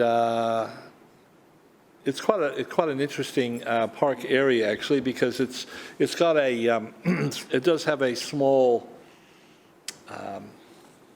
not too resourced skate park, but it actually has also a BMX track or a BMX park as well, a dog park right next door, and some really great exercise equipment too. That looks like it was recently installed. No shade over it, by the way. There's no shade over virtually any of these parks or parks within parks. They said that the skate park was manufactured or installed in 2008 and then upgraded with some elements in 2016-17. But if you have a look, if anyone that wants to just have a look at that park, that Newcomb Park at 529 Sumners Road, just from Google Maps aerial view, they can see that the actual skate park itself has very little in it, right? There's a lot of concrete, heck of a lot of concrete, but there's only a few elements that are really visible from either a street view and or an aerial view. And I can see why the residents decided to ask for an upgrade, another upgrade, because the last one didn't really include much. So it's probably, and then of course in the response they said that it's going to be listed, it would be listed potentially in a capital works program in the future, and we all know what that means. You got to be lucky. But also they sent them off to the local council, of course, because of her SIF funding, which is available to her. But if anyone knows what some of these elements cost to reconstruct or to construct into an existing skate park, they know that that can be quite a lot of money, right? So that SIF funding would certainly be impacted quite a lot in the upcoming budget. So we agree with the residents that have asked for the upgrade, so we won't be supporting the recommendation. And if we could ask for Clause B to be taken for seriatim for voting purposes, please. I'll end my remarks there. Thank you. Thank you, Councillor Strunk. Further speakers? Councillor Johnston. Thank you, Madam Chair. I rise to speak on item B. I'll just speak briefly on this matter and point out the hypocrisy of council in dealing with upgrades in local residents' parks, and I thank Councillor Strunk for reminding me. I note with great interest that the petitioners here are requesting an upgrade to the skate park, and that paragraph 13 indicates that the skate park will be listed for consideration as part of Council's future capital works program. I think paragraph 14 or paragraph 13.5 or whatever you might call it's missing something. There is zero mention, oh no, paragraph 14, it does mention it's been referred to Councillor Hutton for her consideration through the Suburban Enhancement Funding, but you know what it doesn't include? Her phone number. And then... Councillor Johnston, you might want to turn the page over and see what the actual response is where it does. Oh, very interesting. I am now looking at it. It does include Councillor Hutton's phone number. So that's very good. Yeah, it doesn't in the actual report, but it does in the letter.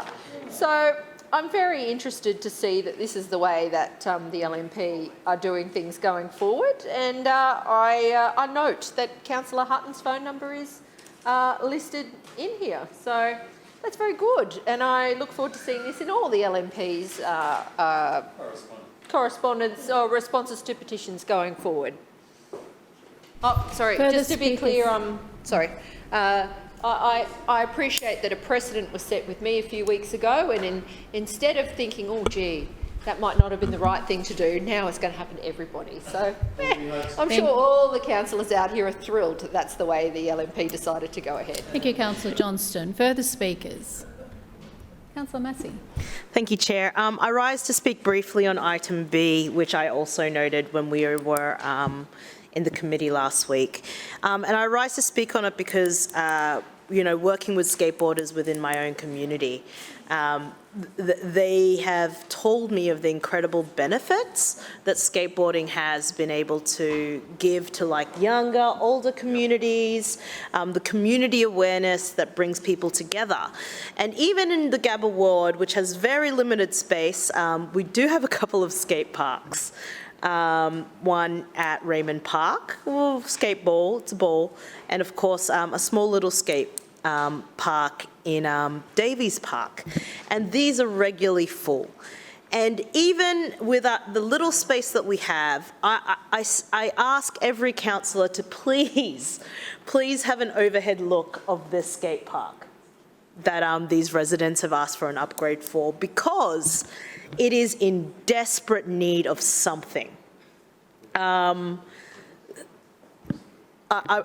not sure when the last upgrade was, but it certainly seems that there was no correspondence with the skating community about it, or any of that, because the elements, and you know, I will confess, I used to skate once,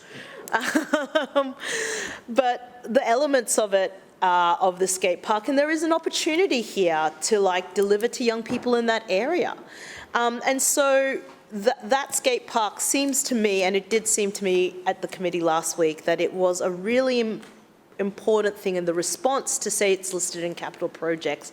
Doesn't give enough significance to the fact that there is an opportunity here to not only help the health of young people and older people in that community, because anyone can skate at any age, but also to deliver some activities and engagement with the youth for a skate park that is very sorely missing any sort of activity. And so I will just put those points down. I think the response and the fact that it will be listed as a part of the recommendation, you know, we all know what happens with this listing. It'll be there for years. And of course, you know, the reference to the Suburban Enhancement Fund too continues to worry, you know, when we talk about, and I'll go off track very quickly, we talk about the budget changes that happened. You know, will we as council be using more and more of our Suburban Enhancement Fund to try to deliver upgrades for our community? And it's, you know, like, how? And so I'll finish on those comments there, but we won't be supporting item B. Thank you. Further speakers? Councillor Davis. We'll now put the report to the vote. All those in favour say, item A to the vote first. All those in favour of item A say aye. Aye. Those against, no. The ayes have it. We'll now put item B to the vote. All those in favour say aye. Aye. And those against say no. No. The ayes have it. Division. Division has been called by Councillor Strunk and seconded by Councillor Cassidy. Councillors, ayes to my right and noes to my left, please ring the bells.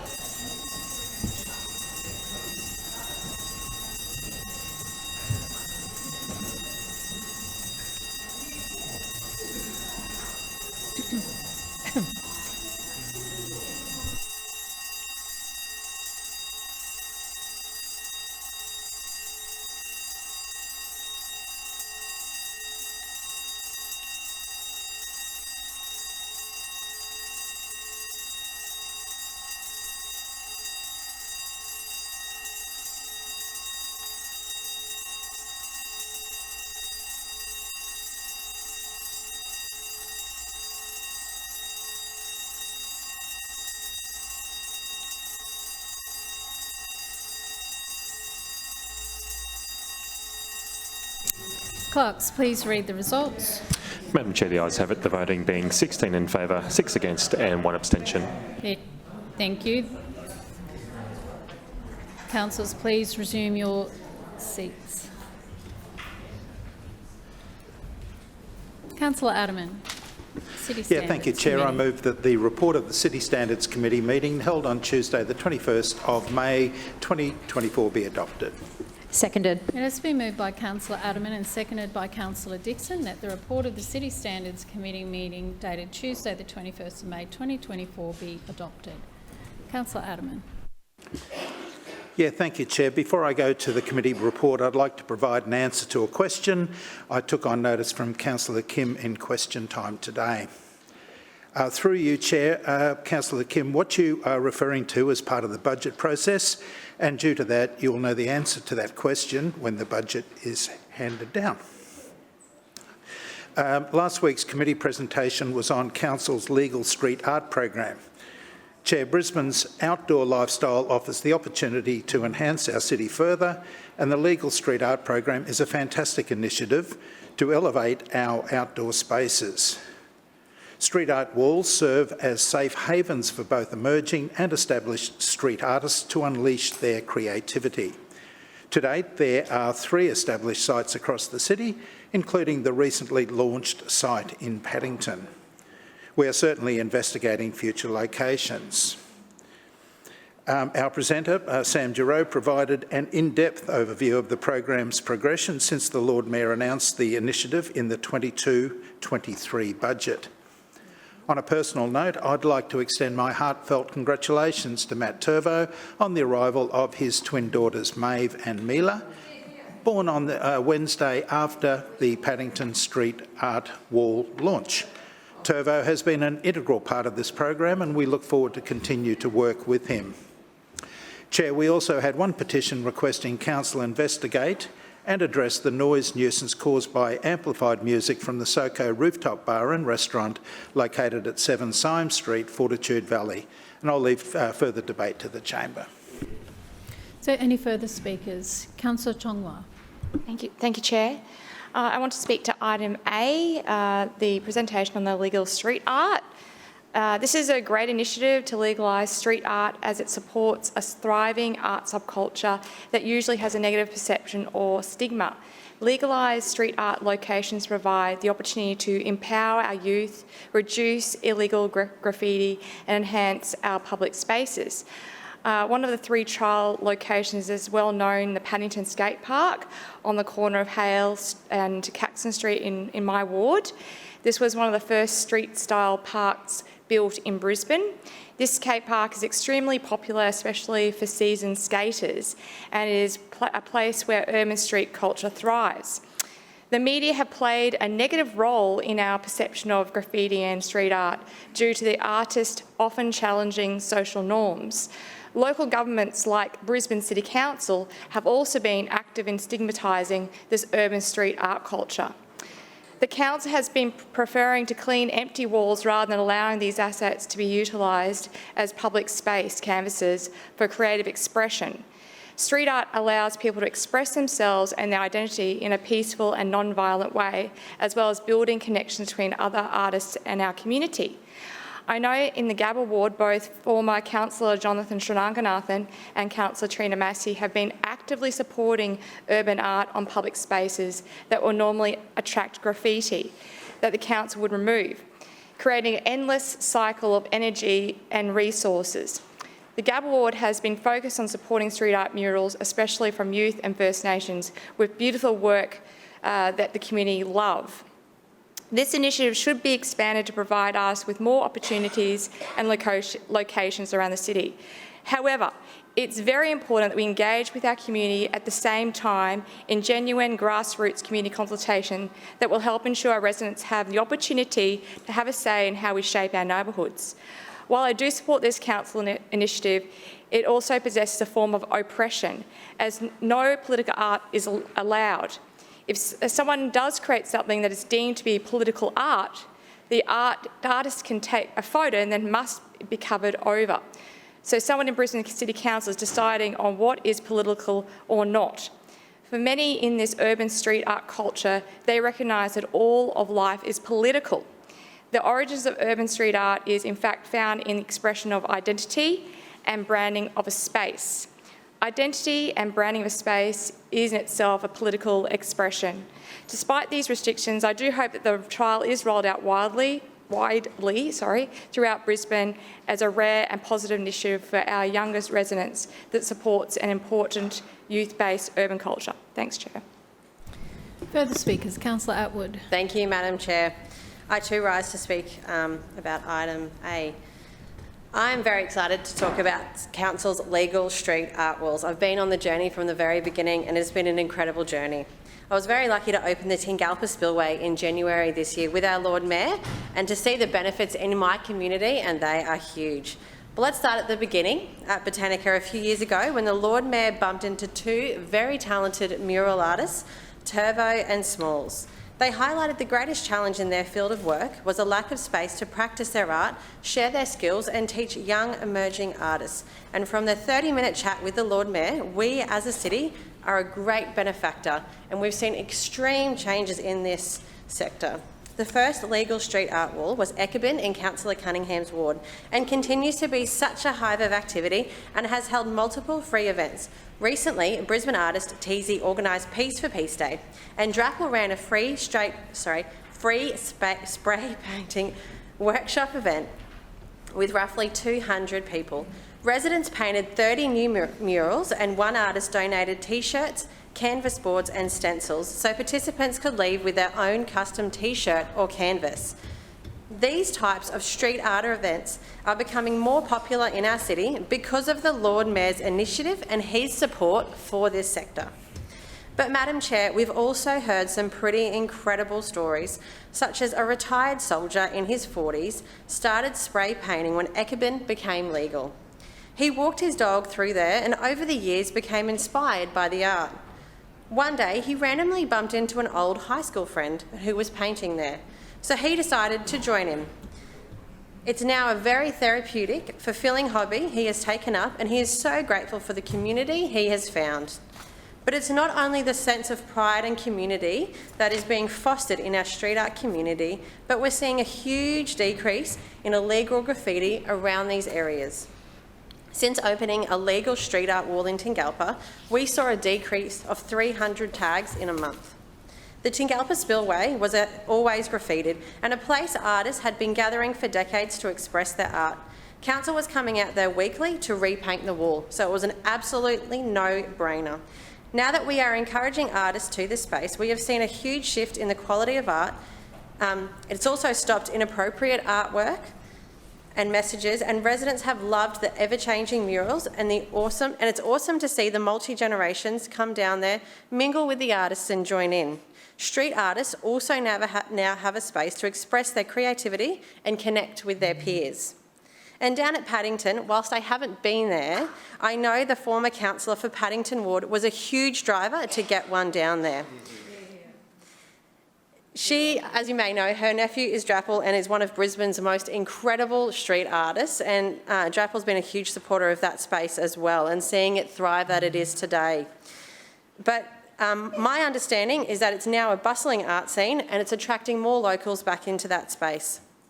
I asked Turvo what this program means to him and the street art community, and he said, "There is a wave of positivity that is currently sweeping across our artist community, as a result from the support from the Lord Mayor and Brisbane City Council. It is a big step away from the common perception of destruction and antisocial behaviour that street artists once felt, but no longer do in our city. The community feels like these legal art spaces are a safe space to create and connect with our peers." But Madam Chair, I just wanted to finish off by thanking Turbo and Smalls for their incredible contribution to our city. Most weekends you would have seen Turbo popping out to one of these areas to check out the progress and join in. But as of last week, Turbo is now spending a few weeks at home with his beautiful wife and their baby twin girls as he settles into his new family routine. Enjoy these special moments, Turbo, and thank you for helping transform Brisbane's art scene. Thank you, Councillor. Further speakers? Councillor Aderman? Nothing further, Chair. We'll now put the report to the vote. All those in favour say aye. Aye. Those against, no. The ayes have it. Councillor Howard, Community and the Arts Committee. Well, thank you, Madam Chair. I move that the report of the Community and the Arts Committee meeting held on Tuesday the 21st of May 2024 be adopted. Seconded. It has been moved by Councillor Howard and seconded by Councillor Atwood that the report of the Community and the Arts Committee meeting dated Tuesday 21st of May 2024 be adopted. Councillor Howard. Thank you, Madam Chair. Madam Chair, our committee presentation was on the Brisbane Powerhouse, and everybody in this chamber knows how fantastic the Brisbane Powerhouse is. I would really encourage everyone to read the report so that you can see the fantastic statistics that were shared with us at the committee. And as we know, the Powerhouse has a constant program of ideas, comedy, theatre and music. And I just would like to recommend it to the chamber and leave further debate. Thank you. Thank you. Further speakers? Councillor Strunk. Yes, thank you, Madam Chair. Listen, I hadn't been to the powerhouse for some years, and so I was quite interested in the presentation, which was quite well done. But so much has happened in that space, in that powerhouse over the years, I suppose, that it was just quite spectacular to hear all of what they do. I mean, 1,600 events a year. That's just phenomenal when you think about it for one building. And so it's a tribute. It's a tribute to the organisers or the officers who operate that building on behalf of Brisbane City Council. The thing that probably the outstanding thing, which was a bit of a shock, especially if you got vertigo, is the vertical restaurant. And then they said, oh well, when you're done eating, then you abseil down 17 metres, and I'm thinking, yeah, right, okay, maybe that's for a different generation. But yes, exactly. But the thing that, but we started asking some questions in regards to the maintenance of the building, of course, and when I saw the picture when it was first put up on the screen, and I know it's in your reports, I said it looks like it needed a bit of a lick of paint, right, to dress it up a bit. But then I found out, of course, abseiling is probably going to scuff it up a bit, right? So probably don't do that. But the only real concerning maintenance-wise for me during the presentation was the leaking roof. And the presenter said that the roof had been leaking, I don't know if it's constantly or periodically, but for 20 years. So I just really call upon the council to sort of address the leaking roof. I know it's a very old building, and it's really hard to sort of seal off an old building roof or an old roof building. But I think we owe it to the building and to what happens in the building and the people that operate that space within the building to at least give them a sound, secure, non-leaking roof. Thank you, Chair. Any further speakers? Councillor Howard. Oh, thank you, Madam Chairman, and I thank Councillor Strunk for his comments, and particularly the fact that I really do think, Councillor Strunk, that you should give it a go and go down there to Vertigo. I'm fairly sure the Deputy Mayor's already been there, and not yet. Goodness me. All right, I'm going to have to be checking up on all of you about this. I have to say, I've been up on top of the roof, but I'm not as brave as many people but people who've done it have really enjoyed the experience. In terms of the maintenance of the building, I just want to assure the chamber that there is a comprehensive maintenance program, and of course it's a very, very, very old building, and so there are always little things that are happening. There is, we are in the process of doing a structural look at the roof, through you, Madam Chair, to Councillor Strunk, so he can be assured that we work very closely with the powerhouse, and the maintenance issues are always things that we address as promptly as we possibly can. Thank you. Thank you, Councillor Howard. We'll now put the report to the vote. All those in favour say aye. Aye. Those against, no. The ayes have it. Councillor Cunningham, Finance and City Governance Committee. Thank you, Madam Chair. I move that the report of the Finance and City Governance Committee meeting held on Tuesday the 21st of May 2024 be adopted. Seconded.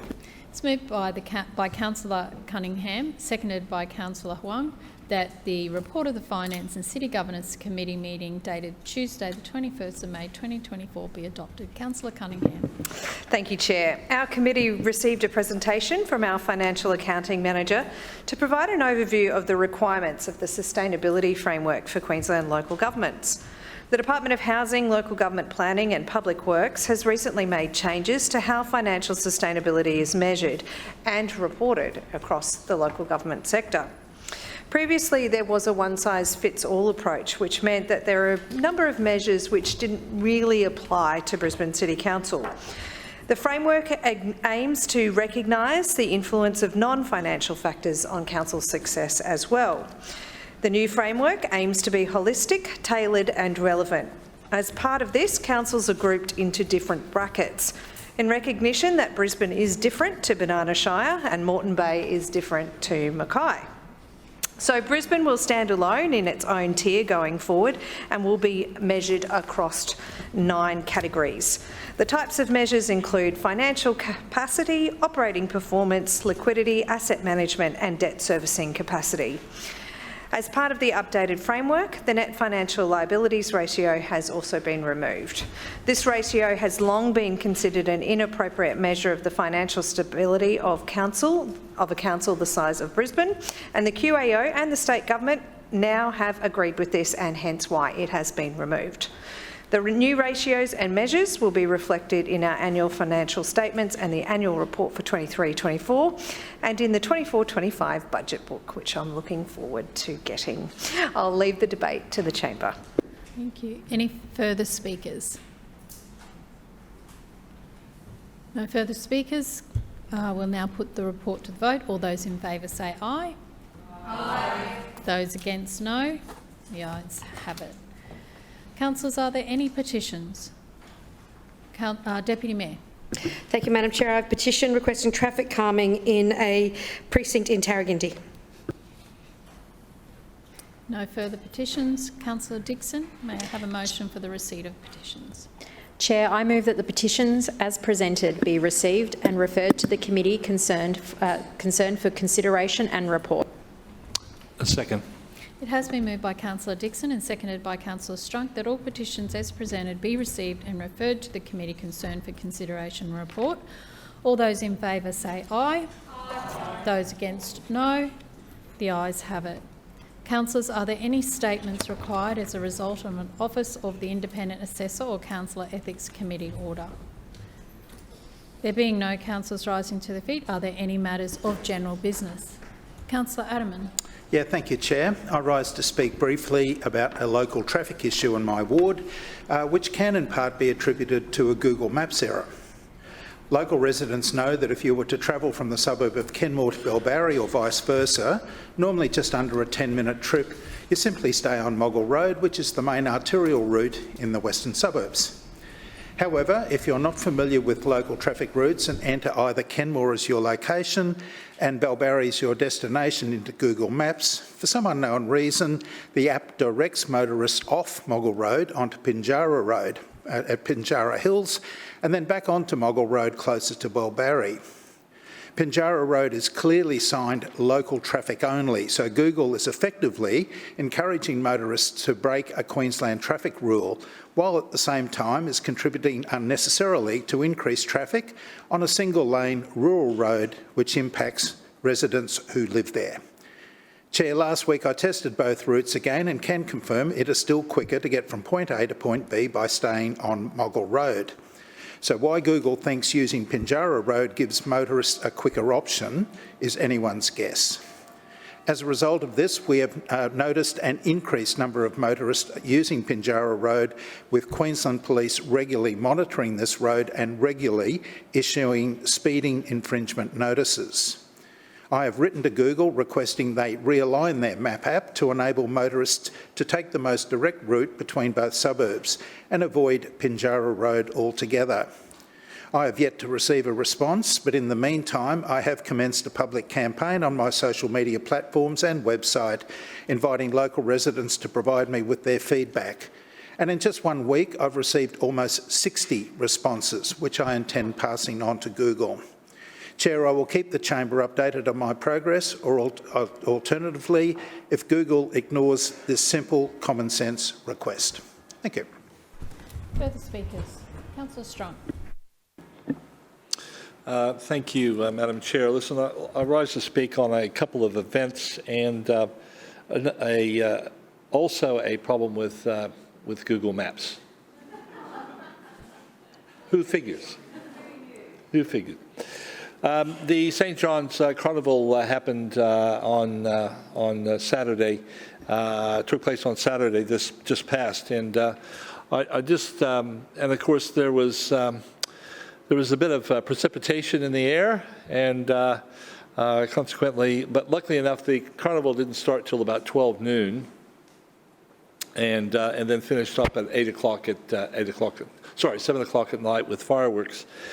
Thankfully, some of these fetes and festivals sometimes start in the morning, but this one, as you say, started at 12 noon, and the rain finished at 11, which was very fortuitous because they haven't been able to. They haven't actually held a carnival since 2019, mostly because of the disruption of COVID, and they do alternate between a musical and a carnival every other year. So this was the first time since 2019. They did a terrific job. There was heaps of stalls, heaps of food, heaps of entertainment that were all pretty much done by the students of both the primary and the secondary schools as well. And the program really went through the whole day. And there was some really good talent on that stage, I'll tell you. Brisbane City Council, we supported the event with the stage itself, and I'm glad that it was actually able to go ahead, because it was a number of thousands of dollars that was contributed to this event. The naming sponsor was Bank of Queensland at Forest Lake, and they've been a proud contributor to almost any of the community events over the last 25 years, actually. David Armstrong, who's the principal owner of the bank, is really gone that extra mile when it comes to supporting community groups and organizations. As I said, sadly, I wasn't able to see the fireworks at 7. My team was down there, adding up on the toll of hours now that we've got to keep track of. So that was ticking over, but it was a really good event to support, and got a lot of good interaction from the community into the stall. And there was some really great market stalls there as well too. We bought up a bit of stuff for some hampers as well for future requests. But as I say, I wasn't able to make the fireworks as I went off to another celebration, the birthday of Lord Buddha, or Vesak as it's called, at the Sri Lankan monastery in Constantine Street at Ellen Grove. And honestly, the amount of work and preparation they put into this one for really a short event. Really, it kicked off about 6 o'clock and went through till around about 10 o'clock. But I would say there was a few thousand people at least in this precinct where the temple is. It's a temple as well as a school as well. It's been going for 33 years, well patronized, and they're even developing a facility next door to this block as well, which is a healing center as well, a meditation type healing center as well. So they really, I mean, they have 4,000 worshippers that actually probably don't come each week, but over the period of a month or so, they would have probably up to 4,000 worshippers that come along to support and to take the religious instruction from the monks. But they're really a terrific group of people that I've known since 2001 when I first ventured out to the temple and the school with Henry Palaszczuk, who was the member at the time. Lastly, I want to speak about that Google issue, the Google Map issue. Like Councillor Adelman, I've had some queries or requests from residents who live in Government Road, Richlands. Now, Government Road runs from Orchardfield Road through to the train line that goes out to Springfield. Now, Government Road sort of ends, but then it sort of is like a 1.5 lane, and they call it a service road that actually services at least 2 houses. But on Google Maps, it stops short at the last of the, well, it's pretty hard to explain this, but before it becomes Government Road Service Road, right? That's where Google Maps stops, and it doesn't show the service road. Yet there's people that live in the service road. So we've written to Google asking them to extend that road down to the house, down to the couple of houses, and we haven't had a reply back yet. But I thought I'd just, because Councillor Aderman raised that issue in his GB, I thought I'd raise it because it's just happened over the last few weeks. I've had the same issue with Google Maps.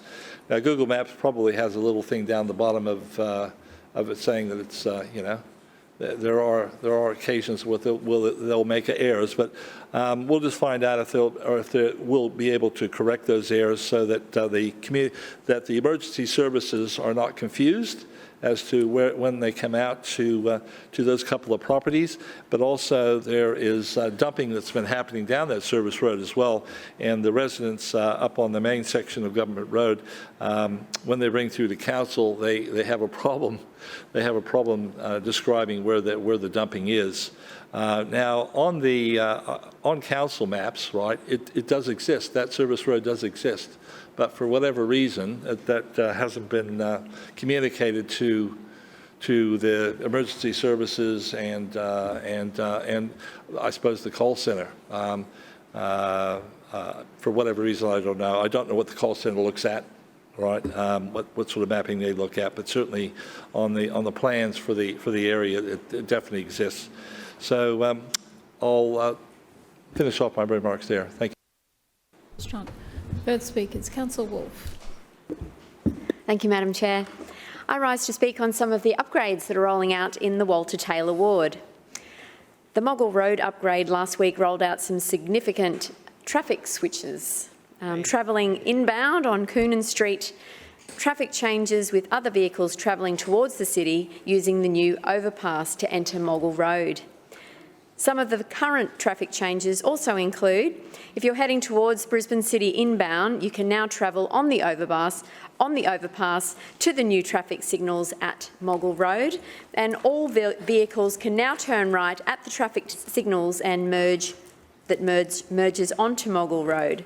For all vehicles travelling outbound, they remain in the current lane configurations until further notice, and we will be continuing to reduce the speed limits with ongoing works around the new overpass. But it's a very exciting milestone.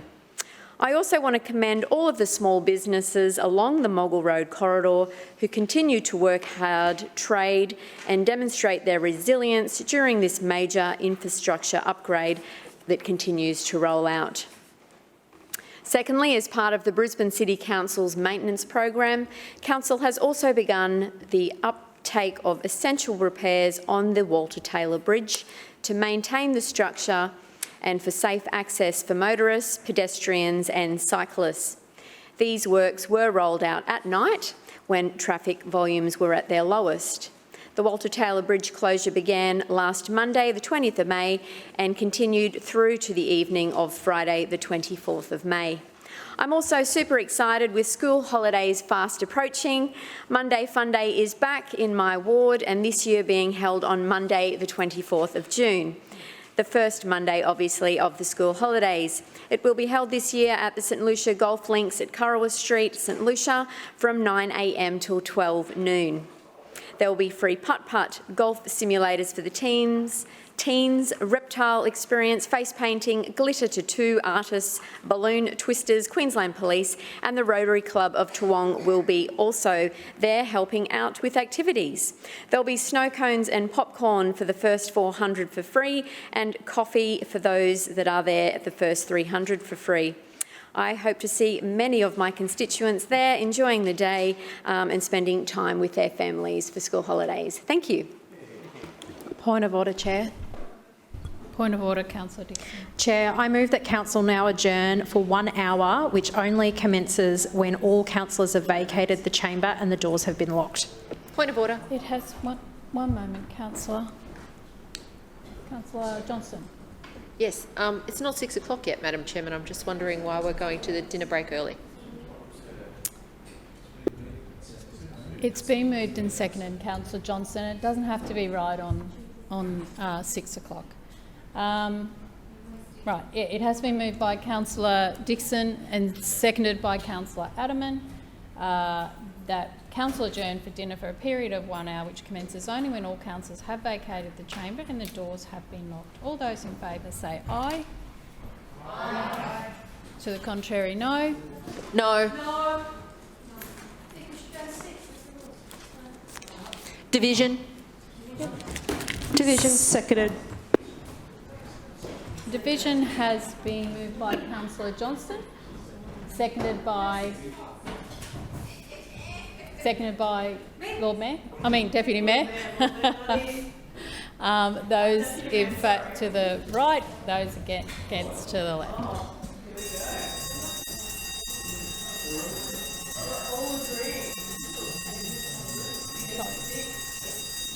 That's my fault.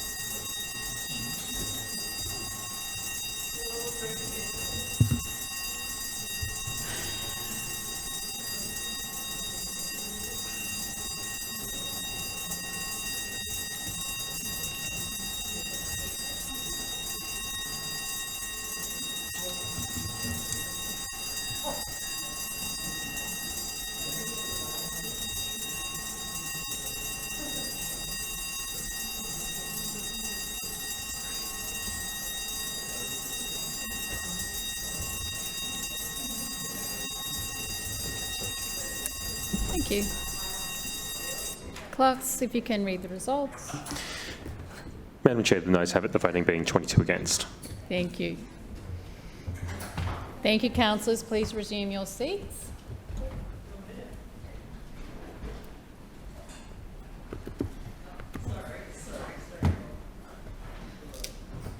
Further speakers for GB, please. Councillor Johnston. Thank you, Madam Chairperson. Well, that was intriguing. I'll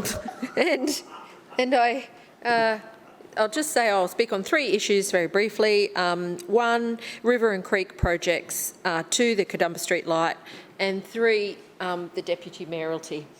I'll just start with that one, which is, I just remind all the LNP councillors, including poor Councillor Dixon, that they had the choice to vote for another deputy mayor, and this was their decision. On the other 2 issues. Oh. Thank you, Councillor Johnston. Okay. I think that everybody would gladly give you 10 minutes, so I think that maybe that was a bit of a consideration. I believe you, and I don't want to hold the clerks up at all, so I'm happy to come back. We want you to have your full 10 minutes. Okay? Well, well, that's great. Right. Well, go ahead. Thank you so much. I just wanted to go till 6, and I probably would have been happy to stop at 6. So the 2 issues that I also want to mention that I'd like to speak on, firstly, river and creek projects. So the Lord Mayor, who changed general business to bring it on earlier today, has made it very clear that he feels general business is more important than the motion debate that's on us. But I note that he's not with us in the chamber. So I say this because he has raised this issue when I talked about needing funding to repair Cactoblastus Park in Sherwood a few weeks ago. Now, the Lord Mayor stood up and said, it's a state government issue. The state government haven't given us funding.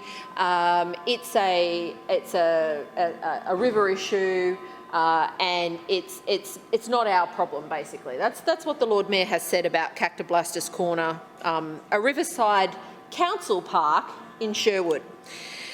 Now, I note that, of course, the QRA did agree to fund the restoration of the park, but council has not yet undertaken any repairs more than 2 years and 3 months after the incident occurred. And there is further erosion and damage happening, and now it's happening to people's adjoining private property because council has failed to do any maintenance on the site for the past 2 years and 3 months. So it was with some great interest today that I heard from the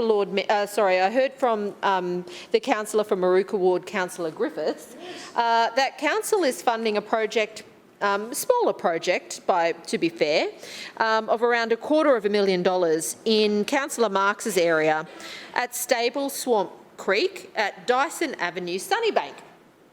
Now, I note with interest the advice from Councillor Griffiths, and he showed me the plans that have been done up, that this is a waterway corridor.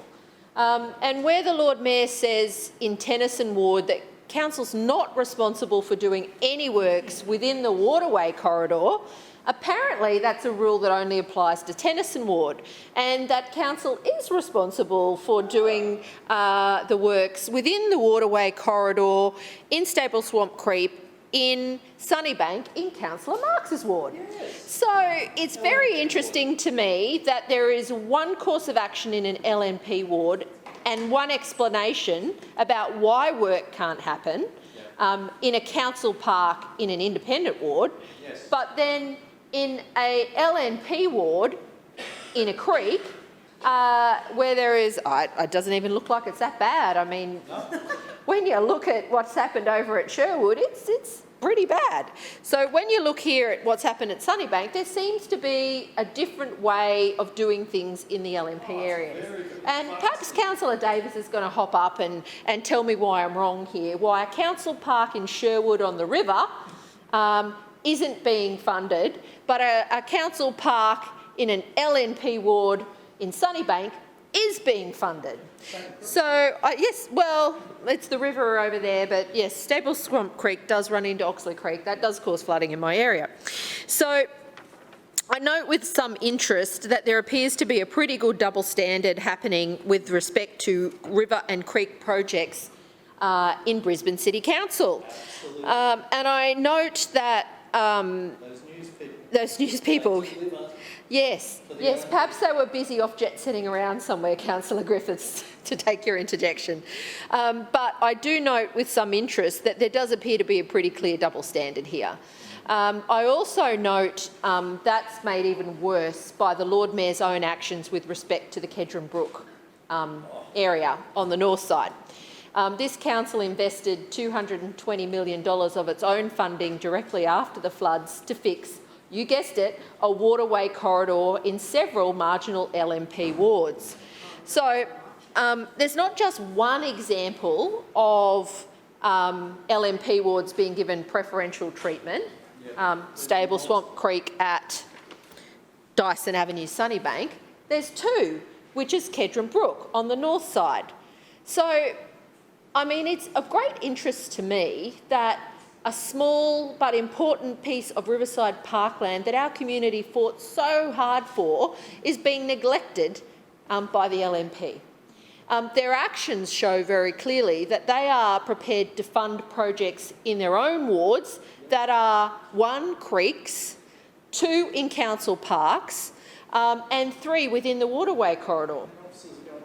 Yeah, and as it turns out, council officers are doing the projects and supporting the funding and bringing this all forward. I note that Councillor Griffiths was told he was going to get a project and then the funding's been pulled. So, you know, Councillor Griffith, you were almost there. Almost there. Almost. And I note that Councillor Davis has made a fairly substantive explanation about why you haven't got that funding, and she's blamed somebody else for that. Yeah. It's the you or the state government's fault. I got that message. It's never council's fault, because the choices the LNP councillors are making and the council officers who support them are very clearly to prioritise LNP projects in LNP wards when they specifically say to me or Councillor Griffiths that creek and river projects can't be funded in our wards. Yes. Now, I know there's a word that we're not allowed to use, but in my view, when there is one standard being applied to one ward in Brisbane and a completely different and lesser standard being applied consistently to another ward in Brisbane, then there is a serious integrity and governance issue with respect to the management of council and the council officers' behaviour. So I do find it quite interesting, and I look forward to Councillor Davis's explanation about why Kedron Brook waterway corridor got $220 million for flood repairs, done super quick. Why Councillor Marx is getting, I think, $250,000 for Stable Swamp Creek in Sunnybank, but why Cactoblastus Corner Park in Sherwood, despite being in principle funded by the state government, gets zero, and Councillor Griffiths, despite having a serious issue about flooding in his area, he gets zero too. So there's a real, as I said, governance and integrity problem going on here.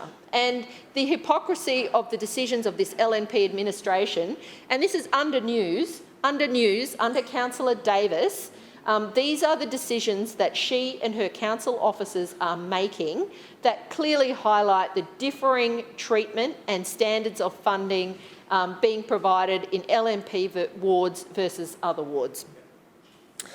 Finally, just to speak on the Kadumba Street light, Councillor Wines was most entertaining earlier when he gave his explanation. There's just a couple of things I'd like to put on the record. When Council did its consultation, the light was not included in the consultation plans. So there was no indication to me or the community that a street light was proposed as part of this project. Let me state that very clearly. The consultation plan provided to me and to the community, as Councillor Wines outlined in January, did not include a street light. Then a few weeks ago, I get an outcome saying, here is construction and here it's going ahead. I got no report on the outcome of the consultation, as is normally the case. I had no input in any issues that had arisen. I was not notified about the scope of any changes with respect to this project, and I was told at that point that this was the construction plan and it was going ahead. I immediately questioned it with the head of city projects. Responded to me saying the project might be funded in a future year. Meanwhile, what I will say is that the project that's been delivered has not been fixed by what Councillor Wines has indicated. This has let our community down, and the impact of this light in the middle of a footpath, not in accordance with the construction plan, is a poor reflection upon Councillor Wines and the officers involved. Councillor Johnson, your time has expired. Point of order, Chair. Councillor Dixon. Chair, I move that Council now adjourn for dinner break for 1 hour, which commences only when all councillors have vacated the chamber and the doors have been locked. Seconded. It has been moved by Councillor Dixon and seconded by Councillor Adamant that the Council adjourn for dinner for a period of 1 hour, which commences only when all councillors have vacated the chamber and the doors have been locked. All those in favour say aye. Aye. To the contrary, no. The ayes have it. The meeting will be adjourned when all councillors have left the chamber.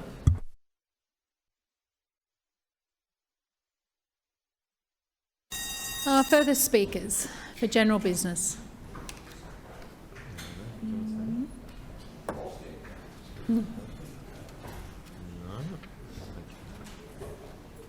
Just make sure. No further speakers for general business. Councillors, we now move on to the adjourned motion. The other motions. Councillors, I draw your attention to the notice of motion in item 6A on the agenda. Councillor Strunk, would you please move the motion? Yes, thank you, Chair. That this council schedule future Green Heart fairs across Brisbane suburbs on a rotation, rather than holding the event at an inner-city park every year. It has been moved by Councillor Strunk and seconded by Councillor Kim that this council schedule future Green Heart fairs across Brisbane suburbs on a rotation rather than holding the event at one inner-city park. Councillor Strunk. Thank you, Chair. Now, who doesn't like a Green Heart fair? All those that don't like one, put your hands up. That's what I thought. We all like Green Heart fairs.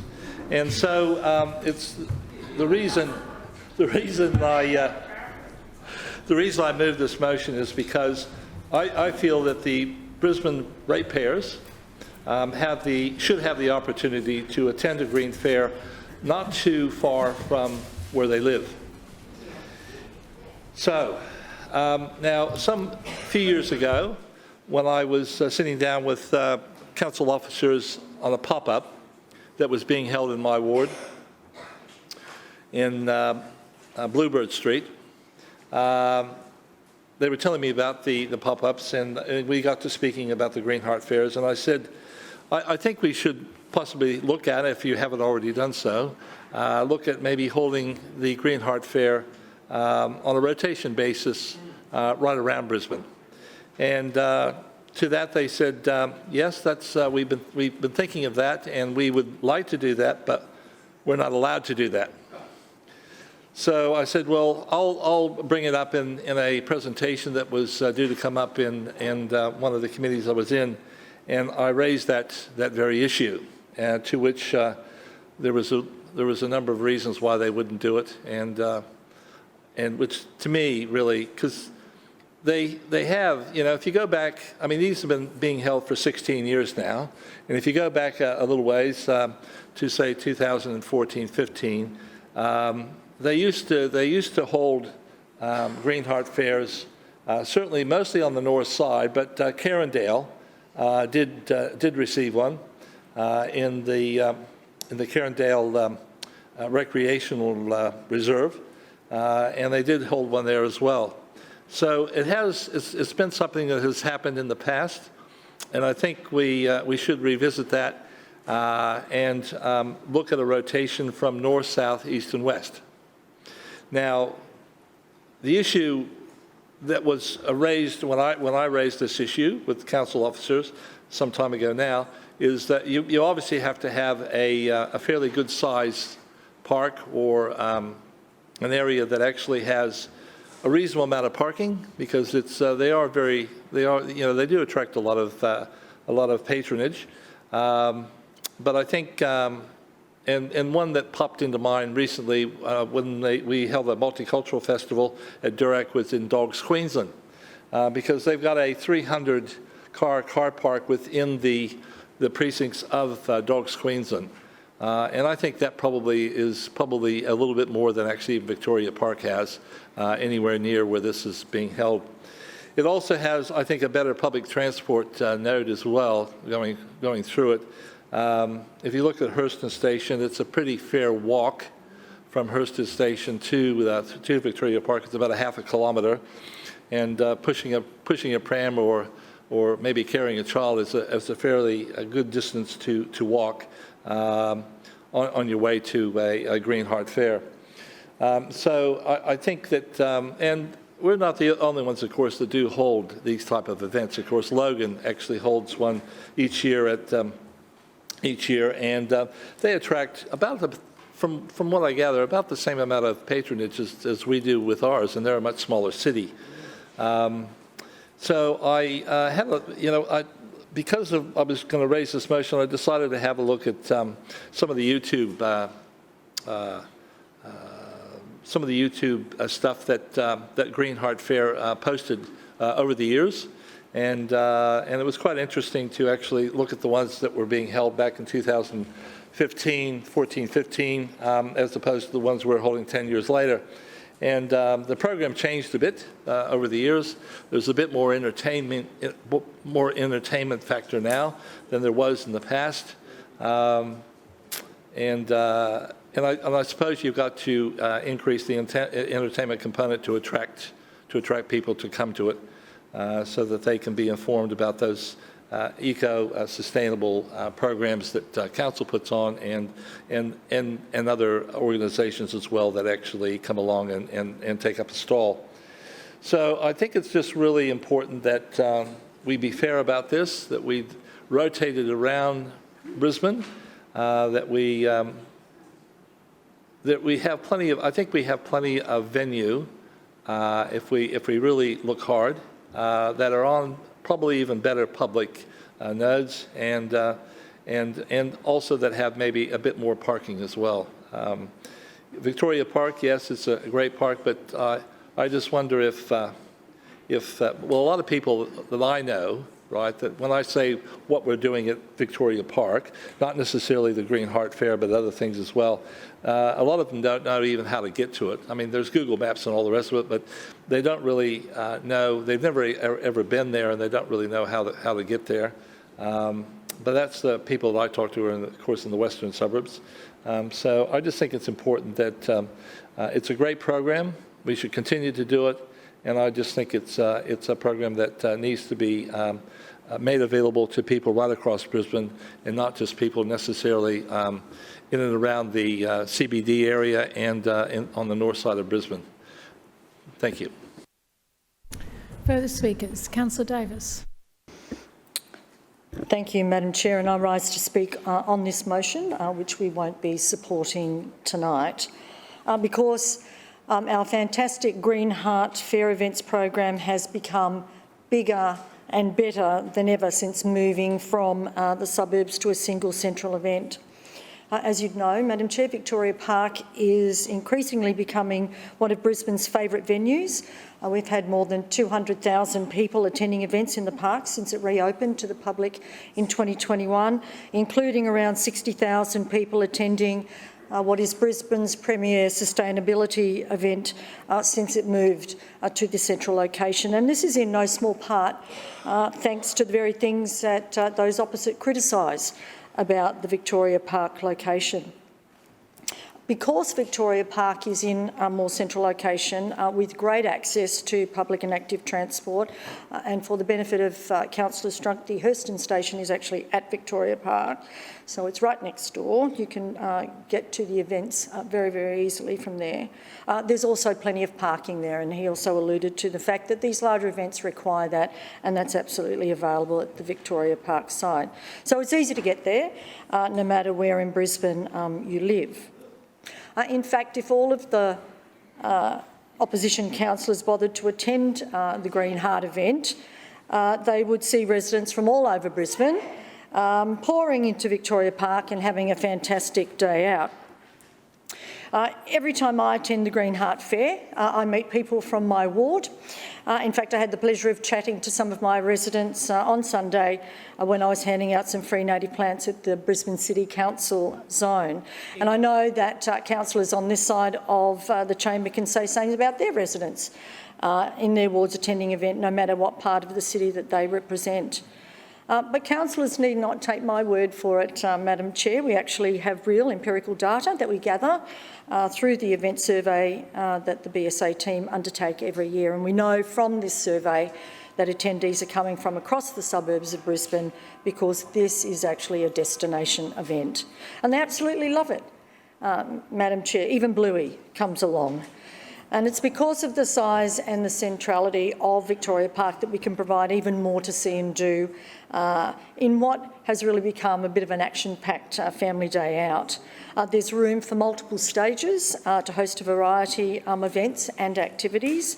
There's more stalls, there's more spaces for food trucks and vendors, and plenty of room to enjoy everything that the Green Heart Fair has to offer. And importantly, it allows us to put on an event that is twice, nearly 3 times as big for the same cost as the previous suburban events, which were nowhere near as well attended.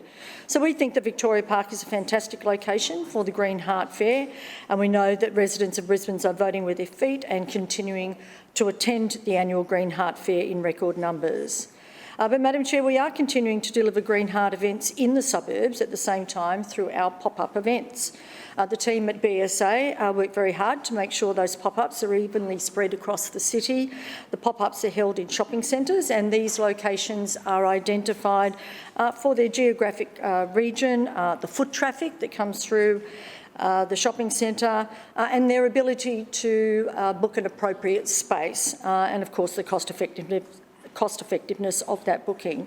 And whenever we hold a pop-up event, and I know you've been to a number of them, Madam Chair, it's our practice to invite councillors from the surrounding wards regardless of their political flavour. And I was a bit disappointed to learn that no Labor councillor has ever attended Green Heart pop-up event.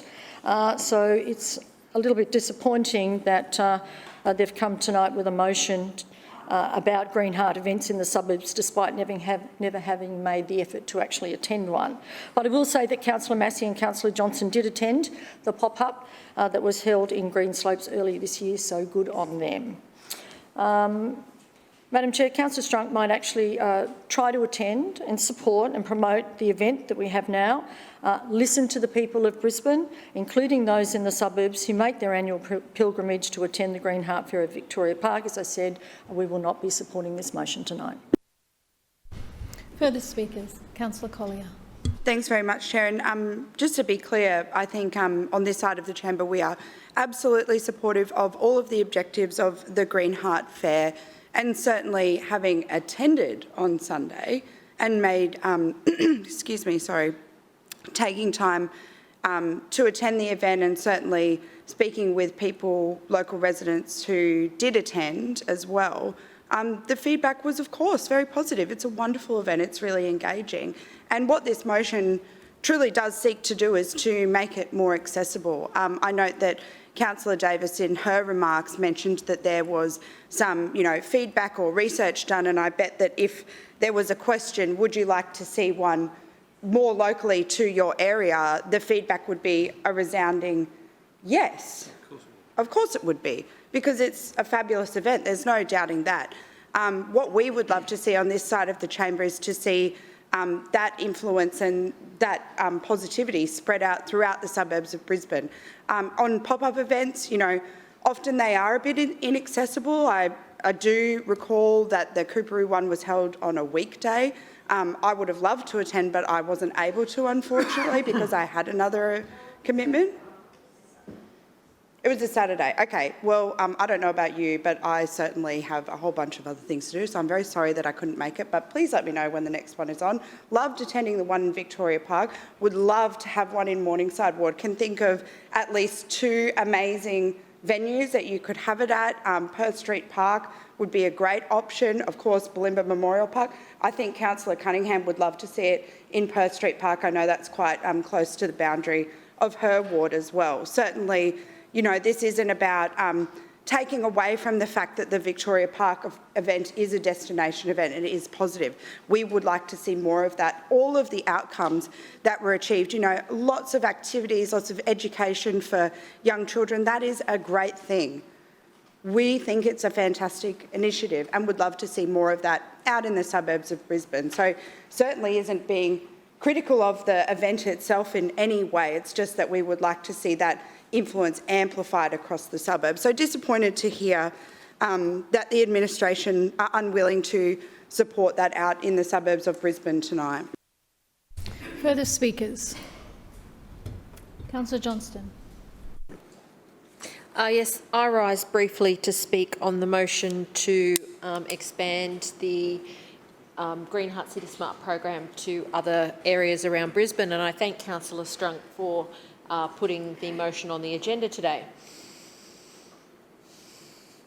I'm just trying to think about the last time maybe that council actually did a Green Heart event in my ward. I think I've had one in 16 years, and that was, I wouldn't even call that a Green Heart event, but I remember in my very first year when I was Deputy Chair of Parks Committee, that Councillor Maddock came out when we were doing a tree planting in Graceville Memorial Park, and we had a pop-up where we gave away some trees. So that was really good, but that's 15 years ago.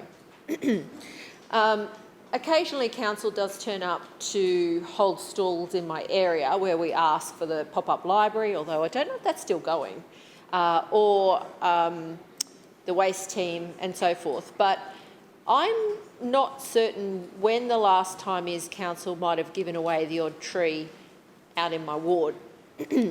As I said, I think it's 15 years ago, but, if anybody's got any other advice, I'm happy to hear it. I find it quite interesting that in saying that Councillor Davis says she won't support the motion put forward today, that she says that it's a good thing that services for our city to help improve sustainability have been moved out of the suburbs into the inner city area. I don't think that's a good thing, and I think most residents in Brisbane probably don't think that's a good thing either. Yeah, okay, there's no problem in having one every now and then at Victoria Park, because, you know, it is a park. But the idea that they will be held there indefinitely does not seem right. For the longest time, they were held only in two places, Chermside and Carindale. And I reckon for the best part of a decade, that's where they were held. And also those locations are certainly suitable for some people, but not for others. So people on the south side in my ward or Councillor Strunk's ward, it'd be a rare person that'd want to go over to Chermside. And maybe they might go to Carindale if they really had to, but from Councillor Strunk's area, or my area, I mean, that's at least a 30-minute drive from my ward, at least 30 minutes.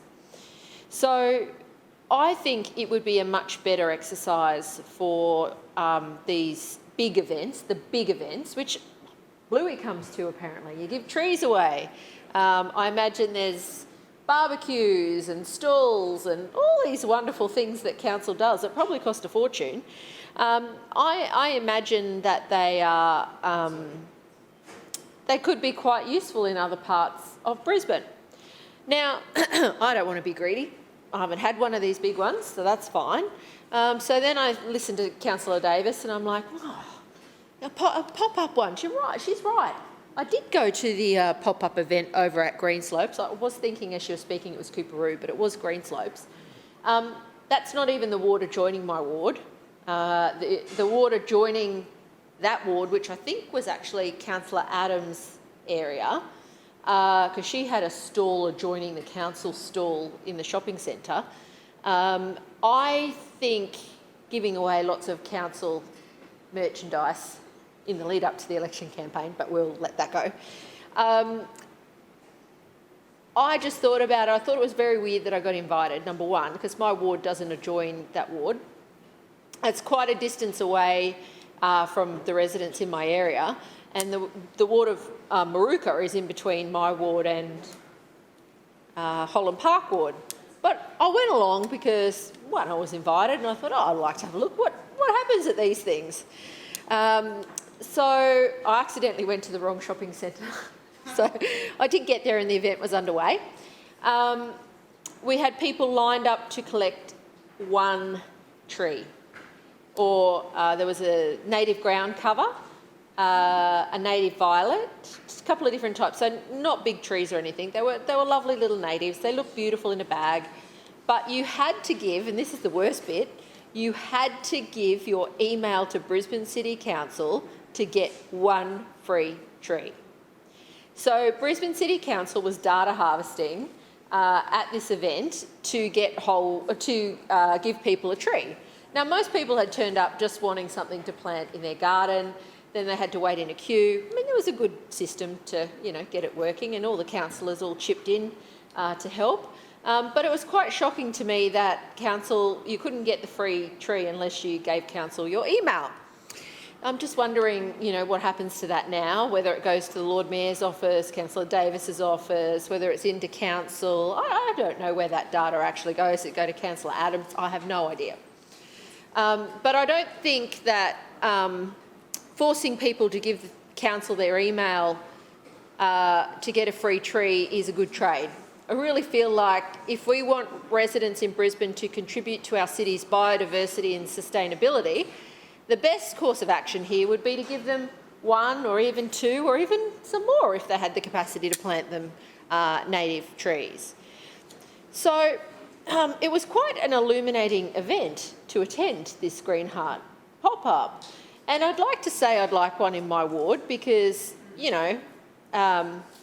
we're pretty significant with our green space in my area, and I have some of the hardest working bush care groups in Brisbane, and people do like planting trees, but I find that forcing people to hand over their email to get one free tree may not necessarily be as good as, say, councillors being able to give residents 2 free street trees. If we can give residents 2 street trees with their rates notice, I guess I'm wondering why we're not giving them to say at the pop-up. And we don't require residents' emails when we give them the 2 free trees out of our ward offices. So my question then becomes, why do we require their emails when they attend a pop-up for their free tree? So, you know, I just have a few questions around how council is running the program. It doesn't seem as though the email is essential for the purpose of planting the tree. I appreciate that council says they're going to send them newsletters, so I'm sure the residents are thrilled to get more spam from Brisbane City Council, but I'm not sure that that necessarily helps us with the purpose of the pop-up, which is to get residents some free trees or plants, or a free tree, and ensure that it's planted. So, Councillor Strunk, I commend you for bringing this motion forward. I absolutely found it illuminating what council does. I think that we should not be forcing residents to hand over their emails. It's kind of extortionate, isn't it, when you say, you can have a free tree, but only if you give me your email. I mean, there are some other people in the world that do that. We often see that, and those kind of people generally are running some sort of marketing kind of exercise, and I presume that's what council was up to here as well. So, do I support the motion? Yes. I do think there should be more of these held out in Brisbane, around the suburbs. I don't think Victoria Park is the only location. For example, Gracehall Memorial Park has a major train station near it. Yeronga Memorial Park has a major train station on one side. It has Ipswich Road on the other side, so accessible by train and bus. There are no real buses on Oxley Road or Honour Avenue on the weekend. I think the 598, 599 might run, but there's really not much else other than the train. Or Sherwood, the train is great there, and you can get down to the Arboretum. So, I mean, there are some other good spots around Brisbane where you really could have one of these. Yeah. So I just say thanks, Councillor Strunk. Good motion, I support it. And I just say to Councillor Davis, through you, Madam Chair, I don't really think we should be forcing people to hand over their emails. Let's just give them some trees and encourage them to plant it and contribute positively to Brisbane's biodiversity and sustainability. Any further speakers? Councillor Cassidy. Thanks very much, Chair.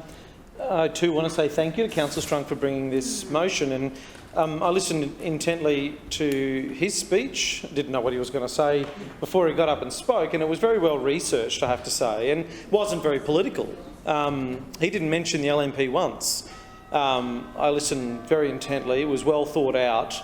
Was said generously, I think, and I have to say I was pretty disappointed in Councillor Davis in getting up and being quite rude and personally attacking Councillor Strunk for bringing this motion to council today. It's a genuine approach, and I support what my colleagues on this side and Councillor Johnston have said during this debate.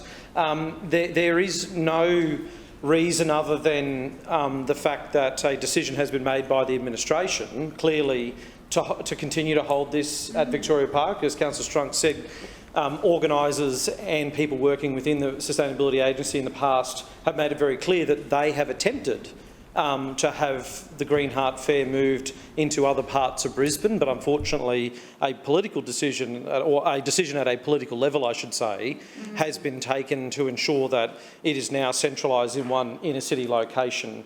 I've been to lots of events that have been run at the Boonall Wetlands, which are of a similar flavour to pop-ups, I guess, and I could be wrong and I'm happy to be corrected, but I believe I received an invitation to a pop-up event at the Boonall Wetlands, which is occurring on a council day, on a council Tuesday, which precluded me from being able to attend that. But I've certainly been to Bushkindy events and other sustainability agency events over the years there, and they're very well attended locally and engaged at a different level with much more local organisations that have much more interest, I guess, within that local community around the Boonall Wetlands and the Brighton and Deagon Wetlands, which is a extremely unique and, as we all know on the north side, and probably all councillors, unique part of Brisbane.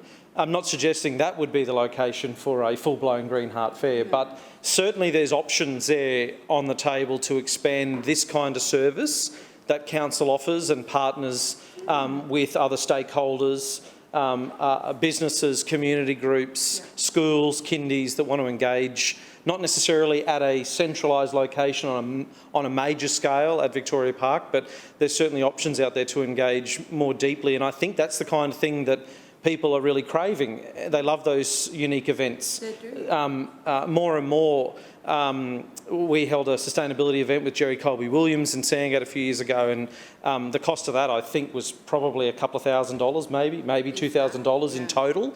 And we had about 600 or 700 people attend that. So in terms of bang for buck, there's a lot you can do with a small budget. You don't need $100,000 to $200,000 to host these events. You can certainly spread that out. So, look, I just wanted to say thank you to Councillor Strunk for continuing to bring good ideas like this to the council chamber. I'm disappointed that the way in which the LNP have engaged with this tonight. Further speakers? Councillor Strunk.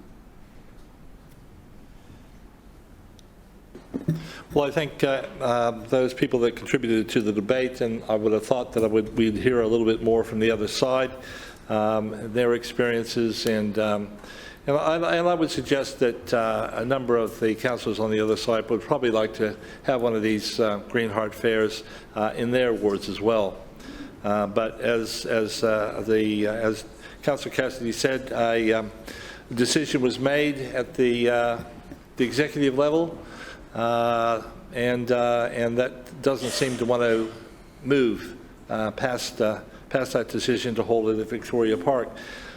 You know, accessibility, some of us did speak about the accessibility, and you really, I mean, people that live, say, at Parkinson, or people who live at Sunnybank, or in Forest Lake, you know, it is a bit of a hike to Victoria Park, right, from where we are, even when it's not peak hour. It's still probably, if I hopped in my car at Forest Lake and then ended up at Victoria Park, it would probably take me around about 40 minutes, under normal circumstances, right? Peak hour, of course, would take a lot longer than that. But, and I just think it's, we're creating barriers, by not moving it around, we're creating barriers for people to actually have that experience. And, you know, we talk about the sustainable city, right, in all the documents that I've seen for the last 8 years plus. And, but we talk the talk, but we don't really walk the walk, because we're needing to educate our residents in regards to sustainability projects and programs, so that we have less of an impact on the environment, and that's what it's all about.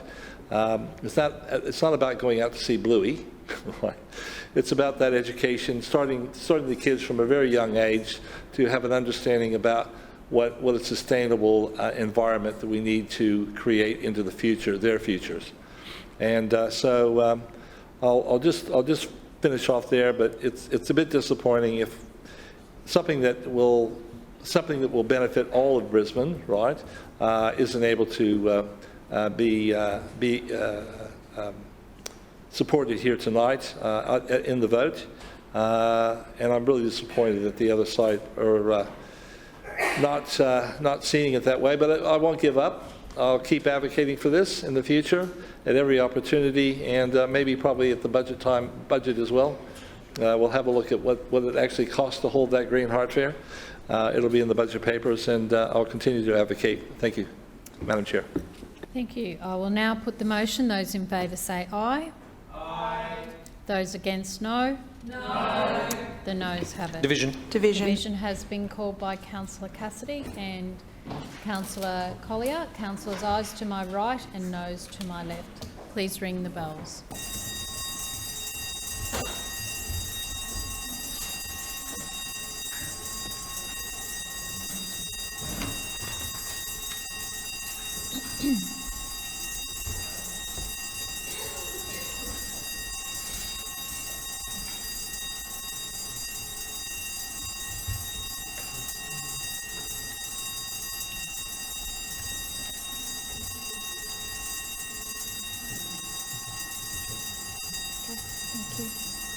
Clerks, please read the results. Chair, the noes have it. the five being in favour and 16 against. The motion is lost. Councillors, please resume your seats.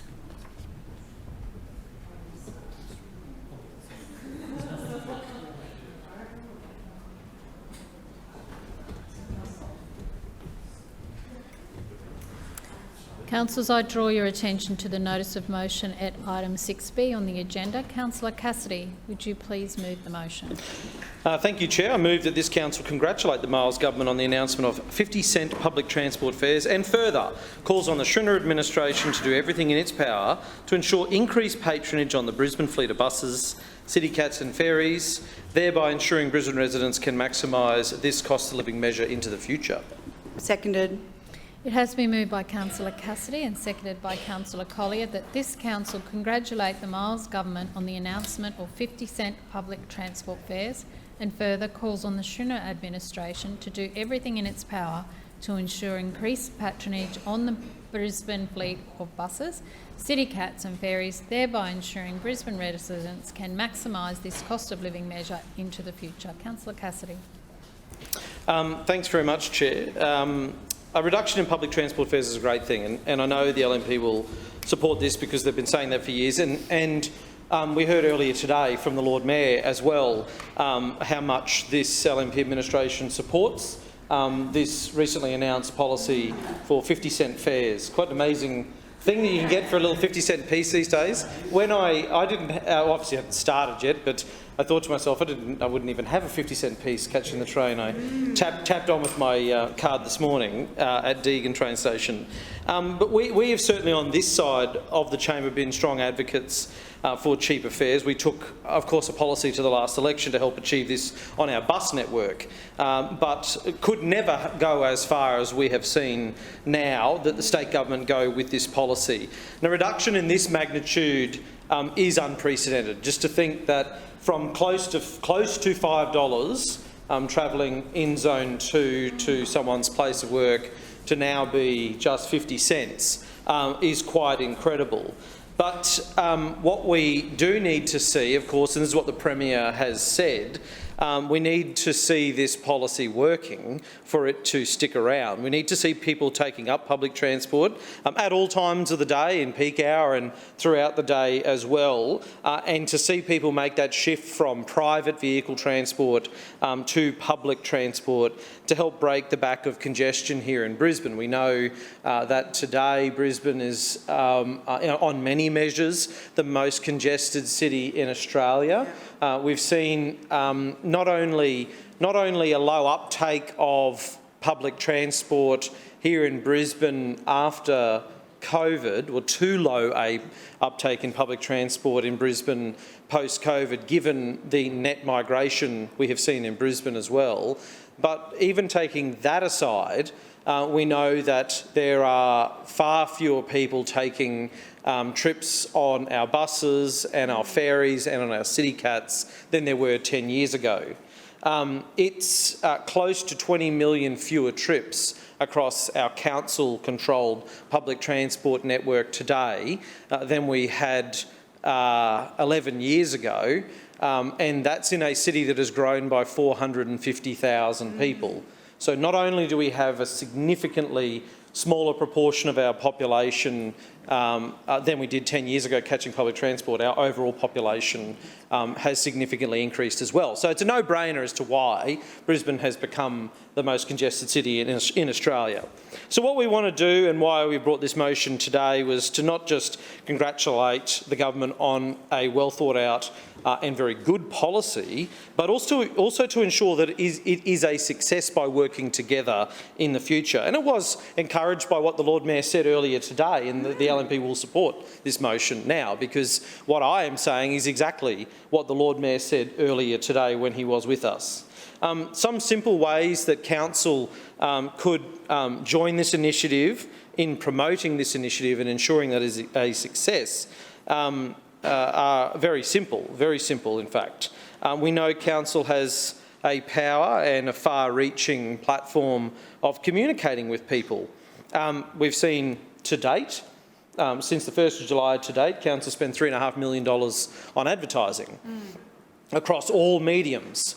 So maybe if this policy and encouraging people to catch a 50-cent bus or a 50-cent ferry or a 50-cent city cab is included in a Living in Brisbane newsletter that goes out every month on Council's website, in Council scripting, of course, in the call centre and Council social media channels, which have hundreds and hundreds of thousands of followers and a lot of people that engage in that content. I note that this is an approach that Council did take during the COVID pandemic.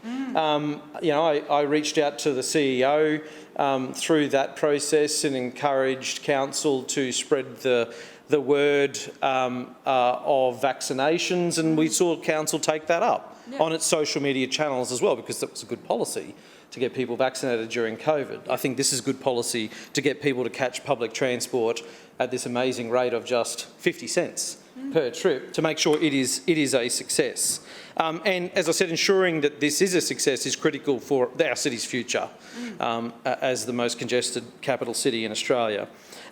We could also send a really strong message to people through those same mediums and as local councillors as well by being able to tell them that the Lord Mayor has funded better access to public transport in the suburbs of Brisbane as well, whether that's footpaths and bikeways to train stations and to bus stops and to ferry terminals, whether that's increased funding for more footpath repairs, things like that, getting people out and active in their suburbs. We call on the state government, we join those calls as well, to fund more services. We add our voices to that, and I certainly will, and I know my colleagues will, to the state government as well, to fund more services. Because if this trial is a success, providing more peak hour capacity in our bus network and our ferry network, and of course on the train network, is critical. And that should be in addition to retaining the 50-cent fares in our view. We also think that in this context as well, Council should admit that it got it terribly wrong in over-ordering those metro buses as well. Imagine if you'd seek a refund on some of those and get $100 million back into the kitty to be able to provide what we're talking about as well, better access to public transport, whether it's through active transport connections for the last mile, as we talk about. So we do join calls on the state government, do join the calls to the state government to provide more growth funding for public transport, but we certainly would draw a line in joining this LNP administration and simply seeking more funding from the state government to cover the operational costs that the administration agreed to cover for the metro services. So what we want to see, absolutely, is more funding for growth services in the suburbs of Brisbane to ensure that as a result of a successful trial of 50-cent bus fares and train fares out in the suburbs of Brisbane, that we see more funding going into those services. Cheaper fares is a great policy, as the Premier said, and I listened to what he said. He's slightly older than me. I didn't go to uni with him, but he said when he was at uni, being committed to cheaper fares to ensure that those who aren't as privileged enough, like us, every one of us that's sitting in this room, extremely privileged to have a car and the ability to drive anywhere in this city, that people who don't have that privilege, and less so at the moment in this cost of living crisis, have fair and equitable access to public transport is critical. So this isn't just a great way of addressing the congestion crisis that our city faces, but it will be a genuine help to people who not only currently take public transport as their main means of getting around, but also those that are priced out of being able to drive around our city. We have a congestion crisis, but we of course also have a cost of living crisis facing Brisbane as well. So what we want to see, and I think every councillor in here wants to see this be a success, because we want to be put on par with the least congested cities in the world, not on par with the most congested cities in the world, particularly as we are heading towards an Olympic and Paralympic Games in 2032. We want to be a city of public transport that is supported by great investments in active transport as well. And what we want to see, and what part of this motion is calling on, as well, is for Council to step out of the political blame game and start playing in the solution game. Thank you. Further speakers? Councillor Parry. Thank you, Madam Chair, and I rise to speak on this motion as well.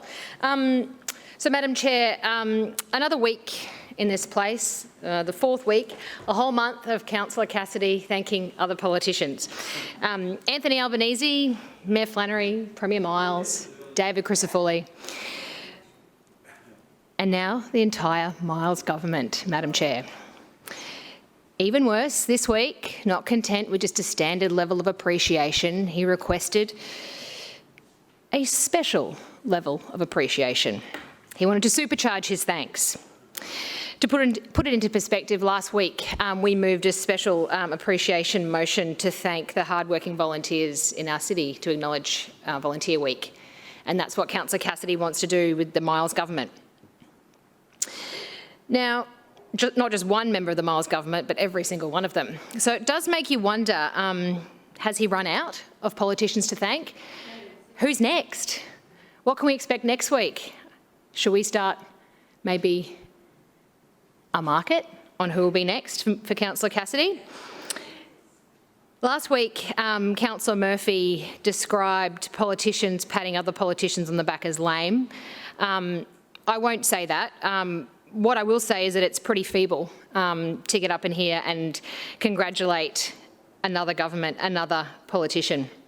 So we won't be supporting this motion, Madam Chair, but I will use this opportunity to instead acknowledge Councillor Cassidy, because I have thought about this, and I think that when he made his announcement during the council election campaign for 50% bus fares, someone actually did listen.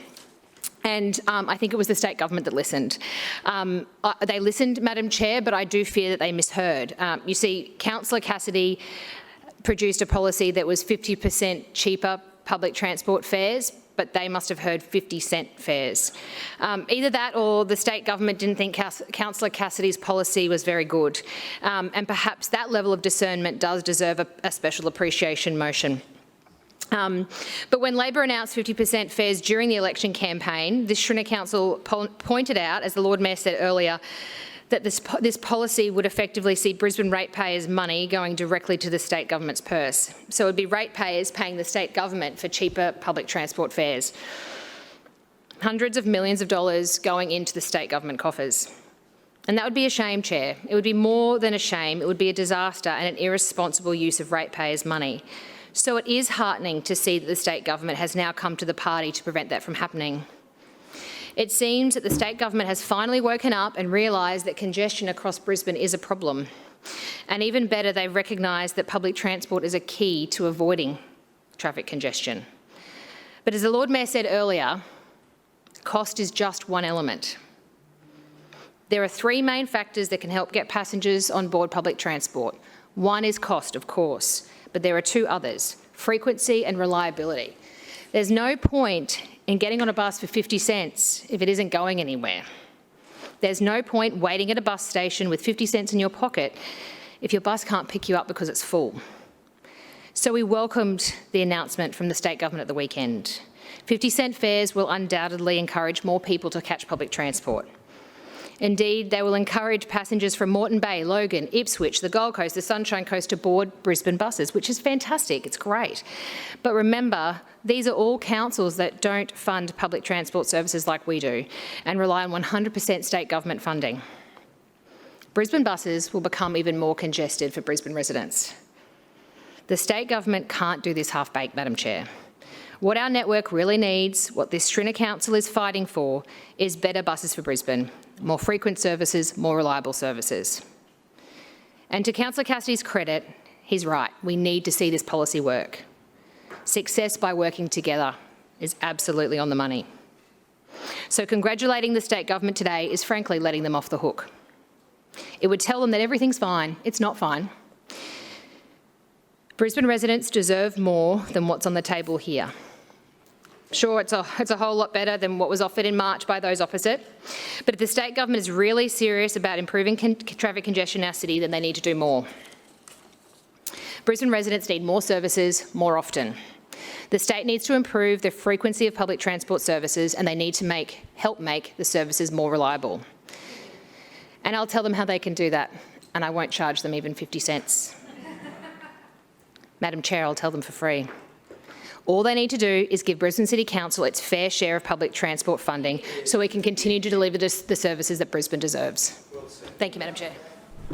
Thank you. Further speakers? Councillor Johnston. Thank you, Madam Chairman. I rise to speak on this motion, and I'll start by saying this is a nice little bit of political theatre by the ALP. Often there aren't things to commend George Street on when you're in opposition, as the ALP are here in council. They're not necessarily, I think, as responsive and helpful to their colleagues here as they could be.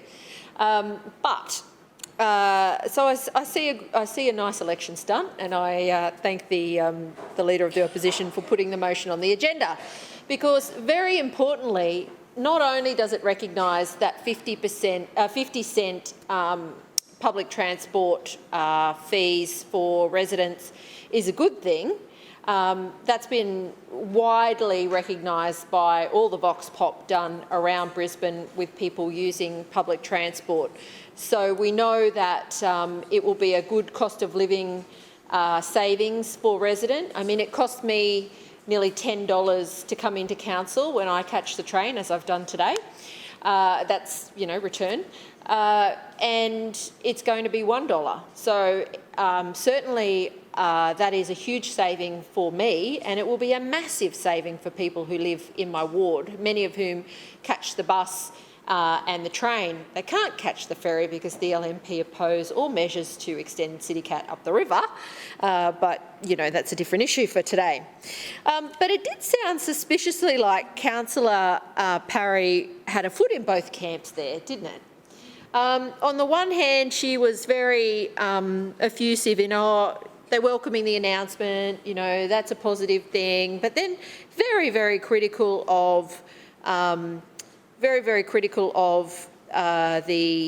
ALP state government. And I think the word of the day on the ALP side of the chamber is feeble.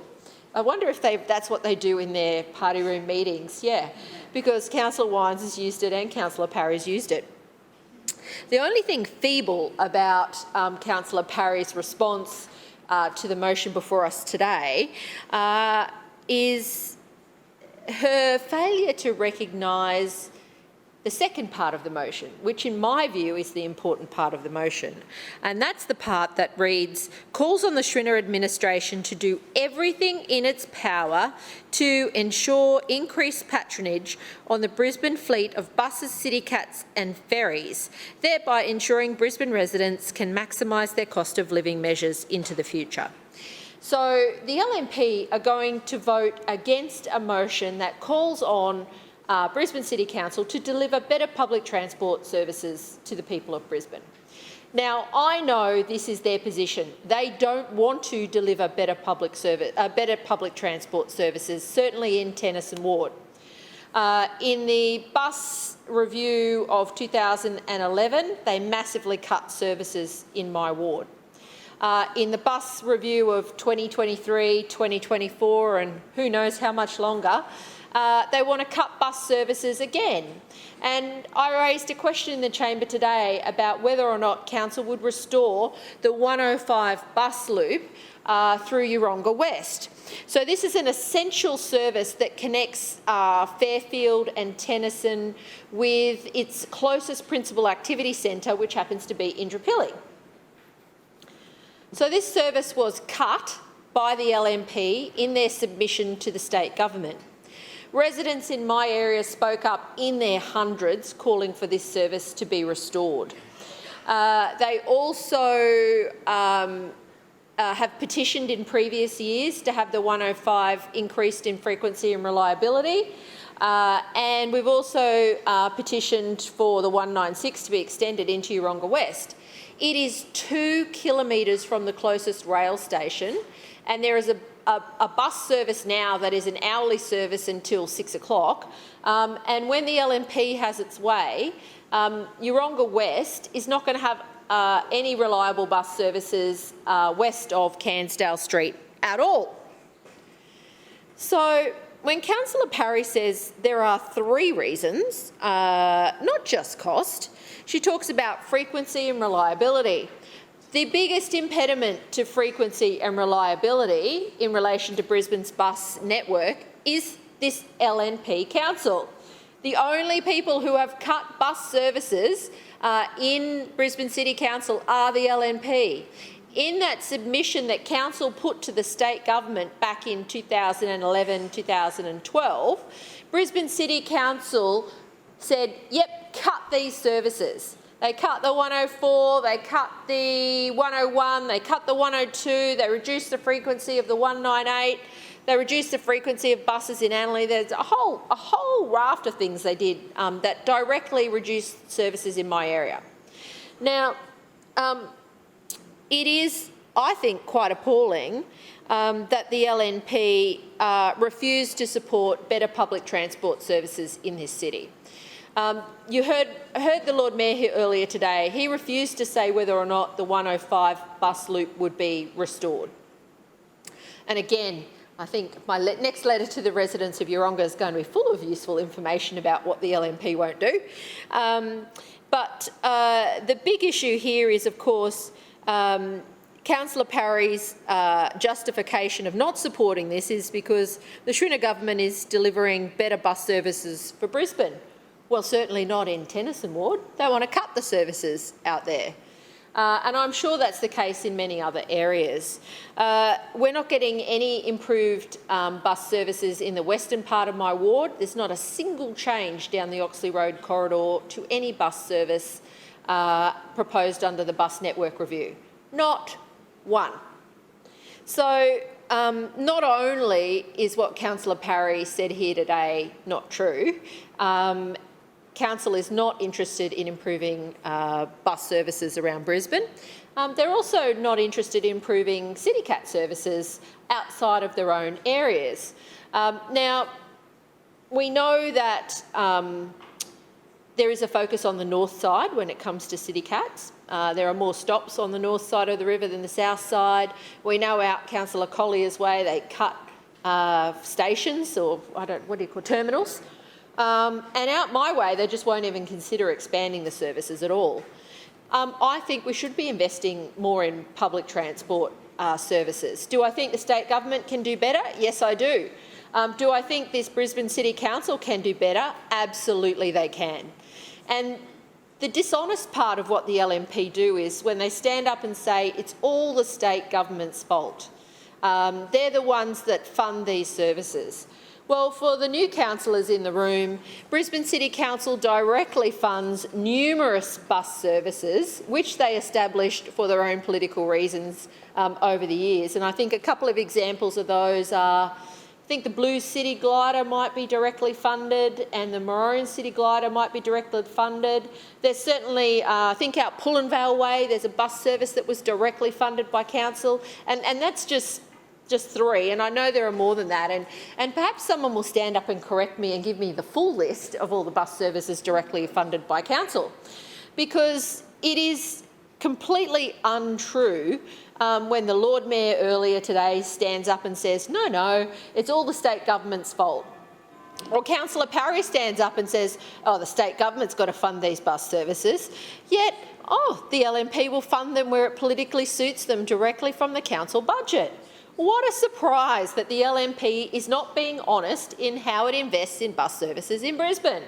So here we have a number of issues with what the LNP have said in response to this motion today. Yes, it's political, without question. But is it a good thing that the people of Brisbane are going to get cheaper public transport? Yes. Is it going to increase the usage? Yes. Is it going to reduce congestion? Yes, I hope so. And is it going to ease cost of living pressures for Brisbane residents and families? Absolutely. And should Brisbane City Council do more to encourage public transport in Brisbane? Yes, they should. And if they think that the very expensive, over-budget, over-costed and massively delayed Brisbane Metro is going to do that, I think there's a very serious problem. Because the bus services out in the suburbs are being neglected by this LNP administration. There is absolutely no investment into increasing the frequency and reliability of those services. And in my ward, all the Schrinner administration is doing is implementing more bus cuts against the wishes of local residents. Further speakers? Councillor Cassidy.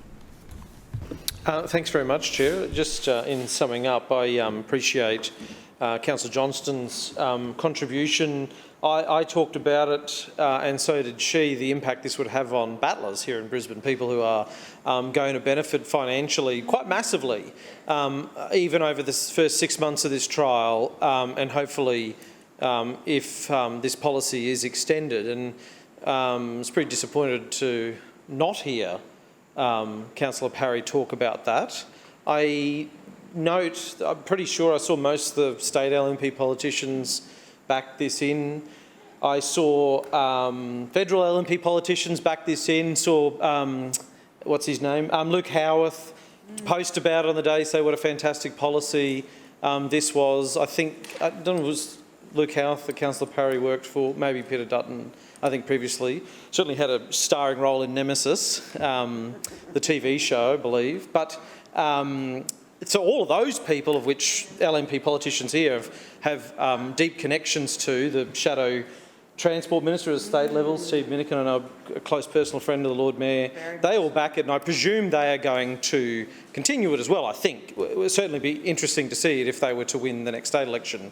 And the LNP seem, increasingly confident here that David Crisafulli will become the next Premier as well. So I was interested to have not heard from Councillor Parry what assurances that the LNP had sought from the state LNP around increased funding. I was very, very clear and open and forthright in what I said, and I joined the LNP in calling on the state Labor government to increase funding for growth increased growth funding for services to increase reliability and frequency in the suburbs of Brisbane. We're on a unity ticket there, I think. We seem to be, throughout this meeting, at different points on a unity ticket about the 50-cent fare, not 100% sure anymore tonight. Well, obviously not, because the LNP are going to vote against the motion. So I think they do support it, they just don't want to support this motion. I understand that, why they don't want to as well. But it is critical that council do everything in its power as well. I talked about the policy which Labor took to the last election, and the LNP obviously really struggle with how funding works, obviously because they agreed to the Metro deal with the state government, which put all of the operational costs on council. They agreed, they sought that agreement, and now they are seeking to undo it. I understand why, because under the LNP administration, Brisbane is broke. So I understand why they're doing that, and I understand why the Lord Mayor's sort of doing his letter writing campaign to state MPs. I understand the tough political position that this LNP council is in, that they put themselves into. But Labor's policy at the last election certainly wouldn't have seen any increased revenue to the state government. It would have seen cheaper fares to the people of Brisbane, and council would have picked up that tab for a period of time. Now, I understand this is a better option. This is a much better policy than the one we took, but I'm glad we started that conversation and we were able to do that. And we wouldn't have had to subsidise that, because we have a state government announcement that has come in now for just 50 cents for a bus fare, for a ferry fare, for a city cat fare, and for a train fare as well. So disappointed that the LNP are still stuck in the political blame game. Here in council anyway, they don't seem to be as much at a state and federal level. We want to see this council dragged into the solution game. I put some solutions on the table tonight, certainly around council's ability to promote this policy, to communicate this policy with the people of Brisbane, to ensure this period of the policy is a success, and then the second stage of this policy is a success as well in getting people to make the permanent transition to public transport around Brisbane through more frequent and more reliable buses, hopefully in the future, with increased state funding, and with more accessible paths to council bus stops and to council ferry terminals, whether that be people choosing to ride to them or whether people choosing to walk to them or scoot to them or get to them in any way of which they would like to. I just think about a bus stop that's a major route from, as Councillor Parry bemoaned, people from Moreton Bay Council coming over Redcliffe, coming down Beaconsfield Terrace and then picking up a whole lot of people in Brisbane and then heading further south, the 310 route and the 690 route. Stops at a stop on the corner of Beaconsfield Terrace and Wakefield Street. The stop was made DDA compliant itself. There is no footpath to and from that bus stop. And in fact, if someone was to walk to it, they've either just got to get across an extremely busy road, which used to be Highway 1, that connected Redcliffe to Brisbane, or walk over a heap of fig tree routes. So it's very difficult for someone pushing a pram, very difficult for someone in a wheelchair, very difficult for someone with mobility issues, or just generally walking across. It's very unattractive to catch a bus, catch public transport there on a regular basis. It'll be much more attractive at 50 cents a fare, but in the long term will be much more attractive if we saw an investment from this council administration into improving accessibility to our public transport nodes, whether they are big ones like the Chermside interchange or whether they are small suburban routes that are every 400 metres along major and busy roads and encouraging more and more people to leave the car at home or to ditch the car altogether and to be able to use public transport. So we are disappointed in the LNP response. We are thrilled about the new cheaper fare policy, and we'll continue to push for better access to public transport anywhere in Brisbane. I'll now put the motion. Those in favour say aye. Aye. Those against no. No. The noes have it. Division. Division. Division has been called by Councillor Cassidy and Councillor Collier. Ayes to my right and noes to my left. Please ring the bells.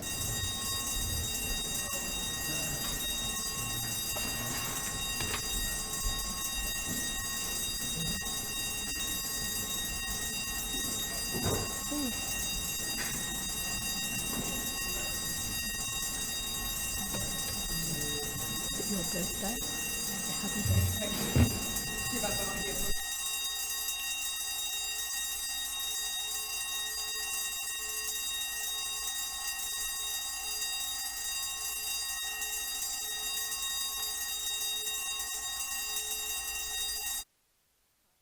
Clerks, please read the results. Madam Chair, the noes have it, the voting being 5 in favour and 16 against. The motion is lost. Councillors, please resume your seats.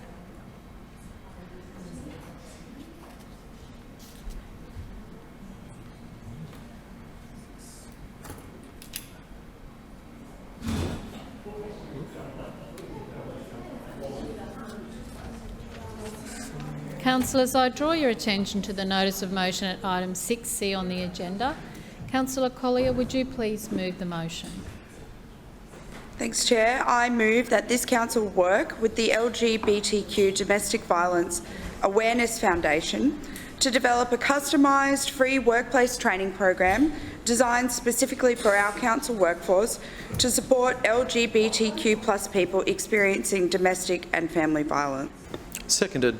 It has been moved by Councillor Collier and seconded by Councillor Cassidy that this council works with the LGBTQ Domestic Violence Awareness Foundation to develop a customised free workplace training program designed specifically for our council workforce to support LGBTQ+ people experiencing domestic and family violence. Councillor Collier. Thank you, Chair. And although limited research has indicated that over 60% of LGBTQ+ people have experienced domestic, family and intimate partner violence. And the important work of the LGBTQ DV Foundation seeks to shine a light on an epidemic that's been plaguing these communities for far too long and to create meaningful change. Today, of course, is the 5th annual LGBTQ Domestic Violence Awareness Day, and it's a day that is aimed to help end violence and abuse within these communities by increasing visibility and understanding and giving hope and courage to victims and survivors. Earlier tonight I attended a candlelight vigil organised by my local state member Di Farmer, and it was amazing to have representatives from organisations like Four Voices, Open Haven, Red Rose Foundation, and of course the LGBTQ DV Awareness Foundation present alongside members of the community to acknowledge the women and people who have lost their lives to domestic and family violence this year, and to come together as a community because there is something that we can all do to stop this violence. Of course, the right to live a life free from violence and abuse is a person's most basic right, but for many LGBTQ+ people, this is not a reality. Based on the statistics, it would mean that out of the population of Australia, the entire city of Adelaide would represent these victims. We commend the important work of the LGBTQ DV Awareness Foundation, and we know that it's the only one in the world to focus on this issue specifically for this community. We also know that society has more work to do when it comes to recognising and addressing the pandemic of domestic and intimate partner violence that is specifically facing this community in disproportionately high numbers. So that's why we would like to see this council take action and work with the foundation to roll out their free training program for employees, especially for those council workers who are working on the front line in the community. And I know, speaking to the foundation myself, I know the foundation would be very willing to work alongside council to tailor it specifically for our workforce. They're rolling it out elsewhere. The training generally covers things like how to be an effective bystander, what to look for, where to go for support if you're a victim, and of course linking in with resources. So this would be a really great opportunity for our workforce to engage on this important issue, and I know it would make a difference for so many members of the community. It would save lives.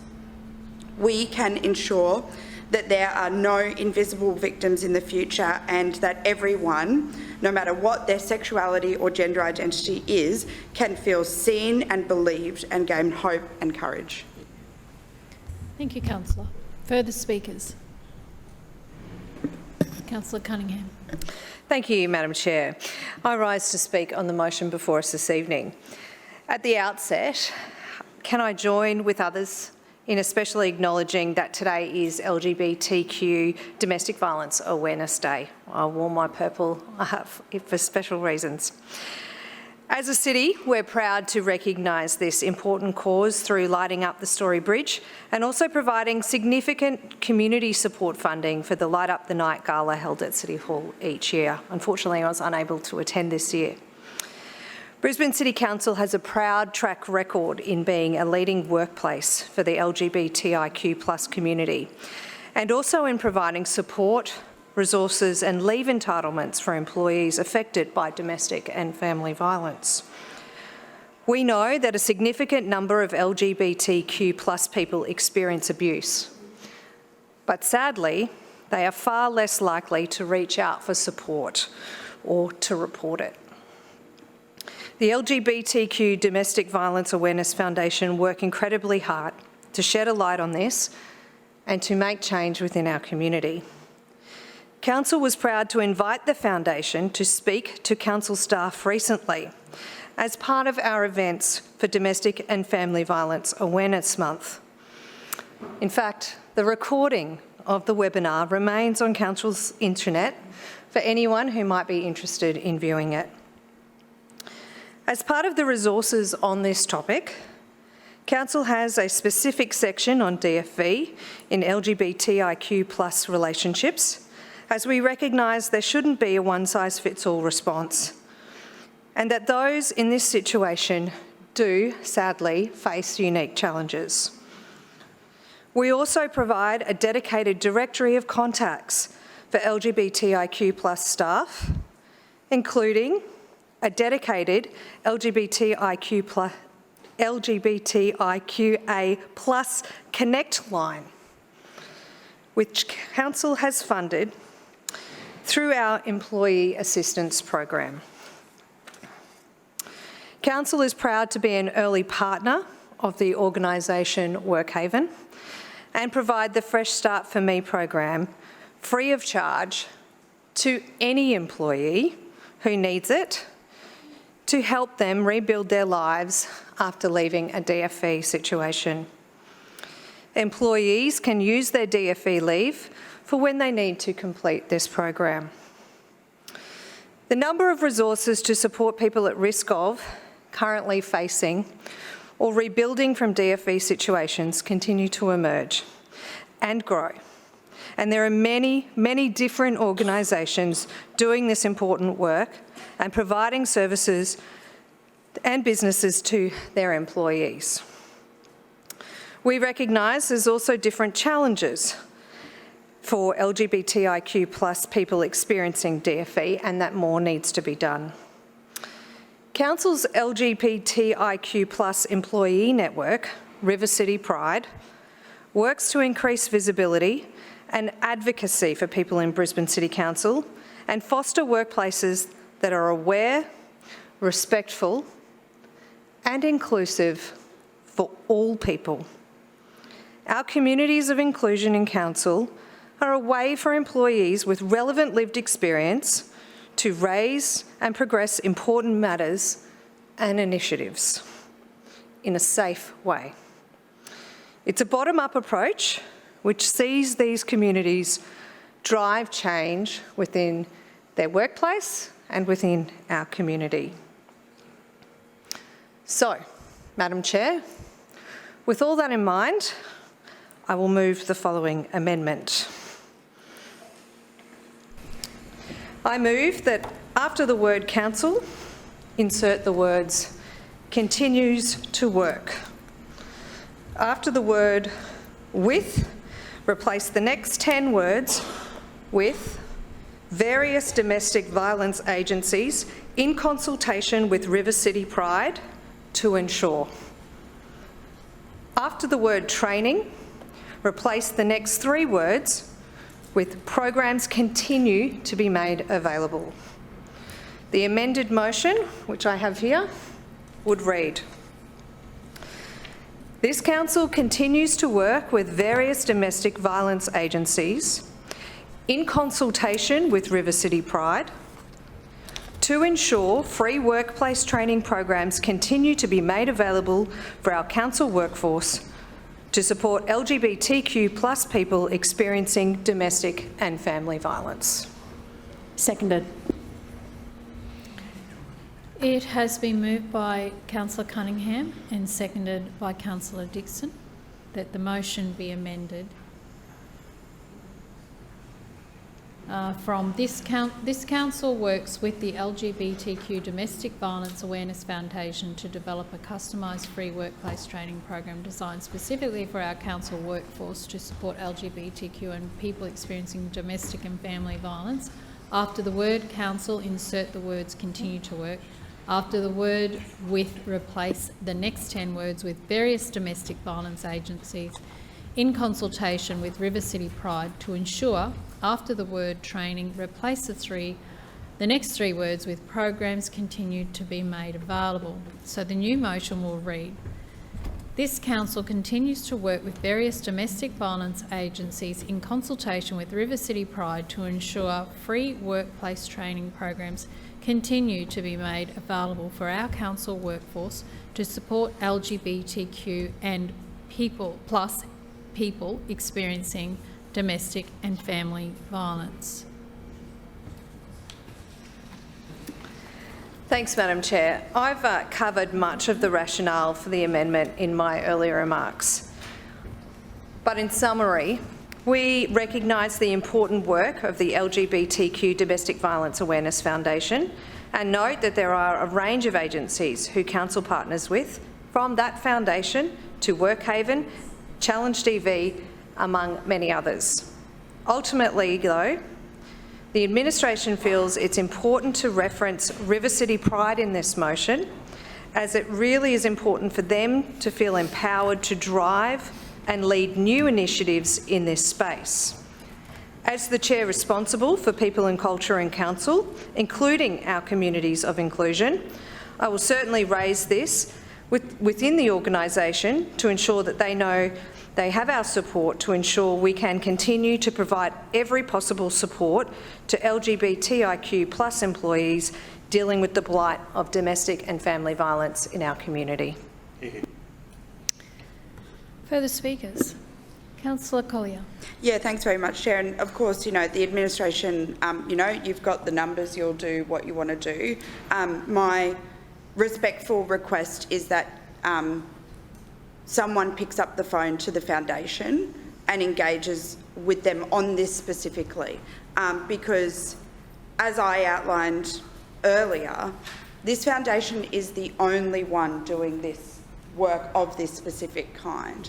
And we all agree the work is too important not to do. So I am aware that there is a relatively large state government body that is engaging with the foundation to roll this out, and that will save lives. Rolling this program out to council employees will save lives. So however which way we go about it, that's fine. But I really do implore you, please pick up the phone and engage with the foundation. They are doing life-changing and life-saving work. It doesn't cost council a cent to do it. It really is a no-brainer. So, happy for you to amend the motion if you think that makes you win, but the actual win out of tonight will be rolling this program out for our workforce. Yeah. Further speakers? Councillor Cunningham. I will now put the amendment. All those in favour say aye. Aye. Against, no. The ayes have it. Okay. So we'll move to the substantive motion. Further speakers? As there is no further speakers, I'll now put the substantive motion. Those in favour say aye. Aye. Those against, no. The ayes have it. Councillors, I draw your attention to the notice of motion at item 6D on the agenda. Councillor Cassidy, would you please move the motion? Thank you, Chair. I move, as Council's Reconciliation Action Plan concludes in July and will require revision and renewal, Council engage with traditional owner groups to consult with them on the dual naming of King George Square as part of the development of a new RAP. Seconded. It has been moved by Councillor Cassidy and seconded by Councillor Collier that as Council's Reconciliation Action Plan concludes in July and will require revision and renewal, Council engage with traditional owner groups to consult with them on the dual naming of King George Square as part of the development of a new RAP. Councillor Cassidy. Thank you, Chair. In July this year, Council's Reconciliation Action Plan will expire, giving us the chance to review and update the plan moving forward. We have come a long way in the development of a RAP and having a RAP. It took a very long time for Council to have one of those, but there's still a long way to go when it comes to celebrating and empowering Aboriginal and Torres Strait Islanders. The Reconciliation Action Plan aims to confirm our respect for traditional custodians' connection to the land and water, as well as understand the diverse cultural backgrounds and experiences of Aboriginal and Torres Strait Islander peoples, whilst accepting the shared and often difficult truths of our past. As I heard yesterday, and so did you, just having a reconciliation action plan is not enough. It needs to be updated, revisited, strengthened, boldened as time goes on to deepen those connections, to further those actions in achieving genuine reconciliation. And I think one way we can go a step further on this process and this walk together is through providing an Indigenous name to King George Square, our city's prominent meeting place. To me, it feels a little bit ignorant to honour King George V through the name of Brisbane's premier square without acknowledging the traditional owners on the land on which it sits today. Brisbane Labor are calling on Council to consult with traditional owner groups and offer an Indigenous name to this place as part of the next steps of reconciliation in Brisbane.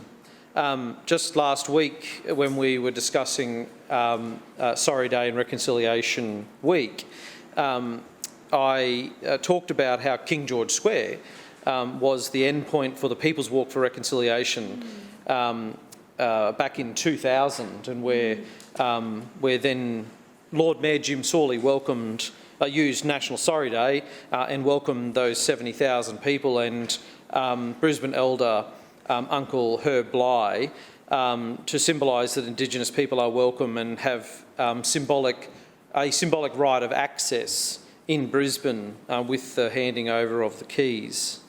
Council has a history of using King George Square to reflect the love, acceptance and understanding of Indigenous people in our city, and we think it's time that the name did too as well.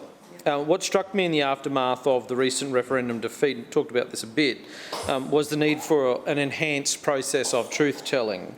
We often hide from our history, and while it's convenient and easy at times to do that, the truth of our history needs to inform the actions to address inform future actions to address the hurt and suffering people still experience. Yesterday we were at Kabingai in Zilmia together, Chair. Following that Sorry Day morning tea, I know I spoke to quite a few elders, and you did too, and I spoke to Auntie Selina, who said to me that the past experiences of her mother and grandmother still sit so strongly with her, and that so much of that still remains unsaid. We spoke quite a bit about it, actually, and she said she appreciated the opportunity for someone like me to have sat there and listened to her personal story. But sometimes I think beyond days like that, where we do have the opportunity to sit down and listen in that environment, that's where the conversation often ends, unfortunately, in the community. Similarly, I've known Uncle Alex Davidson for many years now, but it was only last year that I learnt about his experiences growing up on Cherbourg, with a great level of detail, in fact. The level of control that he faced, the disconnection, not only from his culture, but also the ultimate disconnection from Cherbourg as well, itself in his teen years, where he was banned even from Cherbourg and ended up in Townsville and Palm Island and other places as well.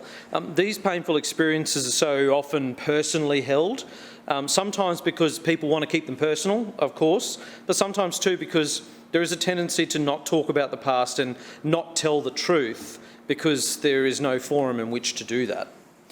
We can't solve all problems. We can do some things, though. We know that the tympanum above City Hall depicts what was at the time a racist view of Brisbane's First People. And how do we know that?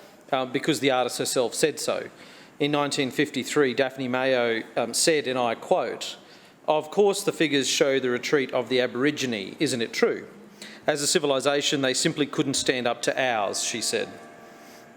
But how does anyone standing there, whether it's right now, out looking at the City Hall lit up, or whether it's a visitor passing through, a school group coming to City Hall, somebody spending some time in King George Square throughout the day, how does anyone looking up at that tympanum know that we are not proud of that sentiment anymore, and that it doesn't reflect modern Brisbane and how we think and feel about our relationship with First Nations people and the hurt that was done to them through colonisation?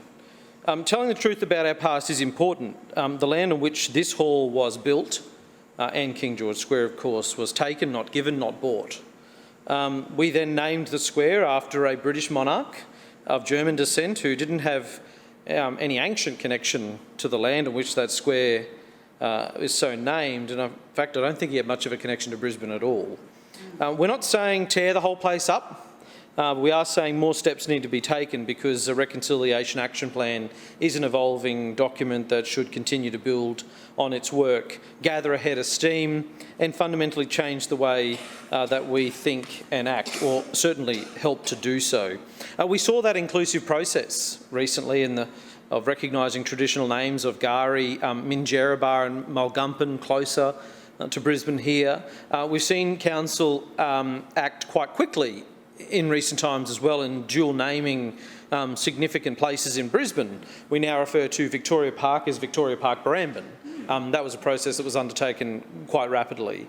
So I think as leaders it's incumbent on all of us to push for change, and I certainly hope that we see that support today as another step forward as one small part in a renewed reconciliation action plan. I'm sure there's lots of work that's going on both at a political level in the administration and at an officer level as well about reviewing and renewing the reconciliation action plan. Councillor Howard said the other week, last week I think, that 90% of actions in the reconciliation action plan were complete or underway, which I suppose gives the 10% balance of things that still need to be started, possibly carried over to a new reconciliation action plan. But new things, as I said, bolder things, important things need to be included in a new reconciliation action plan in consultation with Brisbane's traditional owner groups and individuals to make sure that those steps that we take as a council representing a city now, a large city, a modern city, a progressive city here in the context of Australia are meaningful. And, you know, we think in the context of Sorry Day occurring over the weekend and commemorations happening around that in Reconciliation Week, now more than ever, the theme of that is an important time to have this debate tonight. Thank you. Thank you, Councillor Cassidy. Further speakers? Councillor Howard. Thank you, Chair. I rise to speak to the motion before us. This council is absolutely committed to Brisbane's Aboriginal and Torres Strait Islander communities. For nearly 20 years now, it has been this side of the chamber which has championed these communities, taken their advice, worked with them on introducing new and improved programs, and we stand by this record. We will continue with this approach because we know it works and continues to deliver results. Nowhere is this approach clearer than the adoption and release of our Reconciliation Action Plan with 90, that's 90, key deliverables to help this council on its journey to reconciliation. It's a plan that Reconciliation Australia described as a great plan. Work on the Reconciliation Action Plan is ongoing and we will not engage in the shameful politicisation of reconciliation. Our journey towards reconciliation is guided and led by our Aboriginal and Torres Strait Islander elders and community. And this Shirina Council will not allow it to be turned into a political plaything by those opposite. And it's for that reason that we will not be supporting this motion. Further speakers? Councillor Cassidy. Thank you. Thanks, Chair. That experience just then, in listening to Councillor Howard, I didn't think I was overly political and trying to politicise that issue. I was very careful in this approach. That experience is very different to the one we had yesterday at Kabingai, Chair. I think that what I just heard from Councillor Howard then, the conversations that I had with elders there, I think they would be mortified to have just listened to that.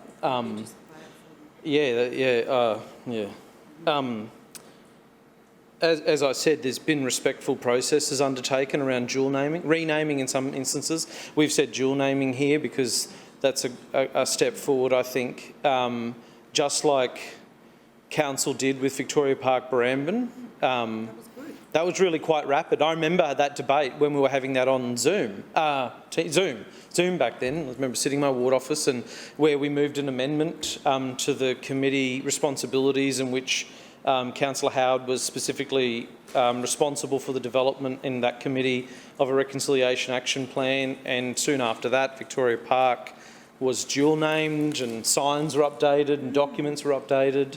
That wasn't met with the venom that we just heard from Councillor Howard then.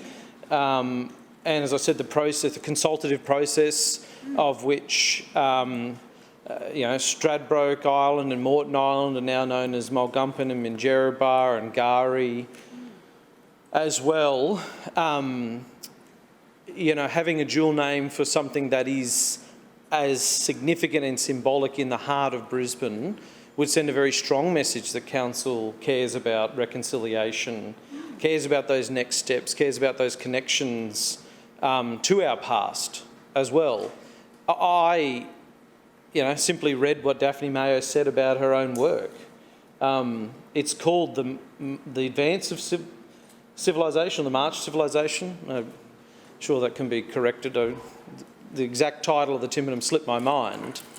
But it was of a time in Brisbane's history where after hundreds and thousands of deaths of Aboriginal people here, the ongoing march of white civilisation was seen as a good thing in extinguishing what was here before. We don't know. I'm not suggesting anyone in this room believes that anymore.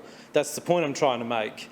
We need to be able to say what that represented above City Hall and the history of which people experienced for generations, Aboriginal people in Brisbane experienced for generations, is not something that we accept anymore. We recognise and accept that that is something that happened in the past, that is an important part of truth-telling in a way of understanding that generational trauma. We heard that yesterday at the Sorry Day event at Kabingai and Zulmia. The kind of intergenerational trauma that people carry that affects people for generations and generations and generations can't simply just be forgotten about. People can't just move on because the LNP in here say we shouldn't talk about the past to help find new ways of blazing a future. So I'm quite taken aback, actually. A bit lost for words as to how to respond to what we just heard there from Councillor Howe. Is deeply disappointing. I will certainly continue to engage with elders in my community. We have a very strong elders group based out of Kabingai now, who are also reaching out to the Inala elders group and building those cross-city connections as well. And a lot of those people are engaged in Council's official traditional owner consultation as well. So this is certainly something I will continue to work with them on, and certainly hope at that process we don't get the political interference from Councillor Howard that we've just heard tonight, and that process is actually done with Council's arms outstretched to the community as well. We certainly live in hope anyway. I'll now put the motion. Those in favour say aye. Aye. Those against, no. No. The noes have it. Division. Division has been called by Councillor Cassidy and seconded by Councillor Collier. Councillors, ayes to my right and noes to my left. Clerks, please ring the bells.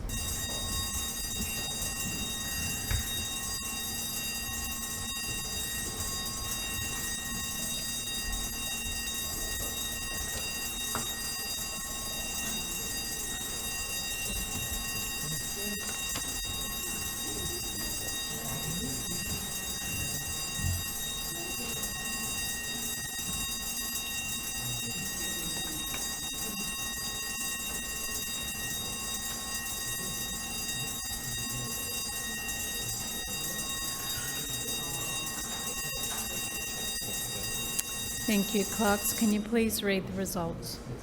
Madam Chair, the noes have it, the voting being 4 in favour and 16 against.